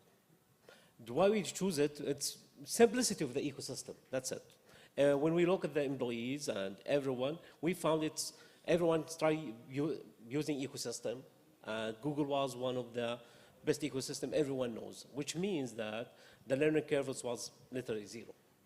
So that's why we choose. For those who are not familiar, like is this for workflow, managing workflow, or? Everything. Everything. So communication, communication, workflow. Email, workflow, okay. Everything. Got it. So that gives us a jump because everyone is familiar with Google systems. The learning curve was literally zero. So that's why we choose it. Others are the same, but there will be a kind of learning curve. So when we go to the Meet, I don't need to, this is the way you share the screen, this is the way you record, this is the way, even it's tiny. That saves our time a lot because of the time difference. Plus the tool itself, it was there, but we there pretend that we are meeting in person, even it's remote. So everyone understands that there was a lag in the connection. Okay, then be prepared to have a good connection. Be prepared to be in front of your screen. The meeting, it will be in a specific time, then come and ready to open your camera. All of these things helped us in order to treat each other as we are sitting in the same room. Okay, Google Workspace. Other tools? Yeah, I'll just look at this topic in a bit broader way. I would emphasize first of all of what CPF said about we have to be considerable. We have to consider that we're talking to people, right? So they have different time zones. Like for example, for myself, I have some people working in the Far East and some others in the US. So you can see the difference. So I would look at it in a different way. Like as a leadership, we need to really look at productivity versus time at work. And we need to really look at the meetings. I believe that not all of the meetings are really important. So we need to reduce the amount of meetings and instead of that, use the technology to really help us track the people's work. Like there are many free tools online like Google Sheets, Google Workspace, and Zoom also can help us. But for tracking, I personally prefer to use like Google Sheets, where people are updating and I can see it real time, and if there's any issue, then I call the people. But I don't have to really call them for unnecessary reason. You know, they can work at night if they want, they can work at day if they want, but the most important thing is to finish the task that is being assigned to them. And this should be the way that we measure our employees and the way that we are looking at the people, not really the time that they are putting it at work. Well, that ties right back to what you were talking about, culture, because you need to be able to empower your team to be able to work independently and, you know, not having, you know, gone are the days where people looking over your shoulder all day. That doesn't exist anymore. And so you have to be able to trust that they're going to get work done, and they have to feel like they've got that empowerment to go ahead and do that. Yeah, indeed. And that brings us back to the main topic, or the first topic that we talked about, is hiring the people. You need to be really clear with them of what do you need from them at work when they join your organization. It's not the time, it's the value that they add to the organization. Right. And you brought up another point about meetings. This is, I don't know if this is true with all of you, but I noticed that in the early days of the pandemic, we really doubled down on the meetings. I mean, we were really trying to create that office experience by just simply all being in front of the camera all day. And, you know, we only need to talk to our kids who are doing remote school to find out how miserable it is to stand in front of the camera the entire day. My kids were just really they had enough of it. So how has this changed the way you do meetings compared to in-person meetings? Yeah, I think that what you mentioned is actually extremely correct. When we moved into the pandemic, the meetings was really triple down, actually, not even double down. I'm literally having meetings from 8 a.m. to 12 midnight, back to back. And when you're on front of the computer, you get tired actually very easily. So as we start to shift into the modern world and going into future hybrid, I think the concept of meetings is going to change. In fact, I don't really think that we need to have those kind of constant meetings where you have everybody in the room or in a team room to talk about things. It is more directed, more result-driven, that you need to achieve a certain things. So what I'm doing now is that we use a variety of tools, Slack, WhatsApp, Teams, Google Meet, whichever it makes sense.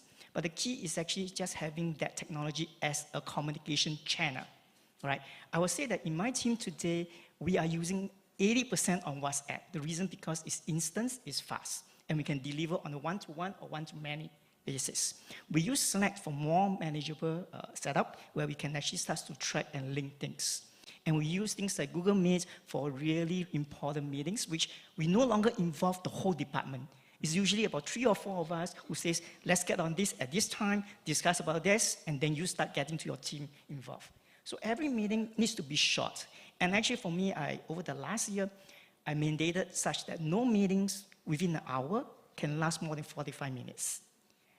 Between meetings, if there must be a 15 minutes break for everybody to just break off from the online world, go and do whatever you want, and you come back in refreshed. Because I found that when you go from an online meeting back to back, you typically, your mind cannot switch over essentially.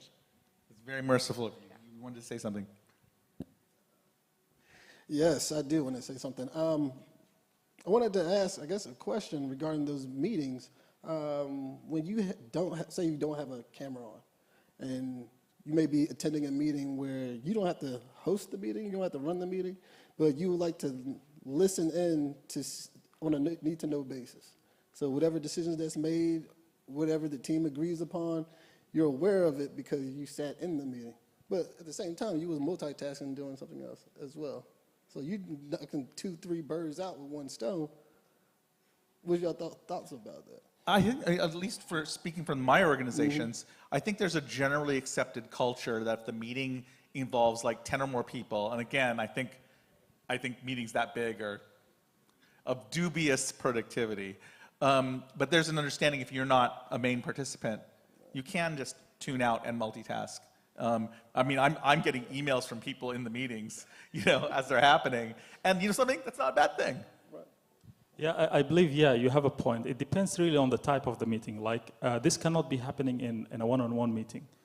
Yeah, if you have a meeting with one person and you're discussing a specific topic, you can't be really juggling around and looking at multitasking. I do it, but when I'm a guest at a meeting, when I'm not going to take a decision or I'm not going to really contribute, I'm just watching.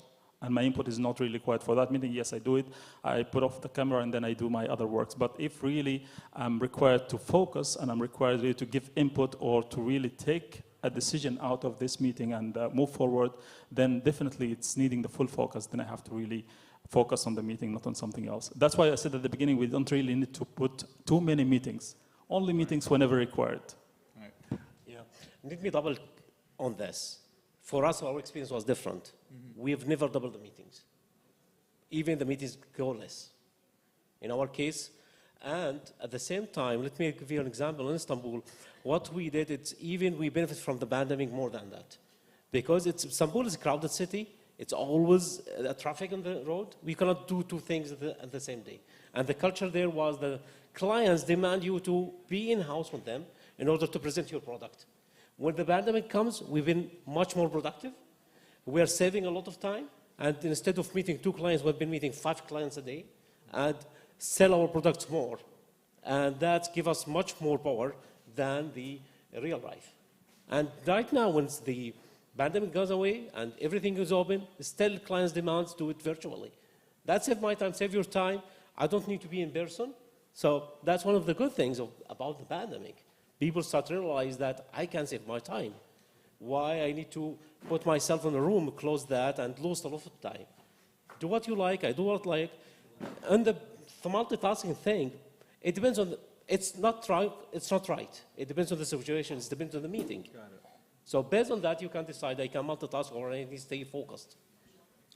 There's one other issue I wanted to bring up, and that's communication. I've found in my experience that the pandemic has made people, has kind of forced our teams to be more kind of clear and concise and direct in their communication, because the unspoken cues that you get in the office don't exist anymore. And I have to be very clear about, here's what I'm working on today, because otherwise, you don't want people to just guess. Have the communication habits changed in your organizations, or is it pretty much the same way it's always been?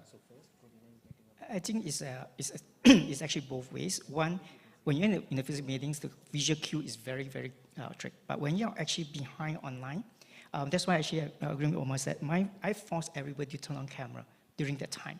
Okay? But I'm okay for people to multitask, because even in physical meetings, most of us are multitasking as well. Some people zone out during, especially in a big meeting, right? Some people on the phone and so forth. It's the same thing. The key is actually at the correct time, the people just need to respond accordingly, whether you're physically in the room or on the virtual. So having the cameras actually being turned on, one good thing is that you know what everybody is actually doing and that they are there. I think that is the key. Right? It's not about not trusting, but just to have a visual cue, because you can see that, hey, somebody doesn't really understand, you can refocus a little bit. And you need somebody assistance, you can call for it easier as well. So literally, the physical world of the meetings is being transplanted into the virtual world as in the same vein from this. But that's why the key will be, do not have a big group. That has always been the thing. Technologies are there to help us, but most of the time, it's us humans creating problems for technologies instead. Right? So and that's something that we are, because I'm supposed to be a technical officer. I'm supposed to say technology is the best, but frankly, we need to learn. People overcome technologies in a certain way. Technology is just there to help us where we can. That's a really, really good point. So look, you've seen a group of people here who have been, flexible. They've been compassionate and empathetic. They have not lost sight of the fact that they have to be not just as productive as they were before, but even more productive. And they're finding ways in a newly at least half or more remote world to adjust that with very little drama. I'd actually love a last takeaway from you in terms of how are things going? Give me a score. You got this, or we still got some work to do? I just wanted to add something. I noticed that there's not a female representative on this panel right now. I noticed that too. And I'm looking in the crowd right now too, and I don't see too many females in the crowd as well. But I wanted to know, as far as working from home, has the females from perspective when they go on maternity leaves and things of that nature, have they benefited a lot better from being allowed to work from home? If there's someone that actually wants to address us, the microphone, and give that unrepresented representation here, we'd really like to have that. Anyone? Yep, 2 females. No, go ahead. Thank you for bringing that up. No problem. Just want to represent the females, that's all. Yeah, and by the way, at this point, since the clock has run out, love to take questions. Everyone here would love to kind of add, so please, questions, and please let's get some female representation into the discussion as well. Right. So my question is majorly from the leadership standpoint. As the leaders of the company, do you want your employees to be present physically or be available online? What's your preference from the leadership standpoint? Yeah. So that takes different perspective. I think we need to take the best from the 2 words. In my company, what we're doing is that we adapted the hybrid work. 2 days at the company, 3 days from anywhere you like. That make the employees much more interactive, make them much more engaging in the work itself. Plus, we are task-oriented. So you have a certain task that you need to do this week. I don't care what hour you start or what hour you end. What I end, at the end of the week, you need to deliver these tasks. So that's the basic that we are following on it. Plus, we tested another approach of it, is that 1 month a year, we work 4 days a week, not 5 days a week. And that's boosts the productivity the double. So whenever you trust your people, they give back. Right, but talking about the hybrid model, because I think most of the companies are following this. Even in the hybrid model, how would you really control a resource to work in, say, 10 different projects for, or say 5 different projects for 5 different companies, like the moonlighting thing, or what's been happening these days? We don't have that case because with each project we dedicate specific people, for my case. So we dedicated. You have this task, you stay focused. This multi-switching, science prove it, it is not productive. It will be less productive. So that's why we decided not to apply it. All right. But I don't know about my colleagues. Yeah, actually, I wanted to say exactly the same. For me personally, from leader perspective, it's more of really achieving the goal. I really don't care if the employee has to come to the office or stay at home, work 10 hours or work 2 hours. As long as the task assigned to them has been achieved, that's it. Right, and sorry, you were saying. Oh, no, really quickly, just in my company's fully remote, but whenever we have a strategy session for a kickoff or something like that, we'll fly everyone in, and even around the world, to do it in person, to whiteboard, to go back and forth, and then at that point we break off and then do the rest remote. But wouldn't it be challenging for the freshers or the new guys into the company? Because training online is really difficult. So how does that come along with this hybrid version plus being completely remote? Okay, so actually for me, I'm not a full proponent of the traditional hybrid. 2 days in the office, 3 days remote. What I actually created in the group is that we started establishing centers in the countries that we have people that is available for anyone to go in at any time. Right? Just in Singapore, I have about 10 crew. I have a space for 5. I don't need a 10. But anytime any of these 10 can decide to come in because of projects, because of utilizations, but mostly they are all encouraged that if you don't need to come in, just stay at home and work as it is. So it becomes, again, it comes back to a trust factor. We trust our crew to do what is necessary for the best of their portfolio. I think that's a very important element. And the reason that we actually have these centers built up is so that we want to give our people a place when they need it to just harder and create the necessary jobs that they want to do. Because sometimes you realize that you still need a few people coming together and your productivity actually double up just for that 2 hours. Now, when the new guy come on board, yes. So because we have been growing very fast, we are getting people in, right?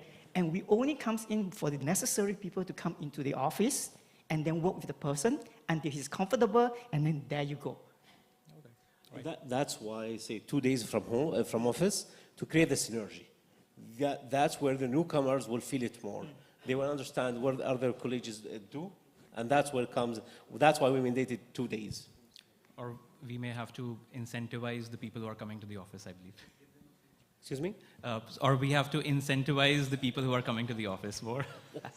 There's a lot of companies, I mean, I'm sure you've all heard about, like in Silicon Valley, like nobody wants to go back into the office, and people are being ordered back. Right. Right. Thank you. Sorry, I have to interrupt. Yeah, no, we don't I have figured much as much. time anymore. No problem. Thank you all very much. Thank you all. Thank you, gentlemen. Sorry to interrupt there. If you have any questions, you can grab them afterwards and definitely ask whatever you have. Thank you.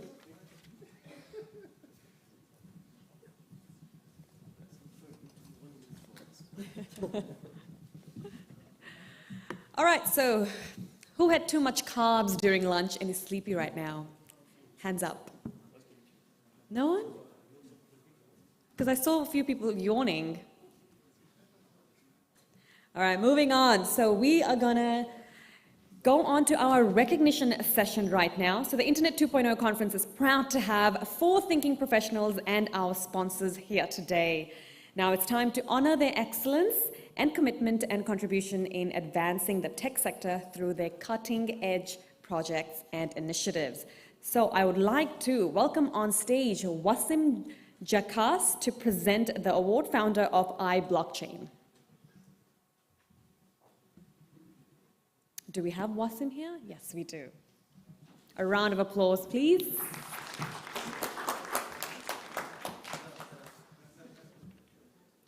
We just have one way. Thank you. All right, shall we start? Can I please call upon stage Karina Repchin to receive her our first award? Is Karina here? Yes.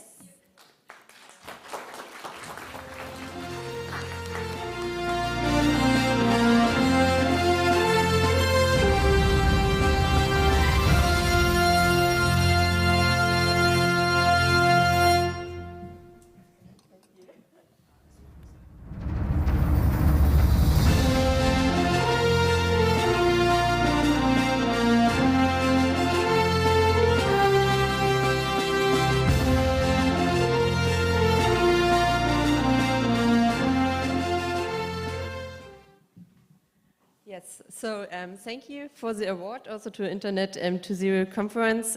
So my name is Karina, I'm co-founder and CEO of CryptoClue. So we are providing new education models via our new app, so to the whole world in Web3, crypto, NFT, DeFi, everything what the people need, and very happy that we get the award for this concept. And yeah, so thanks also to my colleagues, they are not today here, but yeah, they have the same amount of work done than I am, and yeah. So I'm outside in the booth the next day, so happy to show you our app, and yes, thanks again. Karina, I would like you to stay back on stage because your company CryptoClue is also receiving an award. Yeah, that's for me. That's Two awards. my award. Okay. 2 awards, yeah.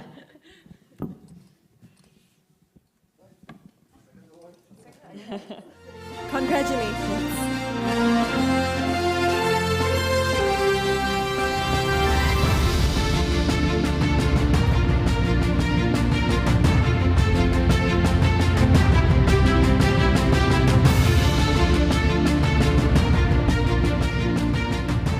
Congratulations, that was Karina Repchin from CryptoClue. Well done, thank you. Yep, okay.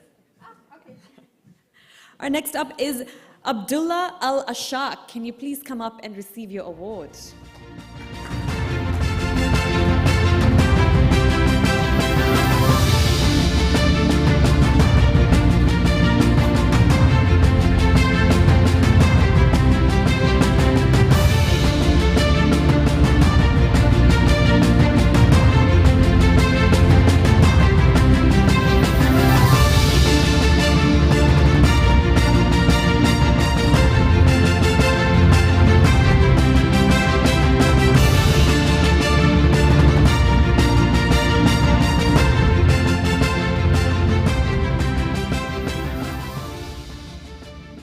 Thank you, everyone. Assalamu alaikum.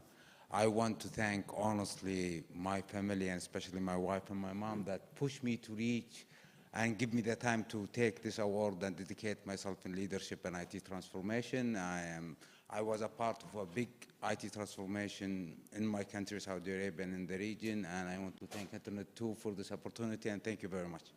Thank you. Thank you, and congratulations once again. Next up is Ahmed Saud Tahir.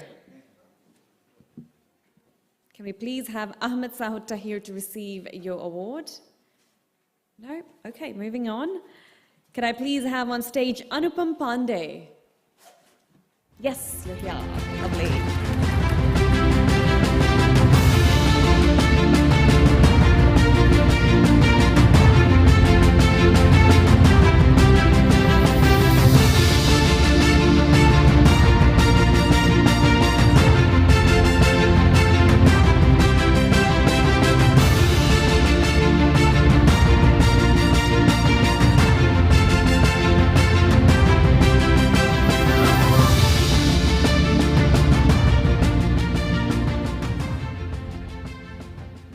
I would like to thank you, Internet 2.0.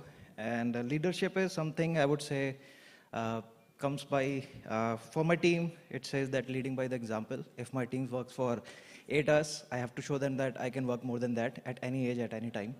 And second part is to supporting the leaders who are leading the whole industry in some manner.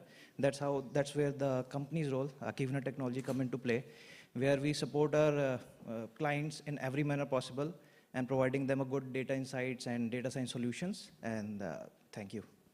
Thank you. Thank you. And the next award goes to Ashutosh Sharma.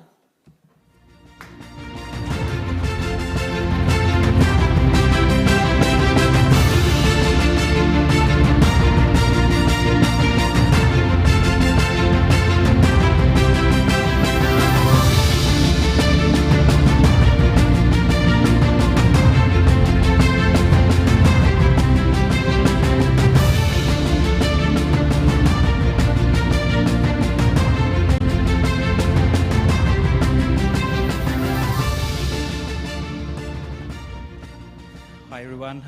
Well, I would like to thank the organizers first for this award. And secondly, I think I would like to thank my entire team. I think without which the entire journey of 9 years of the entire IT consulting and data science consulting would not, like this could not have been possible. So a big round of, thank you for my entire team back there in India. Thank you so much. Thank you. Congratulations. Next up, can I please have on stage Lee Ching Ping to receive your award?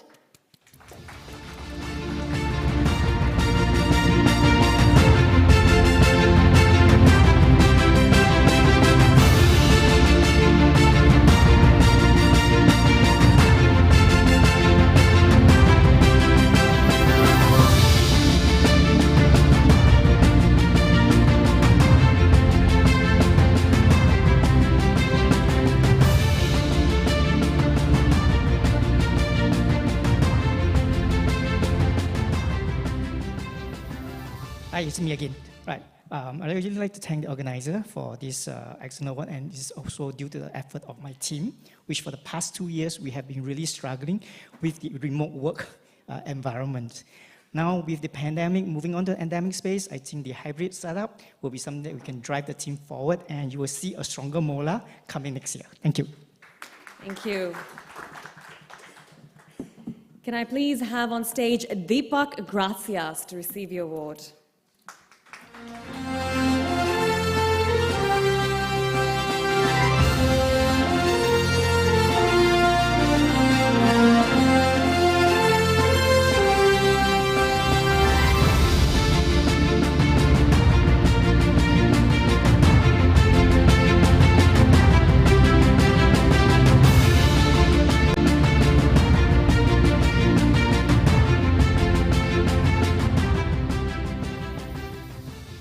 Thank you, Internet 2.0.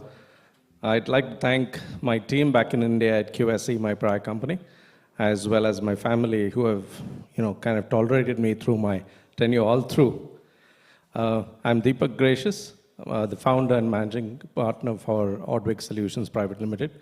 We work in the space of the AV industry and acoustics, and we provide solutions for the corporate AV market, as well as cinema, and we also provide live sound services. I look forward to connecting with most of you over here and really eager to meet the people, that I've met through the day today. Thank you. Thank you. Thank you. Congratulations. And our next award goes to Hamza Mansoor Dar.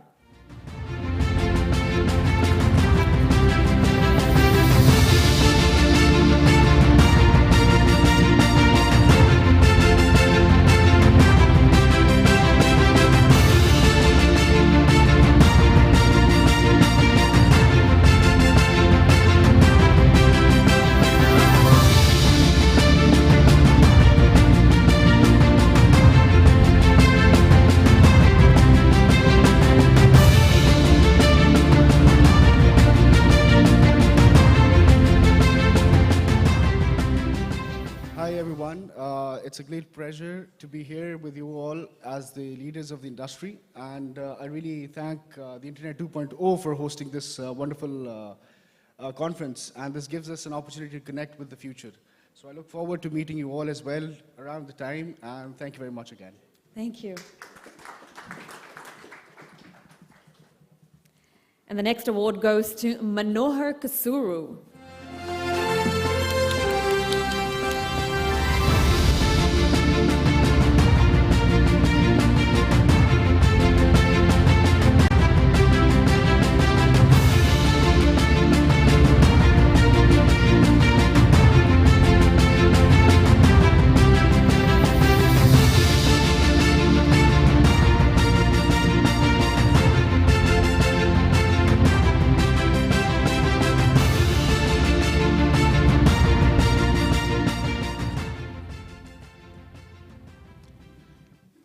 Hello, everyone. Good evening.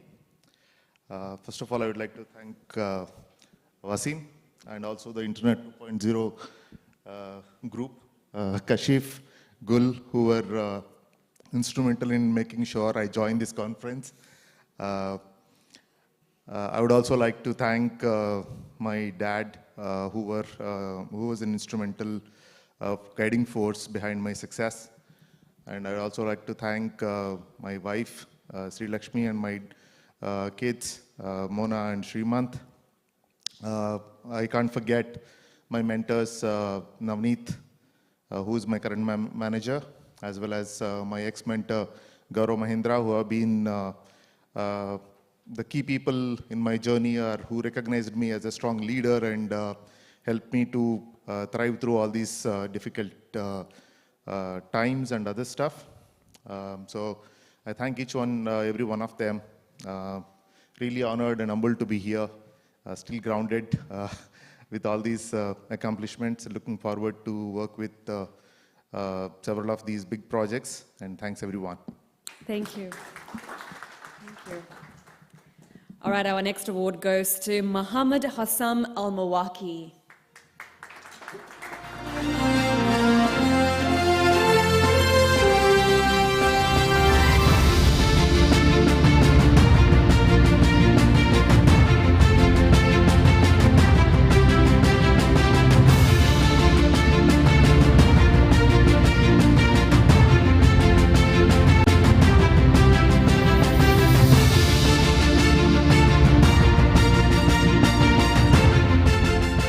Hello, everyone. My name is Muhammad Hussam Al-Muwaqqa. I am leading the first car rental application in Kuwait, which is TriCar. While I'm sitting here, I would like to thank my family, my friends, and my colleague because their support who let me reach to this stage. At the end, I need to thank also this conference. It's awesome, and I would like to connect you always. Thank you, everyone. Thank you. Congratulations. Next up, can I please have on stage Naresh Kumar Kathur to receive your award? Thank you.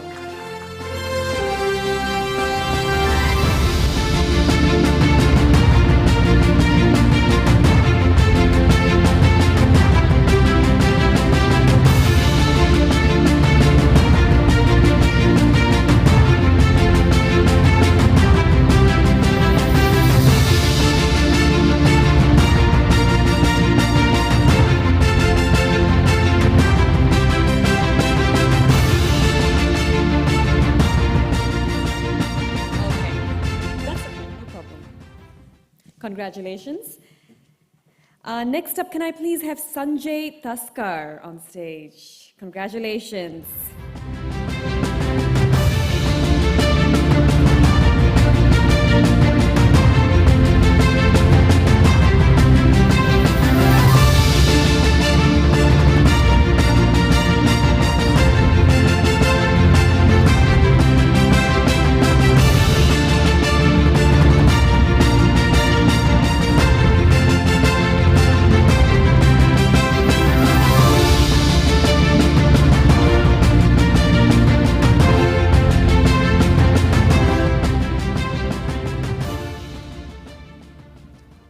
It's really been honored to be part of this conference, and thank you Internet 2.0 to giving these valuable awards to us. And I would like to thank my family, my partners, and also their families to bearing with us and allowing us to work effortlessly to achieve such a success. And also would like to thank all the development team and all supporters, as well as all the valuable customers who are helping us to get more business and grow together. So thank you all the members. I would like to thanks.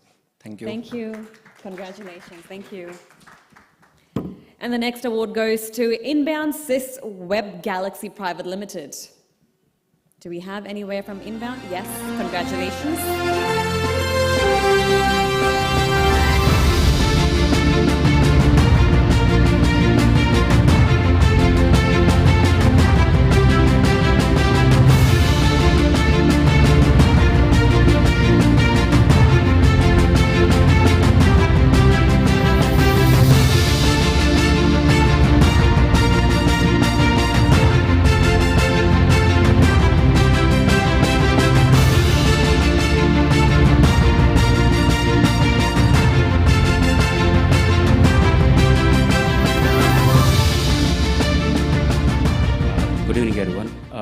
highly honored to receive this award for Immersive on its 10th anniversary.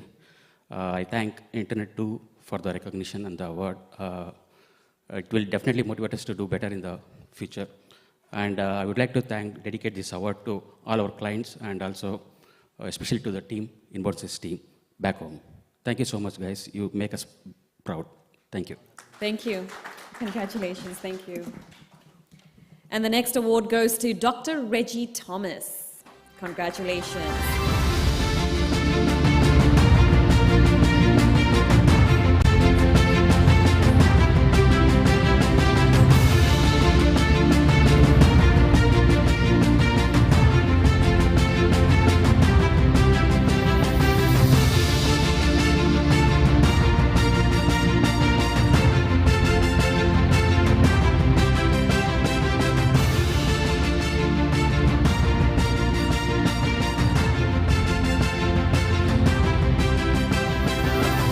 Thank you for this beautiful piece of art. It acts as a catalyst for continuing the work in societal transformation. So I'm the Group CTO of Virentia. We are the world's first for-profit socio-economic empowerment company. We aspire to do great things, and these kind of awards and incentives from a great organization really helps. Thank you to all of you. Thank you. And the next award goes to Shaheen Hojabrian. Do we have? Yes, congratulations.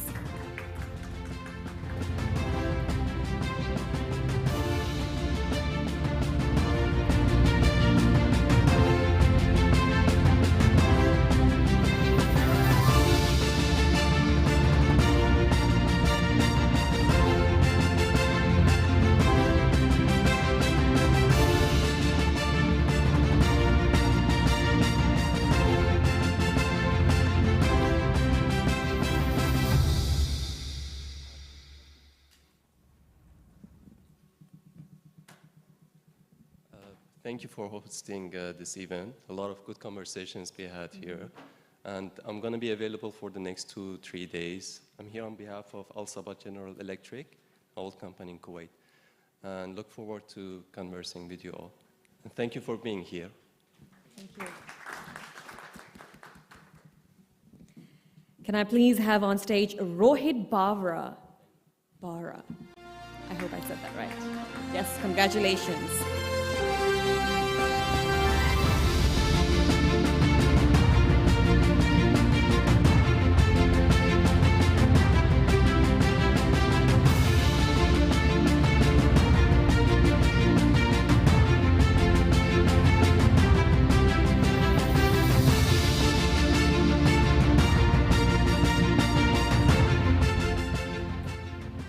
Thank you.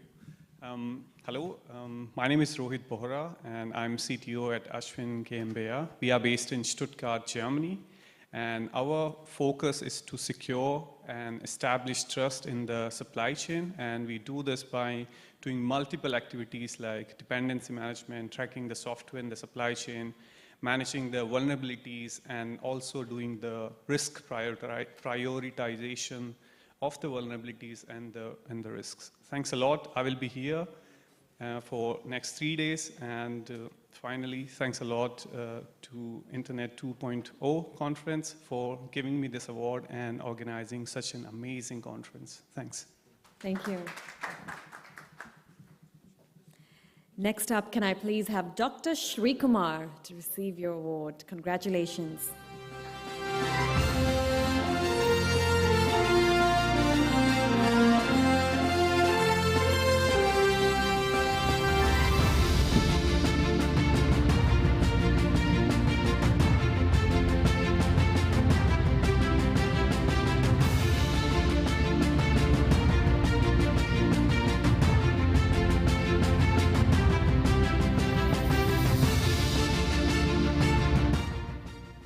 Mr. Wasim for presenting this award. And thank you, Internet 2.0, and especially Kasif for really pushing me to come from all the way from Bangalore to Dubai. And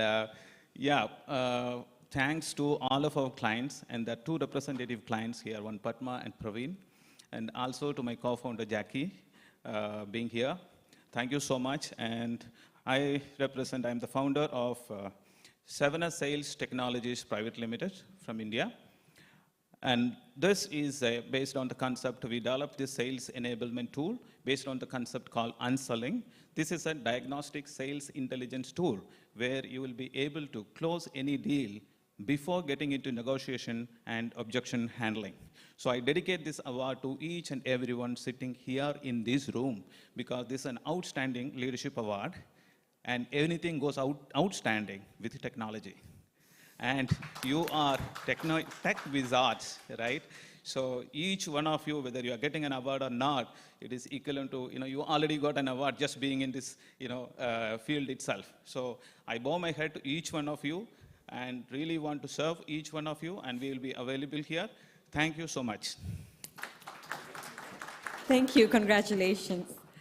Can I please have on stage Ravi Gupta? Congratulations.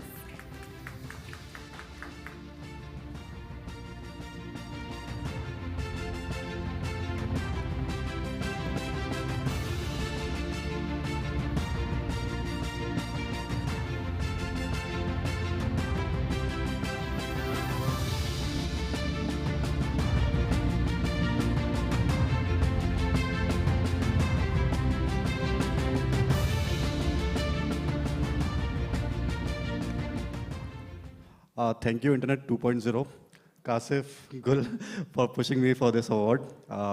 Myself, Ravi Gupta, I'm the founder of Safex Pay. So we are a B2B2B fintech. Basically, we give ready-made platforms and the API infrastructures for the businesses across the globe. We are based in India, plus 7 other countries. That's all. Thank you. Thank you. All right, our last award goes to Satyam Sheth. Can we please have you on stage? Congratulations.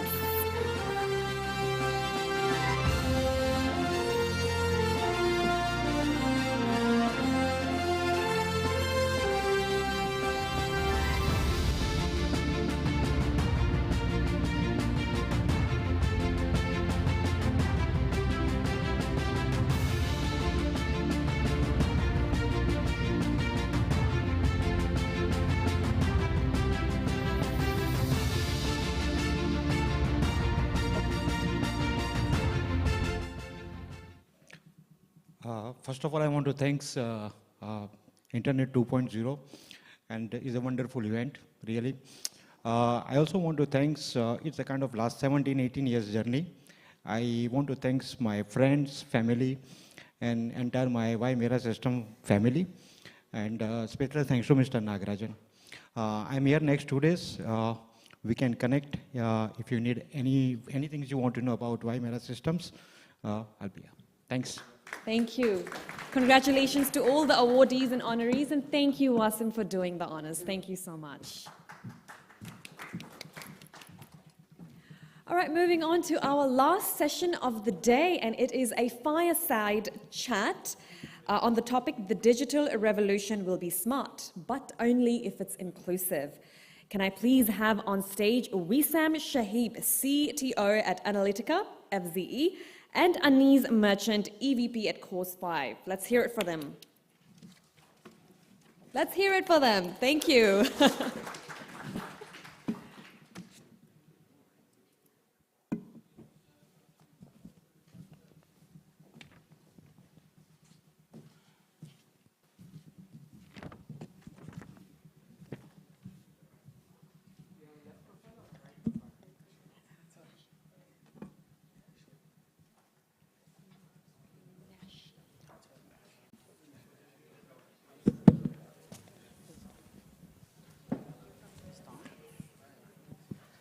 Check. Yeah, it's working. All right.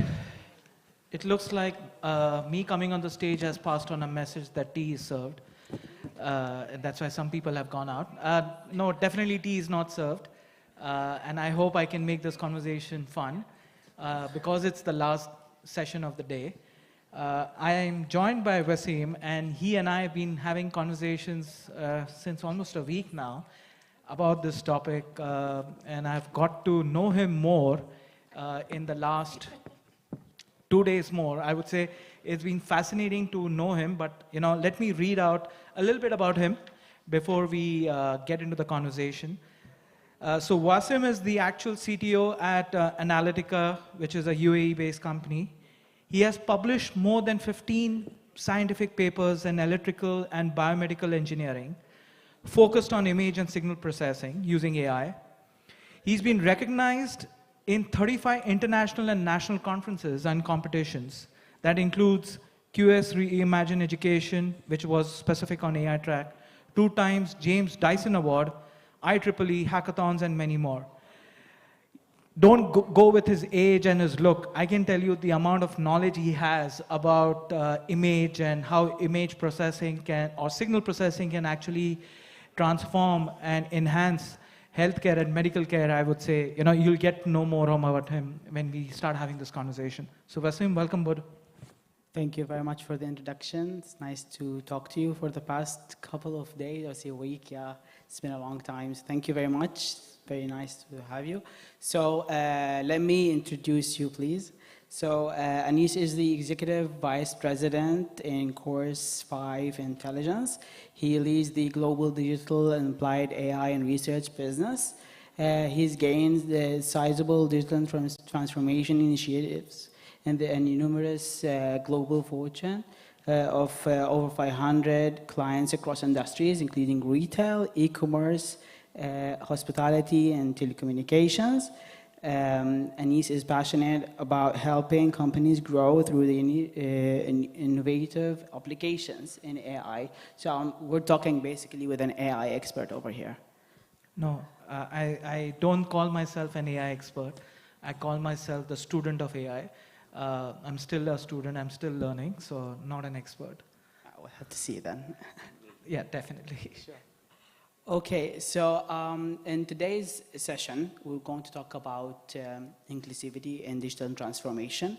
So as you already know, all of you, for the past couple of years, now digital transformation has been taking a huge step forward. Now, the major question that pops up into anyone's mind, is it really inclusive when it comes to human? I mean, not digital, I mean, not technology only, but only to human and different peoples. So I'm going to start with the first question to you, Anis. How did your organization company, as far as it took this step forward into digital transformation and inclusivity in your company itself? No, meaning definitely we can talk more about my company, about the companies we work with. But let me take a step back, and what does inclusivity mean to many of us? Today when you think about digital, the first thing which comes to our mind is technology, and whether technology from a hardware or software perspective. But if you take the other side, and when people think about driving digital transformation, everybody loves to throw a technology at the problem or at the transformation agenda. And I always give this reference that, digital transformation feels like a hammer in a hand, and we are trying to find a wall where we want to bang, rather than the other way around, where we have a problem, where we have a wall, and we need to fix that. So when you think about inclusivity, what happens is, in many organizations, they forget and they completely neglect the people and the process part of the organization. They focus on the technology more. And that's where even in our company and the clients we work with some of the major corporations in the world, like 5 of the most valuable companies we work with. We see that today with most of those majors, and that's something which we've incorporated, before we try to implement anything, we don't try to implement anything. We first focus on our people, we first focus on the process, and really feel, is technology the real answer, or is it just a similar process change? And that is something which is very critical when you think about digital revolution. And it's not just within a company or within a corporation. If you really build on it, today everybody is talking, this Internet 2.0 conference should be actually Internet 3.0, because there is a lot of Web 3.0 conversation. We are living in 2.0, and there was enough conversation about 3.0 today. But if you just take a step back, if you go to rural parts of the world, there's no Internet 1.0 also yet. we've been talking about Web 3.0 for the entire day. I've been hearing Metaverse the entire day. If I was playing a game of bingo, I would have called bingo in first hour only, because all the famous terms were thrown out. But when we think about inclusivity, all these, the devices which are there empowering Web 3.0 or digital, they are not available at that sense. So how do you bring inclusivity there? It's not from a people at different class and sect within a organization or in a society, but also how do you look at different aspects of whether it's gender, whether it's race, whether it's capabilities and abilities. And I can go on about this, but that's, for me, inclusivity is much more larger rather than just thinking about technology. Lovely. Can you specify any initiative that your company have implemented when it comes to these kind of initiatives? I'll talk to one from a perspective of what we've done within our own organization, and then what we have done for our customers. And in both, there is some sense of similarities. The first one, where if you just think about attendance management system in all our organizations, today, yes, we all talk about employees, but there is so much of support staff in our companies who may not be having that same level of education in basically understanding how to sign in and swipe out. How do you use your basic badge to do it? For them, tailgating, which is a big security issue in corporations, how do you educate them? How do you bring them to the fold? Because tracking each and every person's movement in a company when you're dealing with critical data is very important. And we neglect that class or that sector of people because we believe that they are not important, but they are very important. So that's something which we have done a lot of education and communication to them rather than thinking from a technology and bringing that inclusivity in. So that's just one of the example. And the message which I'm trying to get is try to think about that frontline staff. Strategies are made by generals in the army. Nobody thinks about the soldiers. So how do you think about those soldiers when you're thinking about the strategy? And in that same analogy, we've done it for our customer, and we've recently won an award for this also. When you think about, there was a conversation about factory and shop floor earlier today, where how manufacturing is still lagging. I actually don't agree. Manufacturing is taking leaps and bounds in innovation and digital transformation. And one specific example I can give you is with one of our clients, which is a global CPG or FMCG major in the world. They wanted to drive waste reduction.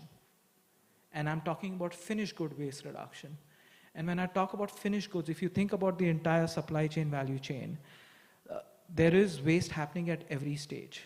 But when you waste a finished good, it hurts more. It's not that final product which may cost $10 or 10 dirhams, but just think about the amount of effort which has gone into produce that $10 or a 10 dirham product. You have wasted your precious human resources. You've wasted your precious manufacturing value chain. You've wasted the raw material, so it compounds far more. But to educate the frontline staff, the warehouse managers or the shop floor managers, they are not data savvy. They are not AI experts. They don't understand dashboards. They don't understand neural networks. They don't understand AI. How do you communicate and enable them to make decisions better on a daily basis? So bringing that hat on of inclusivity, we actually spoke to them, and this is the question I asked you, do you look at AI as a replacement or augmentation? For us, the focus is augmentation. So how do you augment that frontline staff's capability by using the right piece of technology and communication and make it look and make it work better for them rather than forcing them to use a technology? Because that's one of the biggest hindrance of adoption, where you're forcing somebody to use something which they may not be comfortable with or may not be their first nature. Perfect. Actually, to follow up on the same question, I have a question related, because today's conference, I think from the start, we've been talking about immersive technologies, Web3, all these kind of newer technologies up to date. But don't you think that the current technology is a bit harsh on those who are not following up with them? Like just you said, for example, an uneducated or a different level of education people. Like where do you see, I asked myself this question quite a lot, but I never really got a clear answer. I would like to know how you think of it. Like what do you see them in 5 years? Like eventually, because you can't force education on everyone, because it's not always a possibility. But at the same time, with this sudden change everywhere in the world, where do you see them standing in a decade from here? We need to, and this is, you're bang on when you use the word harsh. Today, if I look at any new technology in any of those famous reports which say this is the best technology for organizations, it will take years or moons to implement it, and it will require a certain level of expertise or training for that person to actually leverage that platform effectively. And for commoners like me, by the way, I call myself an accidental analytics professional. I don't have any engineering or AI degree. I am a finance graduate. I've accidentally landed into this entire industry. So I've never chose this industry. And it took a lot of effort for me to understand. And today, if you have to ask me, can I program a Python code? I can't. But I know how to apply the business application of the technology. And I think this is what it is key. How do you bring the awareness and communication forward for people? That's one aspect. The second is the cost of technology is so harsh that people don't know. You know, we were joking around earlier today, by the way, he has a printed list of questions. And I told him that, you know, how I shared the questions with you, he said, what? I told him I used ChatGPT to actually build those questions for you. And he laughed and he said, I use the same thing for you. So, you know, but I don't know how many people are aware of ChatGPT today, as an example, right? Because we are in that industry, we know about it. But there is lack of awareness and communication. And I don't know if you've used ChatGPT and platforms like that, it's cost prohibitive, or you need a system which can run with it. It takes time, as an example. There are inhibitions. How do you bring out or remove those inhibitions out from people and users? So there was a good analogy earlier in one of the conferences, like the success parameter is when our grandparents actually start using that platform. That's the true success of the adoption. And I completely believe in it today, candidly. If we are able, and it's not grandparents, it's a child as well. If you can teach, like my son asked me, hey, Dad, what do you do? It's difficult sometimes to explain what I do for a living. He just feels that I'm sitting on a computer and playing games, but I'm not, right? But that's not, how do you explain and ensure that a child can use a system and a grandparent can use a system which is very easy and not too harsh and not too overwhelming for them to leverage it? I think we still have a lot of work to be done when it comes to the technology and the UX in general when it comes to these kind of things. So to run to the next question, how do you envision the role of business leaders in promoting inclusivity for digital? It goes back to my first point. You know, don't go and find a hammer. You know, look at the wall, understand what that wall needs. And look at it from all lenses. So that's first aspect. The second is bring in people from every part of your organization. When we talk about digital transformation, I don't know how many HR managers or HR heads or CFOs or the chief admin officer are sitting in that same room when they're thinking about technology adoption. I often find this overwhelming that we are trying to implement, and I've seen this with many clients, that they're trying to implement a Salesforce platform, not Salesforce.com, but any Salesforce platform or a CRM platform or a marketing automation platform. And if I look around, there is not a single marketer or a salesperson sitting in that room and providing their inputs. True. And going back to my first point, think about that soldier who's there, that frontline staff. Get them included, get them involved in thinking about how would they use it. Because at an overall level, organizations would be able to carve out 20%, 30% of the processes. That frontline staff can actually uncover the entire 70% and build scenarios which really are applicable. And we've seen that time and again, where we've got those business team members involved right from get-go. the implementation, the success rate, the adoption has been far more easier and less issues rather than trying to combat that. And typically, there are many vendors here, the cost of implementation will be small, but the cost of management and maintenance is far more over the years in terms of the implementation. And that's been true because nobody's bought in that first aspect. And there is enough legwork which needs to be done. It's hard. It's very tough to get people's perspective. Everybody has an opinion and a right to opinion. But how do you distill that opinion from actual actions and steps? I think that's something which business leaders need to really consider before trying to find a hammer and saying, okay, now we have a hammer, that's digital transformation, let's bang the wall, right? Not advisable. So currently, do you think that we stand in a position where it's inclusive? Or I would say, did the digital transformation move towards the inclusiveness? Like, was it part of the movement or not? No, I would say it is still not inclusive. Today, if I have to just think about the implementation of internet as a whole or implementation of any of these social media apps, I'm a big social media user, I use a lot of technology. But if you think about inclusivity, we've not thought about, or the individuals who've implemented, or there have not been enough regulations, now it's coming to bear, we've not thought about privacy. We've not thought about protection of genders. Both, I'm not saying only women, but both genders. How do you protect them? How do you protect children? Or, that sector of people who can be easily impacted with any ill actions on those platforms. And that is still not inclusive. Those platforms are built typically, like, I'll give you an example, it's unrelated, but I feel it every day. When I walk into a mall, I am a little, I am scared and I'm ashamed at the same time. Why? Because if I look at those mannequins, which are showcasing those clothes, none of them look like me. I'm a big guy, I understand that. And they are all there with the perfect, size, and I don't have that. I really have to go back of the aisle or back of the showroom to find a size which will fit me, right? It's not just with digital, it's larger inclusivity. That inclusive mindset we all need to bring in.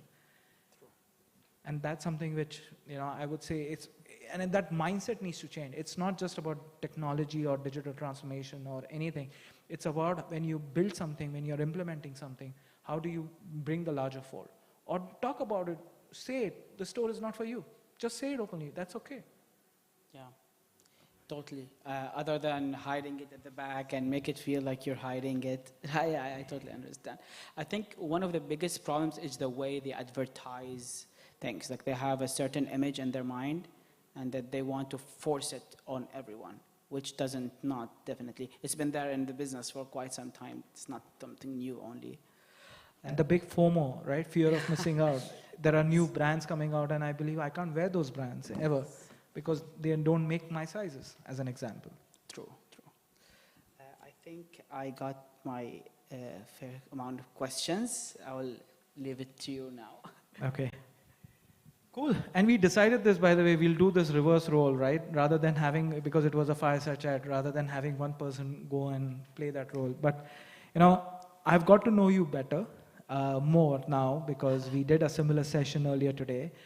But when you think about technology, and I'm going to poke you more on this because you saw me kind of harping on that, and you are a technologist, you play a CTO role. Somewhere you may be playing that role which I've been talking about, not making it inclusive. You may correct me, but as a CTO, and I'm going to go off script now, right? Sure, of course. so pardon me for that. I'm going to put him on spot here. When you think about technology, as a CTO, and you were talking about the cameras you've used in the past to dissect the skin and, do you want to first give a little bit perspective what I'm talking about so that everybody is aware? Sure. I worked with different image processing techniques using different types of cameras, hardware. We use with the hyperspectral imaging in different spectrums and multispectral and regular RGB. to identify and categorize primary diagnosis of skin diseases. Merely, it was basically for the pimples on the eyelids called MGC. And yeah, I've worked around also telemedicine relates to imaging in general. So these hypersector cameras, I don't think so any one of us ever seen them. Correct me, I was just looking up at those images, they are huge. Yeah. The cost of that one single machine is probably worth 10 iPhones, if I'm not mistaken, right? That expensive it is. And we were talking about it being harsh and not being inclusive. So what's your perspective on that? Okay, so when it comes to hardware, I would say that in technology overall, it's extremely expensive and not inclusive. This is one of the things that I think imaging is playing a very good role and what dragged me into it.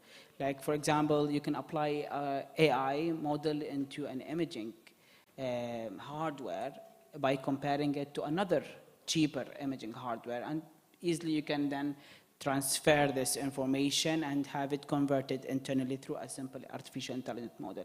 Instead of having to buy a 70K AD camera, you will just use your phone camera, which is already available using an artificial intelligence model. Or you could also identify, for example, your heart rate through your phone camera without having any sensors involved. This could be very useful for telemedicine for people who cannot really afford these medical systems. So when it comes to inclusivity and technologies, hardware, I think it's extremely harsh. And sometimes the business models do play a big role. People do know that it's expensive, but they don't really take an action towards reducing the price because their main goal is not to have it inclusive. They'll easily tell you, this iPhone is not meant for poor people. This iPhone is made for another class of people. So if you can't afford it, just don't buy it, these kind of ideas. So yeah, there is still some gap. And one of the most important reasons why software became extremely wide and spread because of the community. Everyone wants to help each other. Open source is everywhere. Everyone gets to learn something and gets to apply it. So it became extremely widespread. But today, just talking about this further, and you mentioned AI, you were fortunate enough to get a grant. You were fortunate enough to get exposed to those machines where you were able to build those initial models and then make it transferable on a low cost, not the same kind of features, but use that. But we were talking about, probably let's think about students who are in the same situation. They may not get a grant. They may not get the same luck which you had to get that grant and be exposed to the machines. How do you think, and what will your advice be for those people who cannot get that hardware? Because today's software is free, like you said, but that hardware is still unachievable for many of them or not reachable for many of them. I would say the appropriate flow would be formulating appropriate proposals and reaching out for collaborations. A lot of companies, the moment they realize how important and how meaningful this could be for them, even if it took a couple of years to be approached or achieved, they would take that chance. Organizations like medical hospitals or research-based medical centers, they do already have a huge amount of sets of data. Whether it was like accessible, by the way, a lot of sets of data are already being shared online now with people. But whether it's available or not, people wouldn't really have that problem that, okay, I can share this set of data and let's see what they will do. And they're just testing. If you notice, by the way, the surge of hackathon competitions have extremely increased. The reason for that is that they're getting free ideas by brainstorming with freshers, right? With younger audience than the actual companies. So it became as a very good approach for companies who got stuck, they got blocked with newer ideas to get explored. And they give, of course, opportunity to newer audience and chances and grants and so on. So let's switch gears. And you asked me a question, how do business leaders think about inclusivity? But as a CTO, if you are sitting in the board meeting or if you're sitting and talking to your CEO or to the executives, how do you think about, as a technologist, bringing in inclusivity in your approach? When you're thinking about selecting technology or deploying a technology or changing the world?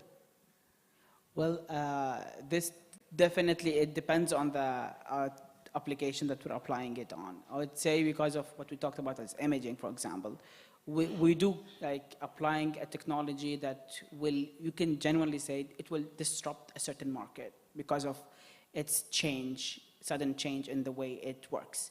No more sensors, just a camera, and you're just good to go. So by itself, this means more people will get to use this at cheaper price and a wider audience. This, you're creating these kind of inclusivity when it comes to the technology. Of course, in certain sections and sectors like medical field, you do have to take care of the data sets that you're collecting, that they're more wide to cover more. For example, skin, I mentioned earlier to you that we had an issue of that.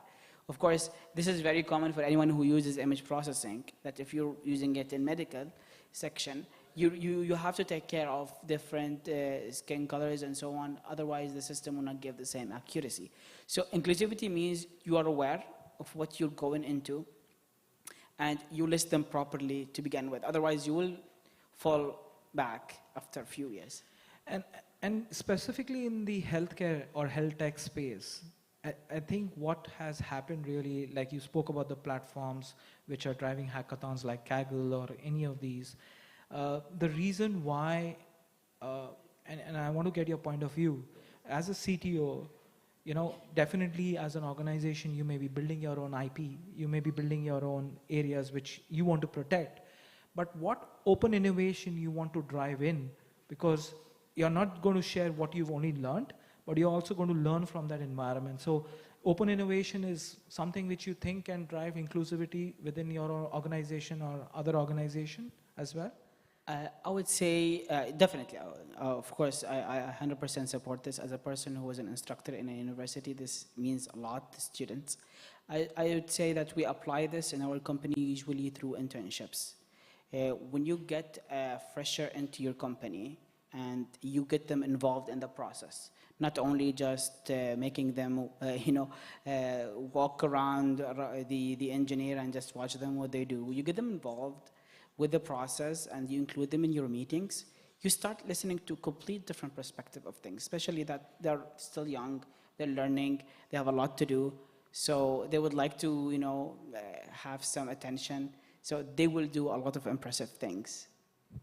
Yeah, building on to what you've just said, some of the things which we have seen, at least working out, is even though we are a service provider, we work with some of our other clients, we also work with other startups.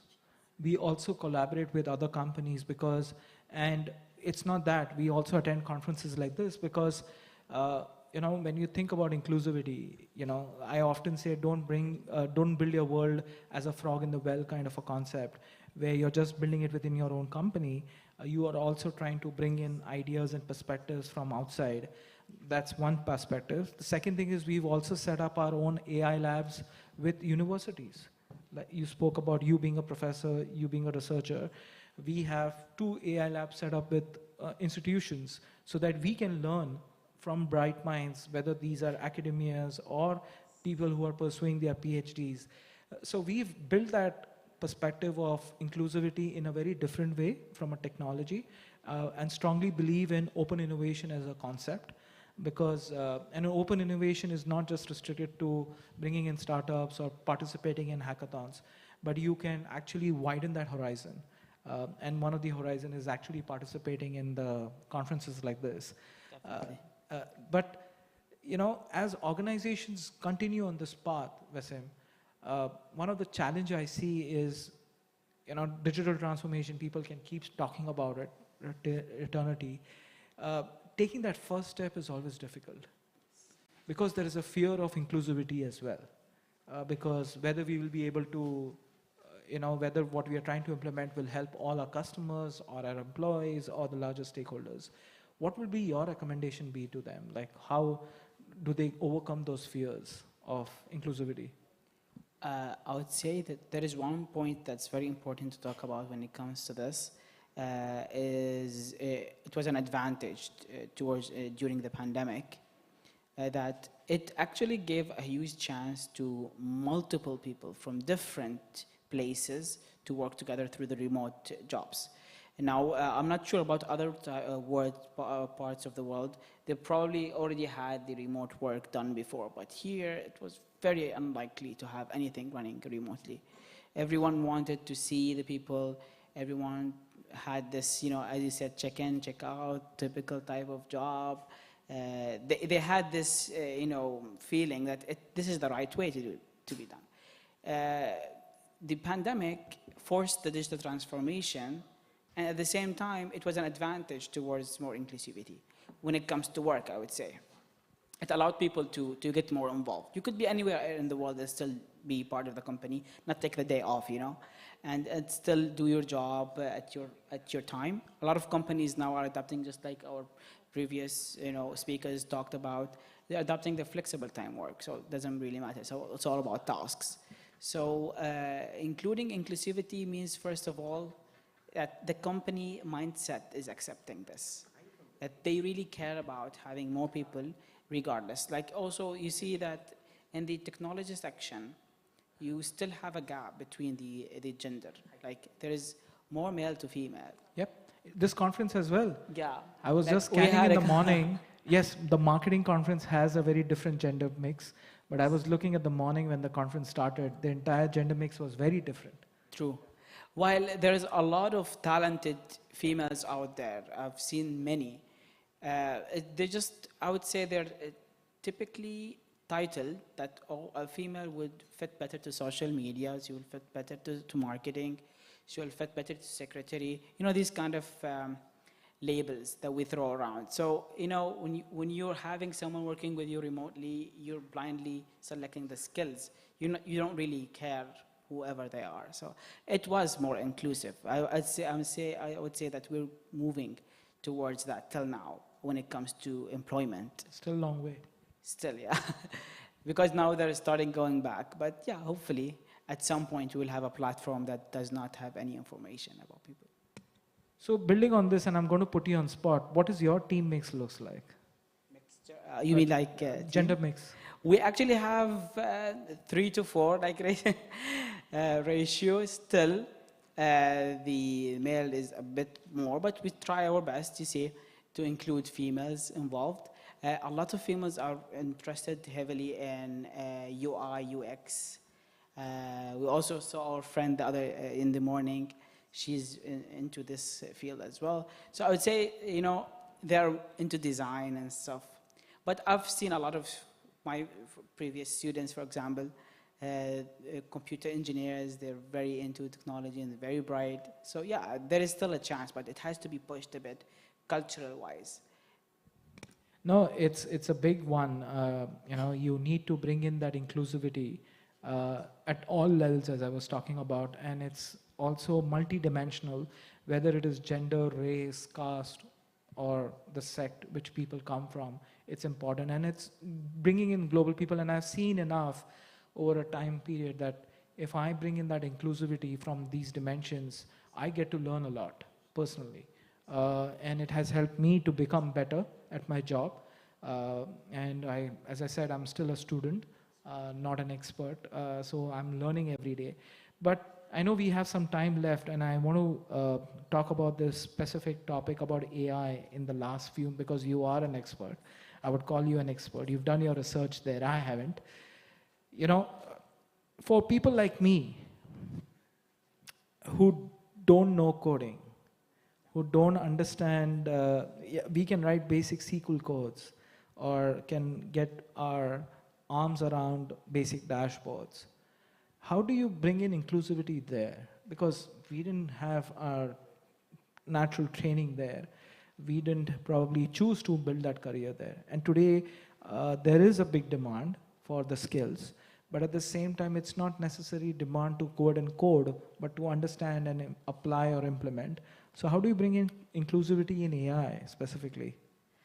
Yeah, I would say first step before AI coding in general, a big amount of companies have moved towards the no-code platforms to allow their employees to get involved regardless of their knowledge. If we're talking about the whole society, I would say that nowadays, even, for example, I'm giving an example of UAE's schools, they're now including programming in a very young age. We're talking about elementary schools. So students are now getting involved much earlier than for our generation. We got involved in bachelors, for example. But regardless of coding, if you're talking about the no-code, platforms, they're heavily being spread everywhere. There are just write on Google no-code platform, you'll find at least 10 successful ones. So I would say anyone who wants to get involved, they can get involved over there, and then they'll take it from there to add AI. I'm sure that they already have that over there. But let's say I don't want to study AI. Okay. Okay, I'm a person who's creative. You said UI, UX, I'm creative. But there is this word of social media, FOMO, right? Oh, yes, yes. Now every student is going through this programming language. Every child is learning Python. Every child is learning some SQL or some C-based language, Java-based languages. Is that good in the name of inclusivity? Well, I would say as long as they're enjoying it, they will definitely find their way around it. Are we having saturation in the market now? Well, there is a huge apply to it. A lot of people are going towards it. But to be honest, very few stand out. Because at the end of the day, you might learn it. I always say that you might learn 10 languages, but eventually there are a few of them which you will stand out with and you will feel more comfortable working. This is for you, Right. But, nothing goes to waste, nothing. You will definitely use this somewhere or another, at another project maybe. Some people are standing out because of their, they're thinking outside the box. Whether it was design or coding, the way they're even training their AI models. So AI has been there for quite some time, but you can see that few models are now becoming very popular. You mentioned ChatGPT, there is DALL-E before it, which is for image generation, and they're now popping up. That's because the previous ones were just building the foundation. The base, yeah. Yeah, the base. No, I think this conversation has been very interesting. Thank you for letting me go off script. Thank you very much. We enjoyed Do we it. have time for questions? Yes, for sure. Any questions? I know we are in the middle of just before the tea break. People need some caffeine to wake up. But if there's any questions, happy to take them. Any questions? You do have, okay? On the side of digital revolution, I would like to ask on ChatGPT, should we allow to use this kind of technology? Which technology? ChatGPT. Oh, okay. Any of these technologies, whether he spoke about DALL-E or ChatGPT, have you heard about Mid-Journey? People are making money out of it because they're generating NFTs. See, it's like a new toy. I would give that reference. Now, there are a lot of these new toys coming out. ChatGPT is like the newest toy for technologists like us, where we are all getting excited. But by the way, there are platforms like this already existing before ChatGPT. The only difference what ChatGPT did is it was launched by a company which is very well known, first of all. And second is it kind of got the attention more than any of the social media platforms ever had. So if you read the stats, amount of millions of subscriptions. But not kind of talking too much about that, but going back to your question, I think the question which we kind of both answered is look at it as an augmentation rather than a threat. Okay? I'll just give you an example. I don't know how to write a poem. I don't know how to write a song for living. Okay? If you have to ask me to do that, I will miserably fail. But that day for fun, because I heard somewhere you can do it, I wrote a rap song on ChatGPT. okay? Just for fun's sake. And I was surprised.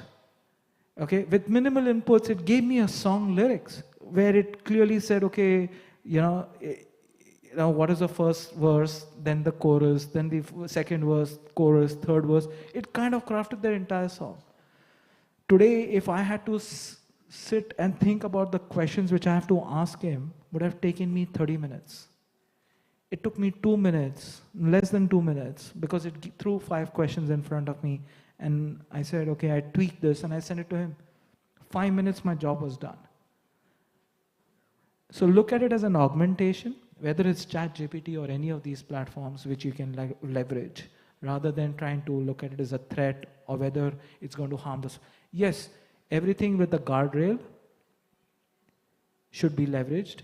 If it starts throwing information which is not in confirmation of the society, then you should be wary of that. Just to add to your words, keep in mind that it's only been out for like a week now, or approximately 10 days. Of course, it became a trend and all, but what I've learned for these kind of platforms, they don't come without a price. So number one is they're keeping your generated data. So whatever you generate over there could easily be rechecked if it was auto-generated or it was genuinely done by a person. This is the first thing. The second thing, I doubt that it will remain free. At some point, they will have their way back of revenue, one way or another, right? Because that's business plan-wise. It's freemium model, right? Yeah. They'll make it free for some time, and then I'm sure if you get too addicted to it, they'll start charging money for you. Exactly. The first thing I thought about when I was, reading about it, you could easily put a text file and then it summarizes you. Or you could write a conclusion of a report, especially for students. I could see the amount of copy-paste that could happen because of, simplifying the job. It could be a good thing, but it could be a very bad thing. We're teaching our students, the younger generation, that they can, play around things and get them easily out. But again, as long as it's being saved, they could. Just building on to what he just said, I'll give you another platform, okay, which has been in existence for a couple of years now. It's called descript.ai. If anybody has heard of this platform? No. And I had to sit and train it for 6,000 words with my voice. Now, you're hearing me. If I didn't have to be here, I could have given the entire script to it, written script. Think about, I could have generated this entire speech on ChatGPT, put it in Descript, and just say it in Anis's voice. It will sound like me. So platforms exist, and I've used that platform. I'm telling you, I've used that platform, not on client calls or internal calls that I'm sleeping and that bot is talking on behalf of me, no. But I did podcasts and I made mistakes. Now, when you've done a podcast, like if I'm doing this conversation, I can't correct it. I've already said things. But using that platform, I can correct my voice, as an example. So platforms exist. You can use it for your advantage and use it as a tool, as a hammer. I gave that rather than, okay, now I have a hammer and I want to kill it, right? So that's the analogy I will share. Got it. Thank you.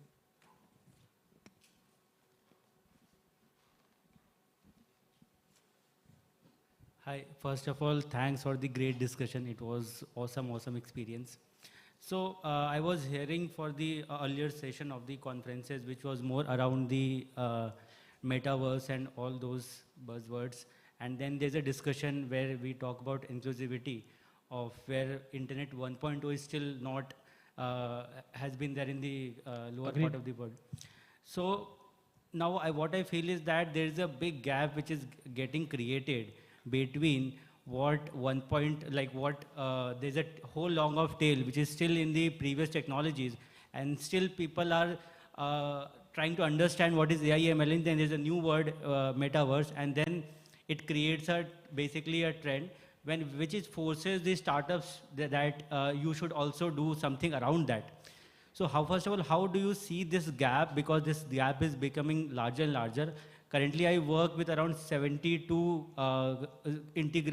companies, and most of them are still following legacy systems. Okay, and when it comes to these kinds of platforms, you hear the words of metaverse and these things, and it's creating a big gap between what actually is happening and what we are hearing on the platforms. And this pushes the startups to more towards the following these buzzwords.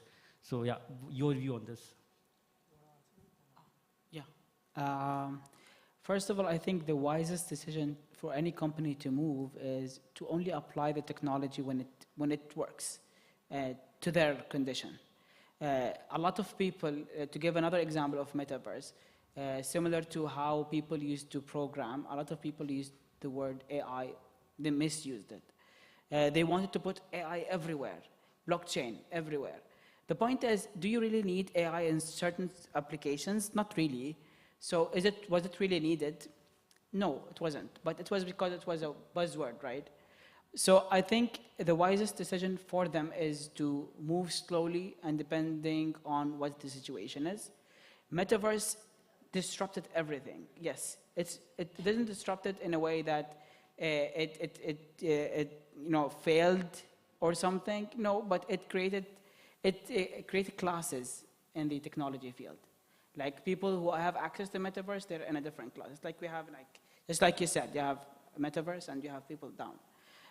So if you don't move up, you're lost or something. But I don't think that that's an actual scenario. In real life, we are still not in the metaverse yet, right? We're still moving towards it. So they should think wisely, apply it when it comes, and they will reach there if it applies to their services. Otherwise, they will have to update it or something. Yeah. I have a question for you. Are you a startup? Yes. And you are being forced into metaverse? Not forced, but when we there's a FOMO, right? Yeah, Everybody right. else is doing it. Exactly. You also have to do it. So I'll just give you some other perspective. Okay, if I have to advise you for your company or for your whoever it is, like you said, there are still first world problems exist, whether it's in a nation or whether it's in a company. And today, like I'll give you two examples. Today there is a company in the US who filed for bankruptcy, not a metaverse company. It was a big, huge noise it made. It was in the business of alcoholic beverage. They were going to disrupt the entire wine industry.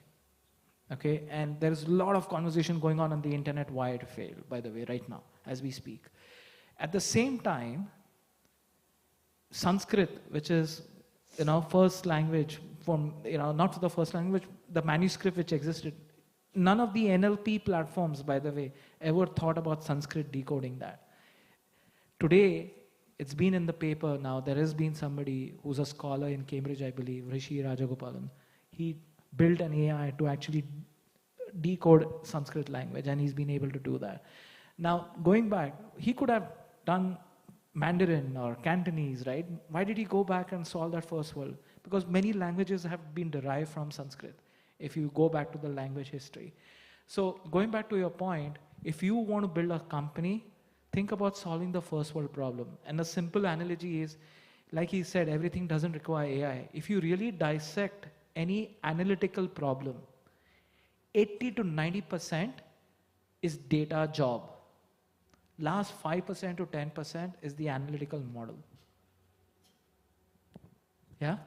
So that's AI, that's analytics, that true 5-10%. If you can solve that 80-90% data problems, data challenges, getting the basic data right, you will make money, you will be profitable, and you will never have to file for bankruptcy. Let FOMO be there, that's okay. It's good to be aware of what's happening, but don't try to instill it and jump on that train and there is no tracks ahead, which may have a bad scenario for you in the future. Thank you. I think we are on time, but thank you. We can take one last question, one last.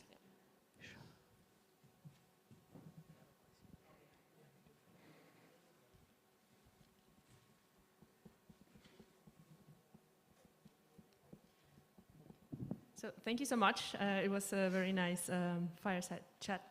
And I'm an HR person, So thank you very much for mentioning that, like when the CTOs are creating strategy, they forget sometimes HR as a department. So thank you for that. So my specific question here would be, as an HR person, what is your recommendation? What are the top 3 skills that we need to build up for the workforce in general? What would be those recommendations? For your department or for the organization? For the organization in general, because we have different levels of knowledge when it comes to data or the transformation in general, digital transformation. So from your perspective, what would be like the main 3 skills that we need to consider to build up in an organization? I'll give you a high-level tip. Yeah. Hopefully that helps. Yeah. One is awareness. Okay. An awareness of platforms, methodologies, technologies, not overwhelming them. And I'm a big movie buff. Okay. And if you have to teach somebody what is AI, show them Minority Report. Okay. Show them Ready Player One. If you have to explain what Metaverse is, as an example. You can use very different learning methods rather than forcing them to get them into a classroom and teaching them boring subjects, which they may not relate to. If you show them a movie and then show them, this is what AI means, this is what Metaverse means, this is what technology means, this is how you can use data for good and bad, like Minority Report shows you both, as an example. Show them that and you will see they will have awareness. They will understand, okay, what it can be used and not used, and do some field trips. I would use an example. Show them how to look at a problem, not as a problem, but how do you now look at, okay, if this is bottle of water, what kind of data can you generate from this? If you look at this bottle, can you write it down and tell me what data do you generate? This is what the machine can see, this is what a system sees, as an example. So that awareness and then applicability, which is the second piece. Okay, if I give you 10 data points about this bottle, what can you fix now?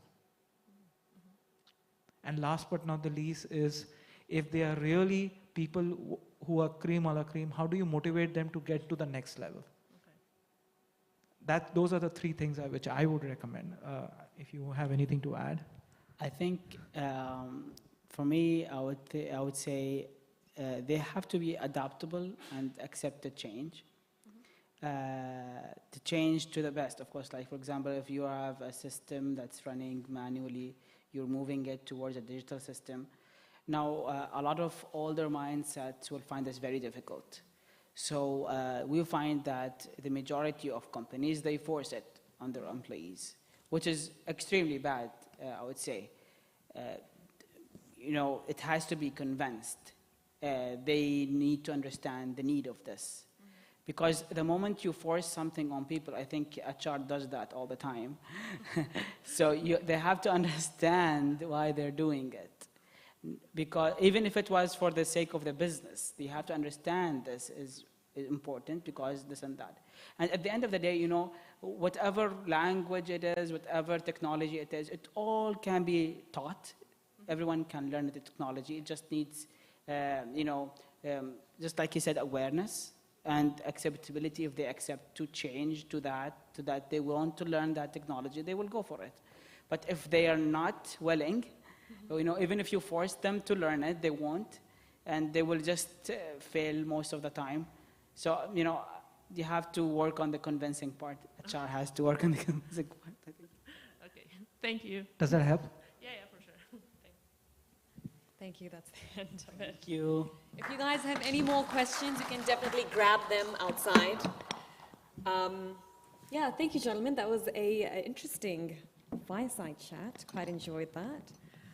All right, ladies and gentlemen, and that brings us to the end of our day 1 of conference. I hope you all had fun learning and interacting with tech pioneers. Now, we would like you to proceed outside to our high tea networking party where you can mingle more and you can ask more questions from each other.